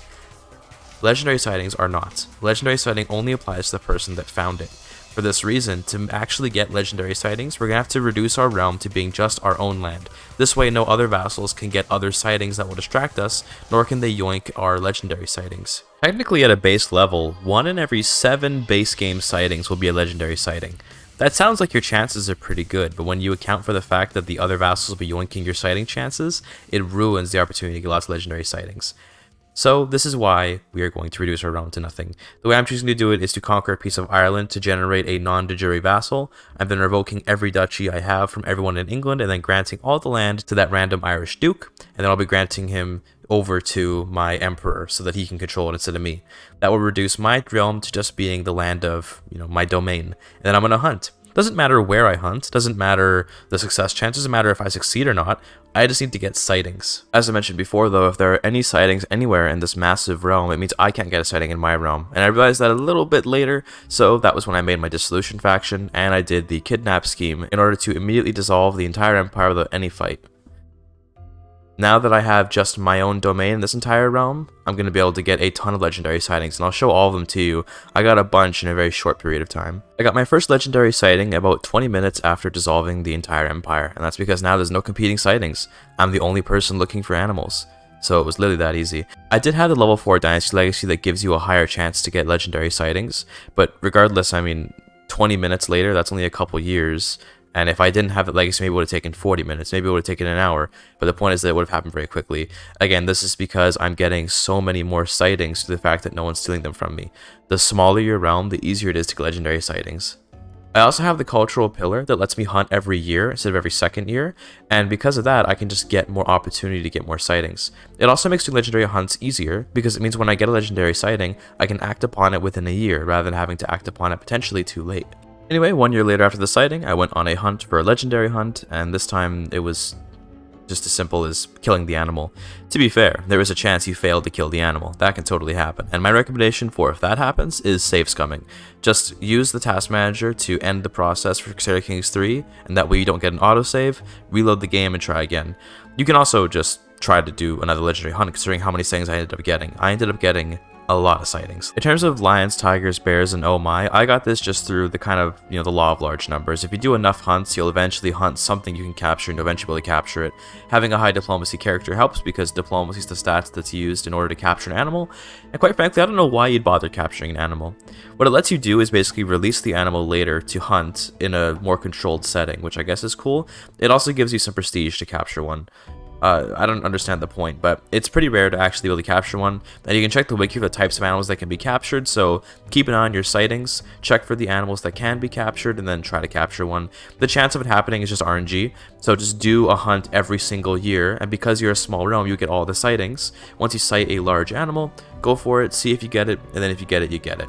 If you get an opportunity to capture an animal and you end up failing to capture it and not get the achievement, just save scum, just like we did with Ahab. This achievement is about as rare to get as Ahab, to be quite honest with you.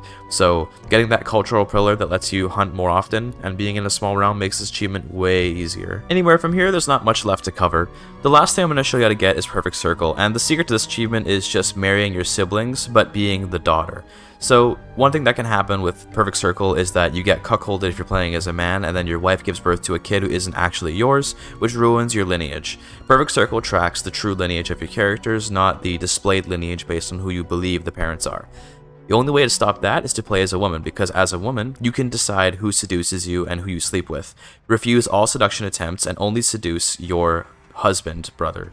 If you do sibling marriages between two siblings who have the same parents over and over again, you'll eventually get Perfect Circle. It just takes some time. You can speed this up a little bit by every time you become 16, just depose yourself to play as your new character and then immediately get remarried again. Remember that seduction loops are really good at causing you to get pregnant quickly, so seduce your husband, don't make him your lover, seduce him again and again and again and again until you get pregnant. Wait till that kid's 16, wait till you have another kid who also becomes 16, depose yourself, and boom, it's that easy. It isn't that hard to get Perfect Circle, just that people get tricked by the sometimes difficulty of maintaining your lineage. This character I'm showing you here is actually very close to the campaign's end, and I was getting a little bit worried that I was being cuckolded without me knowing, even though I was playing as the woman, but luckily, I just always forget how many generations it takes to actually get Perfect Circle. This little girl that I'm going to play as now, she's the one. Once I play as her, I get Perfect Circle. It's easy as that. This is pretty much the end of the run now. The last achievement I guess I didn't really cover was the Iron and Golden King, but you can see my capital has been in Gloucester for a while. If you max out the windmill, max out the watermill, max out the gold mine, it's very easy to get 60 income or whatever you need, and then placing the 500 plus heavy cavalry is very simple as well. And yeah, don't worry about Iron and Golden King. The only reason this achievement's hard is because you have to wait till the end game to do it. Once you unlock all the max level buildings, it's very easy to hit that level of income. From there, I just let the game run up until 1453, and then the game ended, and that gets me end of an era. This is the end of the Great All Achievement Guide, and while I missed a couple achievements here and there, the ones that I did miss just take a second to get. Let me give you a quick little blitz round to show the achievements that I missed. None of them are particularly significant. This one is for first the Crusader Kings, and basically you just drop in as Denmark, wait until Crusades happen, and then join the first Crusade. You don't have to even win it, you just have to join it. It's literally just like about half an hour of waiting if you're on speed 5, and that's just because the Crusades don't always trigger right away. It's a little bit luck based, but all it's going to differ is how long it'll take. There will always be Crusades eventually. Once they trigger, join the first one. It's that easy. Another achievement I had missed earlier in the run was becoming Basque during the Iberian struggle. It's as simple as drop in as Castile, do a little bit of conquest so you have enough land in Vasconia, become a sinner, and yeah, it's literally that easy. It takes about 45 minutes to an hour-ish or so to actually get all the conquests done. You have to get the piety and the prestige, and then you can click the decision, and it's over just like that. And my final run was, very fittingly, a Haesteinn run, and it was to murder the husband or wife of my lover. Yeah, I just completely forgot to ever do this, but I don't think you need a guide for this. Get a lover, kill their spouse. If they don't have a spouse, get them married, then kill the spouse anyway. Do you really need help with this? I don't think so. I just think it's funny that my last achievement to get 100% achievements was a Haesteinn run. That's hilarious to me. By the way, that is the all achievement guide. If you feel that I haven't covered any achievement here with enough detail such that you would like help, come to my Discord and ask for help, because I understand that some of these achievements I might think are super trivial. For example, that Basque one. Championing the faith of the Basques, to me, is extremely trivial. Move your capital to Navarra, and then conquer some counties, and then get some piety and prestige, and become a sinner. Very, very easy. But you might not feel the same. If that's the case, you can always come to my Discord and talk to my community or me for additional help. You can ask in the YouTube comments, whatever you want to do. I want to do a little bit of a sort of, not speech, but just some announcements at the end of the video here. If you're just here for the guide for the achievements, you can probably leave now. But if you're interested in the channel as a whole, then stick around for a little bit longer. I have some stuff to say. So, the all achievement run. Yeah, this is sort of a staple of my channel, as I'm sure you know if you're a fan around here, or even if you're relatively new, you probably got here from the all achievement guides of yore. These are sort of my, you could say, magnum opus of runs as a speedrunner. They're the one I'm most proud of and the largest challenge to my abilities, and I'm very proud of these runs. I did fail to do the single sitting live run, which I regret, but which I wish to fix. I'm planning to, after this guide comes out, start streaming the all achievement runs again, but this time segmented. As some of you know who are in the Discord, I recently had to move out of my place with my parents and move in with my partner, who I now live with. I'm obviously quite happy to be living with my partner, but it means that I can't be as much of a degenerate because, well, my partner lives here too, and we share a room, and it's not exactly kind of me to stream for, let's say, 40 hours in one day, especially when I'm kind of the chef around here, you know? I know how to cook a little bit. So I obviously can't do like a 40-hour stream. I just am not going to be able to anymore. In the past, I was able to because I had my own room and I could stream in a way that didn't disturb anybody. But now when I stream, I make enough noise that I'd be keeping my partner up for, you know, a day and a half at a time. So I don't want that. I'm going to do segmented runs now. So what that means is I'm going to do basically 8 hours of the run at a time each day. This is obviously less satisfying and less epic than doing it all in one sitting, but I fully intend to do these 8-hour segmented runs over and over again such that I can make them really, really fast. The plan is to basically cut the run into 4 parts. Since the run is about 36 hours or so when I'm doing it live in one sitting, I could do it probably a bit faster because I'll be more focused, and I can do them in 8-hour chunks. Now, I'm not sure how well this will work, we're going to see, but I'm definitely excited to give it a shot. It's not going to be as amazing an accomplishment as doing it in one sitting, but I'm still going to be proud of it, and my intent is to really refine this run. I want this run to be something which I really shave down to the lowest possible speed because I think it would be amazing to have maybe a sub 24-hour run to get all the achievements up to now. Obviously, as the game gets more DLCs, more achievements are going to come, and I fully intend to keep doing all achievement guides. The length of the guides is going to get more and more bloated. We're already at 3.5 hours now, with thanks to Legacy of Persia, and that's pretty crazy. But as more achievements come, I'm going to continue to do these guides, as long as the videos get. At what point will I give up on all achievement runs? Now that they're segmented, I don't really feel the need to give up on them. I can do these infinitely. The only thing that will change is perhaps how long the segments are and how many days it takes to do them. The other thing I'm going to say is I really wanted to get Twitch Partner before the end of the year last year, and I was actually on a good track for that. I was able to apply for Twitch Partner in December, and I was very, very happy about that. I was rejected, which makes sense because it's my first application. I only barely cleared the requirements. It's normal on Twitch to get rejected for your first application. But one thing I want to say is that I have had a lot of struggles over the past year, and I'm not trying to make this all like sappy and stuff. I want to say that I feel sometimes really sorry to the community because I'm very flighty in the sense that a lot of stuff goes on in my life, unfortunately. Around the summer of last year, I had a drama, you could say, unfold between my high school friends and I, and these friends of mine are very important to me, so obviously I'm not going to go into details about what happened, but effectively I had my life turn upside down, we could say, to keep it simple, because I don't want to reveal too much. A lot happened to me last year, and I tried my best to keep up with streaming, to keep up with YouTube, but that was very difficult when I've got a combination of problems with family, combination of problems with friends. Now things are a bit calm and I'm more willing to dedicate my time to stuff like this. Obviously, this 3.5 hour long guide wouldn't have been possible if not for all the time I put into it, and I've only been able to put in that time recently. This video, although you'd think I've been working on it for months given my lack of YouTube activity, I only really started working on in mid-December. Yeah, so I put this video together pretty fast given how long it is, but it feels like it took me forever because I stopped really doing a lot of content around last summer.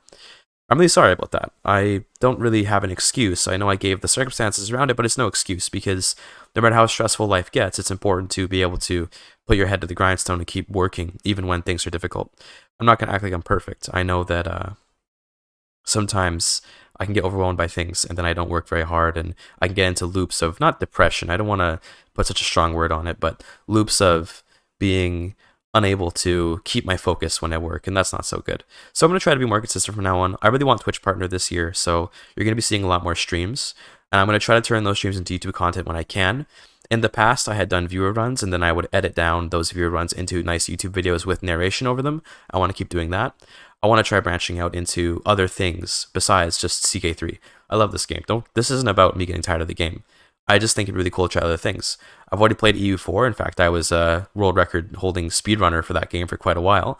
I've been playing Impaired Rome on stream here and there. That's been a lot of fun.